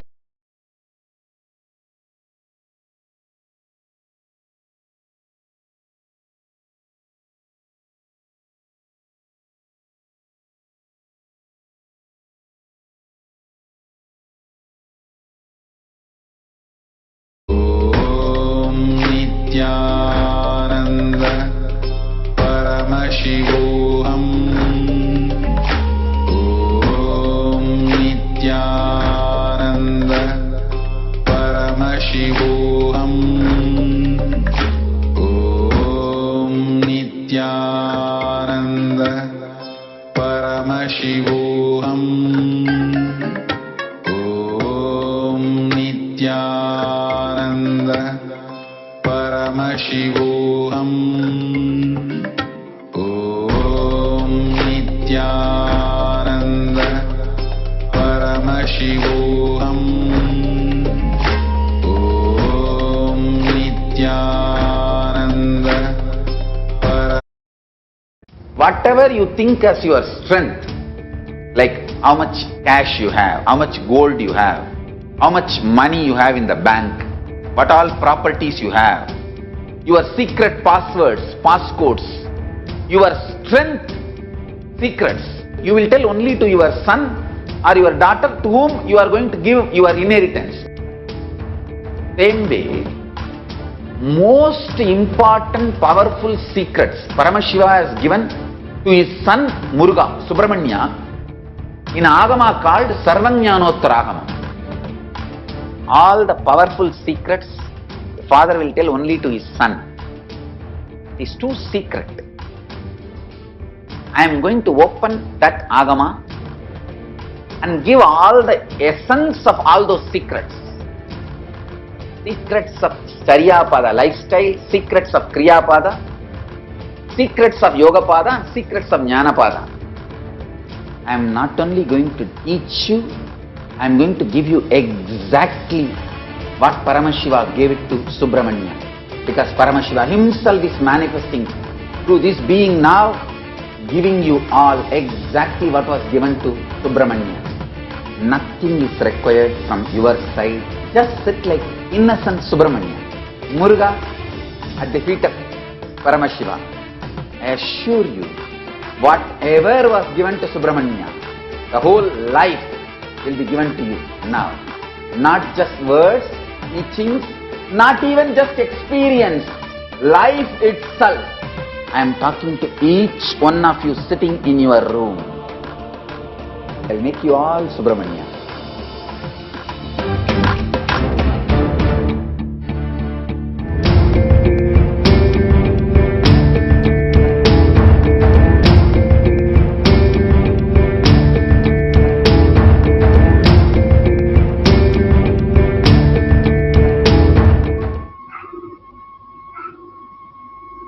Nithyanandam, just watching today, watching Swamiji's experience, listening to his experience of that space of oneness with Paramashiva, the unclutching moment that he experienced, we could just feel literally as if we were present there, and the joy that Swamiji must have experienced at that time. Every single day, without giving up, to transmit that experience to us. Swamiji has been giving various programs in different ways, even in satsangs, in different words, just making us understand, and not only understand, but experience that space of unclutching. Not alone that, now we have this unclutching meditation happening 24/7, where anybody could just participate, listen to the truth, and experience that space of Nirvikalpa Samadhi.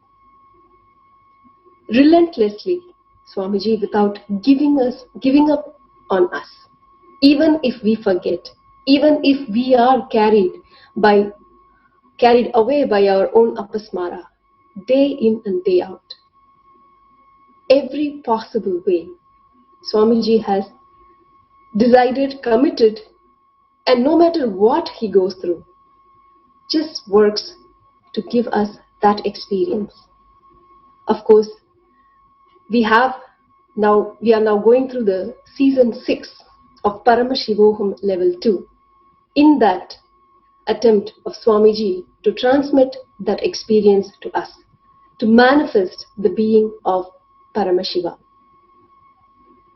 Presently, we are going through Paramashivoham Level 2 Season 6, a 16-day program where every single day is designed for us to experience various dimensions, to raise our consciousness, to ultimately experience the space of oneness and the being of Paramashiva.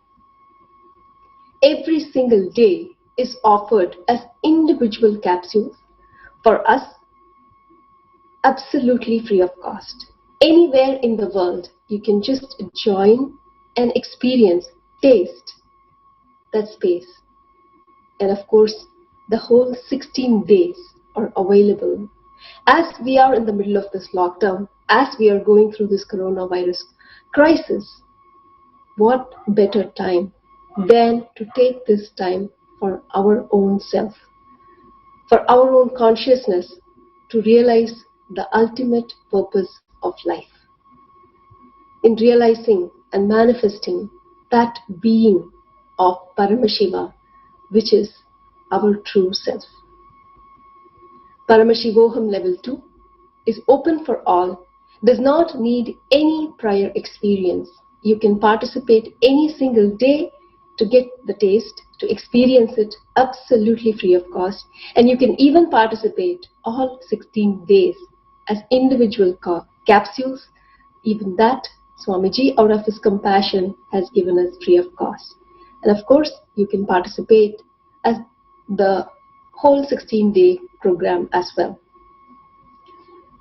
So do not miss these various wonderful opportunities that Swamiji is giving us, continuously reminding us to wake us up to realize our true purpose of life, to manifest the being of Paramashiva. So do not waste any more moment. Register yourself at paramashivoham.org, either for the one-day capsule or for the 16-day itself. So visit paramashivoham.org and experience this space, the being of Paramashiva. Thank you, Nithyananda. Whatever you think as your strength, like how much cash you have, how much gold you have, how much money you have in the bank, what all properties you have, your secret passwords, passcodes, your strength secrets, you will tell only to your son or your daughter to whom you are going to give your inheritance. Same way, most important powerful secrets Paramashiva has given to his son Muruga, Subramanya, in Agama called Sarvajnanottaragama. All the powerful secrets the father will tell only to his son. It is too secret. I am going to open that Agama and give all the essence of all those secrets. Secrets of Charyapada lifestyle, secrets of Kriyapada, secrets of Yogapada, and secrets of Jnanapada. I am not only going to teach you, I am going to give you exactly what Paramashiva gave it to Subramanya. Because Paramashiva himself is manifesting through this being now, giving you all exactly what was given to Subramanya. Nothing is required from your side. Just sit like innocent Subramanya, Muruga at the feet of Paramashiva. I assure you, whatever was given to Subramanya, the whole life will be given to you now. Not just words, teachings, not even just experience, life itself. I am talking to each one of you sitting in your room. I will make you all Subramanya.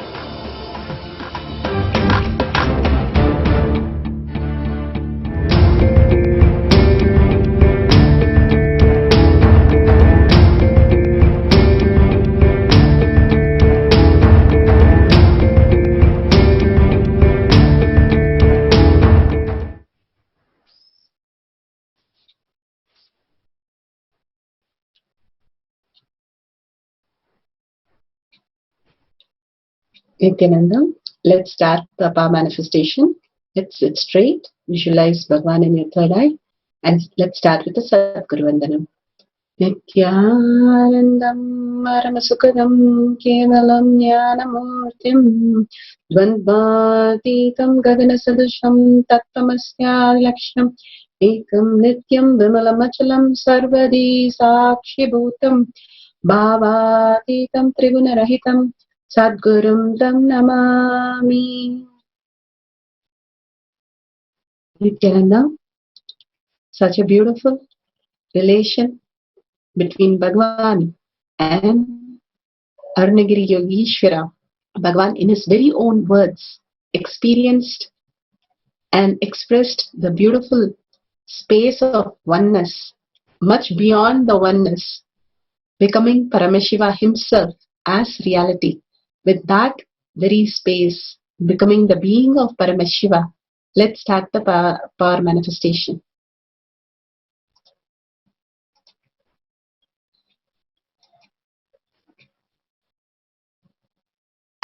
Let's go through the security measures.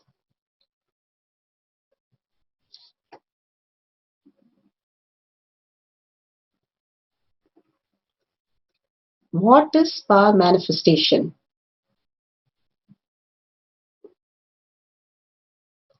Power manifestation is nothing but a cognitive shift that can infuse powerfulness into any action or state that we are in. It raises the frequency of our body and the mind to the ultimate powerfulness, Turiyatita.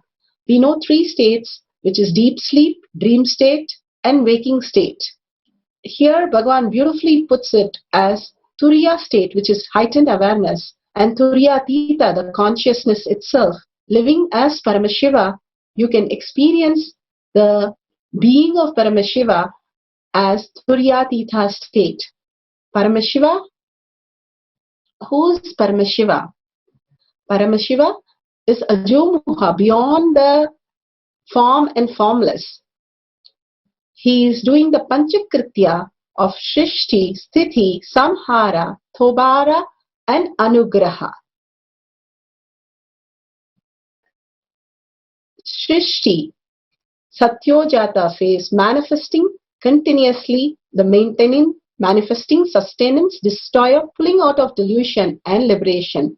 The Shrishti, which is sustenance, which is again the sustenance of manifestation, sustained, destroyed, pulled out of delusion and liberation. Regeneration, Agora phase.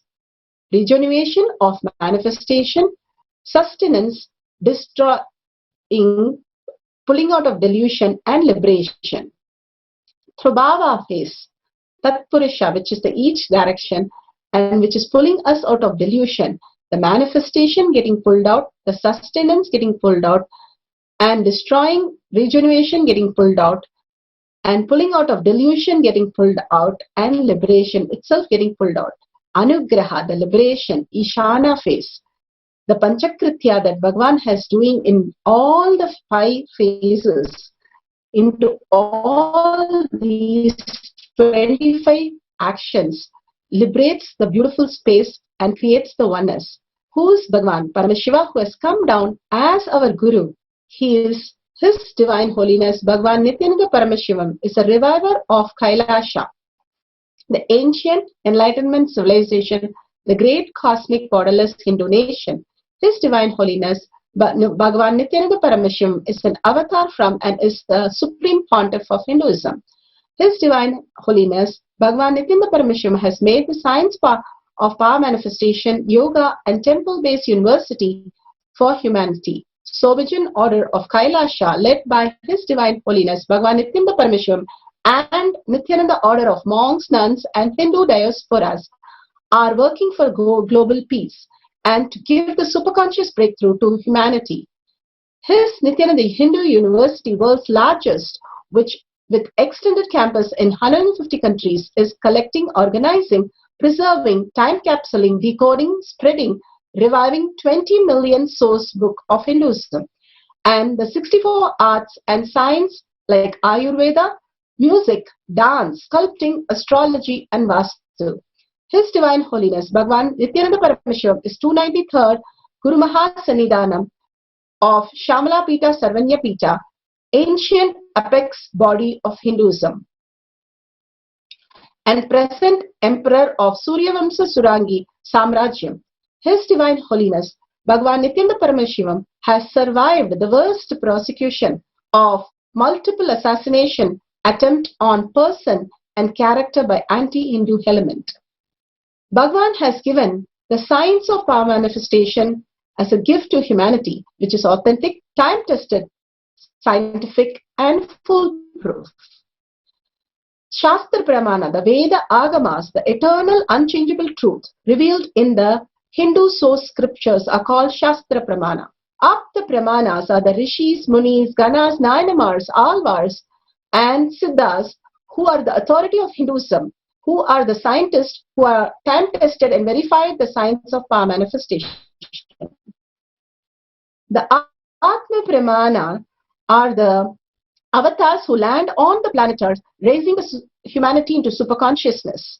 Here, Bhagavan Nithyananda Paramashivam, His Divine Holiness, Bhagavan Nithyananda Paramashivam, this millennium avatar, personal experience of each power manifestation, his Leelas, how he played the Leela with Arunagiri Yogeshwara, who is himself and manifested from human consciousness, human way of living and existing, and having a breakthrough of boredom and tiredness through the breakthrough of that, and living in oneness with Paramashiva and feeling the space of Advaita.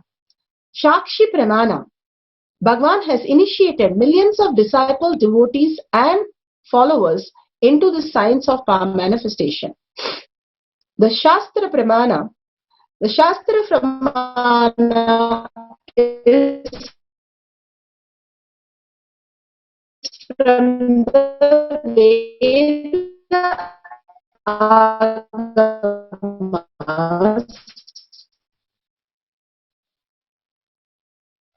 and here this is from Vijnana Bhairavata. Shastra Pramana is taken. Svata swashte manolayat dridha buddhe dridhi bhutam tatvalaksham pravartate sarvada swasharirasya dvadashante manolayat dridha buddhe dridhi bhutam tatvalaksham pravartate. Here beautifully Bhagavan translates from all sides. Take one Vadashanta in your body. There are 12 energy centers. Bhagavan beautifully says, such as center between your two eyebrows, third eye, with a strong, constant, restful awareness. That person who does this is Dhrida Buddhi, the one who is established in firm strength of undivided awareness, just like a flame undisturbed by the air. Bhagavan beautifully explained how his space of oneness, his state of oneness, his ultimate feeling connection, Shaktipada, and him becoming the being of the Paramashiva, was very prominent and very consistent, and which was his strong, consistent, restful awareness. He was so clear that he is Paramashiva. He is manifesting the space, state, power and being of Paramashiva, which became reality when he met Arunagiri Yogeshwara himself, Bhagavan himself, who came Guru, our Swamiji Bhagavan. Simply experiencing the oneness, feeling connection, we can break the boredom and tiredness and experience the being of Paramashiva. So beautifully Bhagavan has told us how the feeling connection makes us one with Paramashiva. When you are one with your mother, when you are a small kid, simply you will understand, you would not hurt her or you would not throw a tantrum which would cause problem for her. And slowly you grow into learning all these tantrums and incompletion as you grow older. But when you are a baby, you're simply waiting for your mother. Even if she spanks, you would hug her and still cry. The beautiful space, when you are in such a oneness space, Nothing will matter except the one you are feeling oneness with. Bhagavan says we all feel oneness with somebody, but here Bhagavan feels oneness with the ultimate source, Paramashiva himself.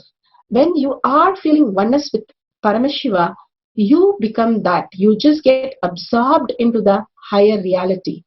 Again and again, defining our higher state of consciousness as our ultimate space is the ultimate Tyaga, Bhagavan says. When we declare that, simply the reality happens.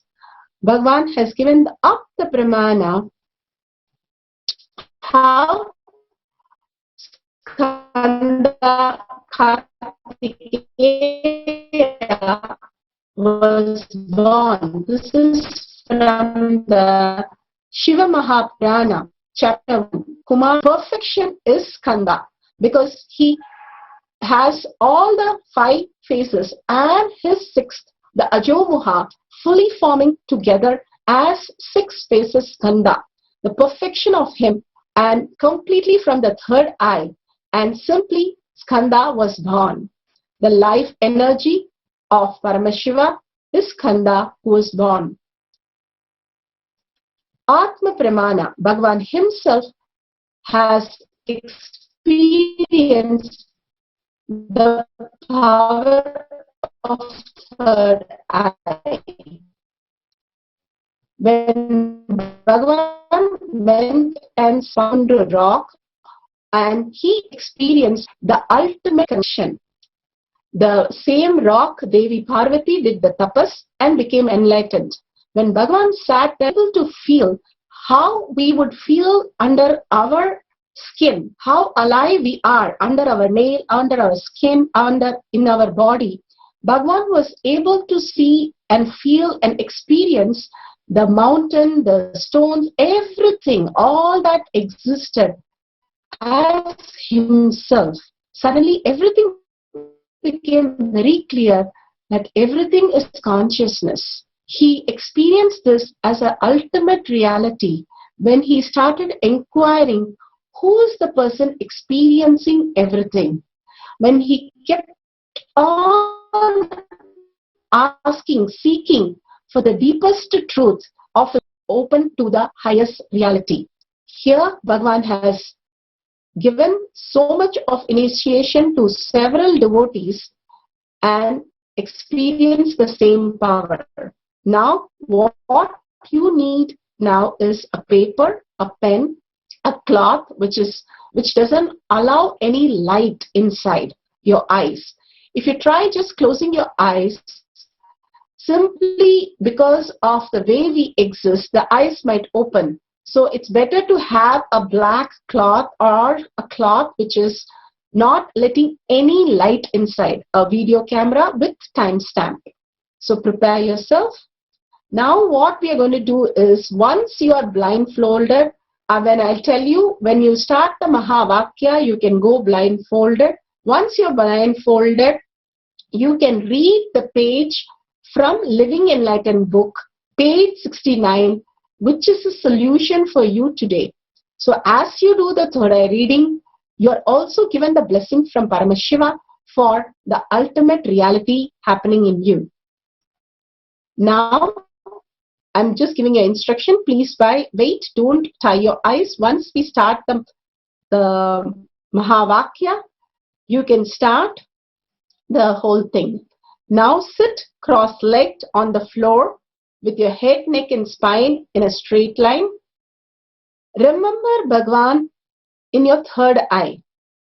Because the more and more you remember Bhagavan, Nithyananda Paramashivam, in your third eye, you simply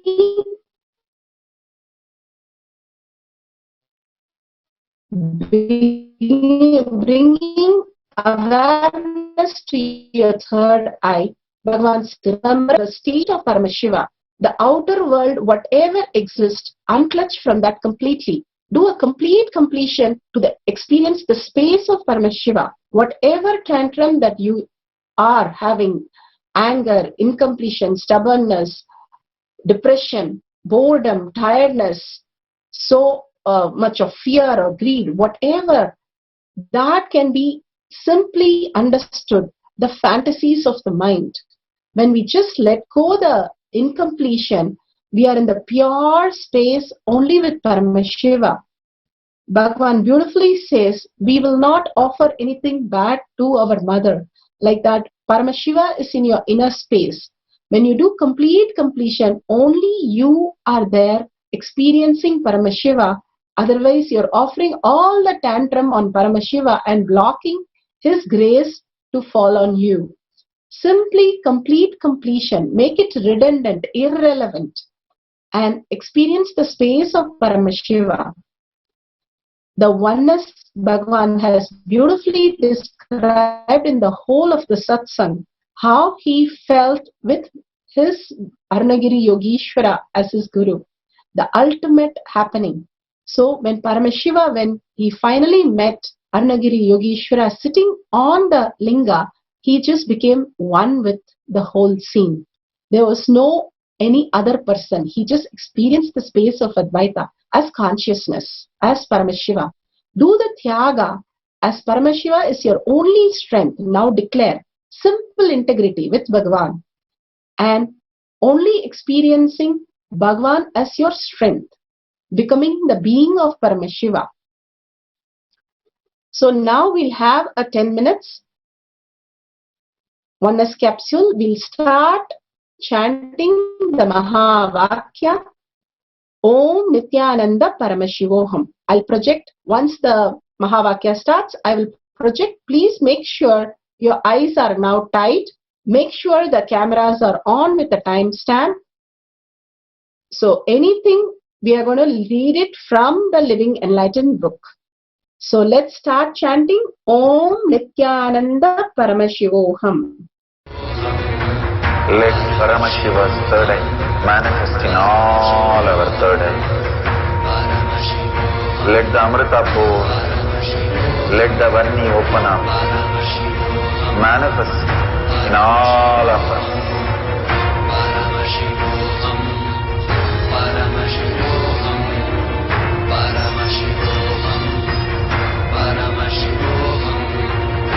Let Paramashiva overflow, manifest the powers in all our third eye.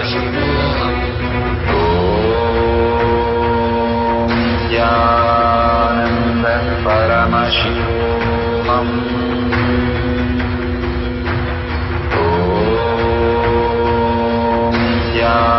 Nithyananda Paramashivoham.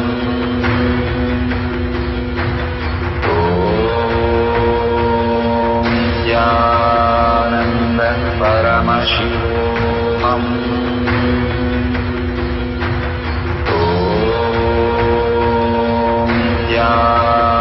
Nithyananda Paramashivoham. Om Nithyananda Paramashivoham. Nithyananda Paramashivoham. Om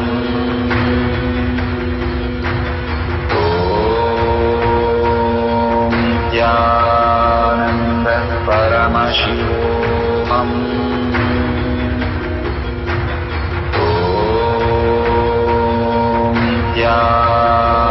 Nithyananda Paramashivoham.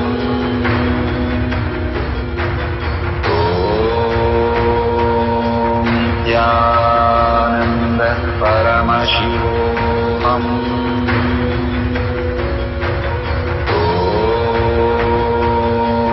Nithyananda Paramashivoham.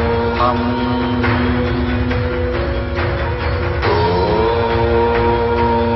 Nithyananda Paramashivoham.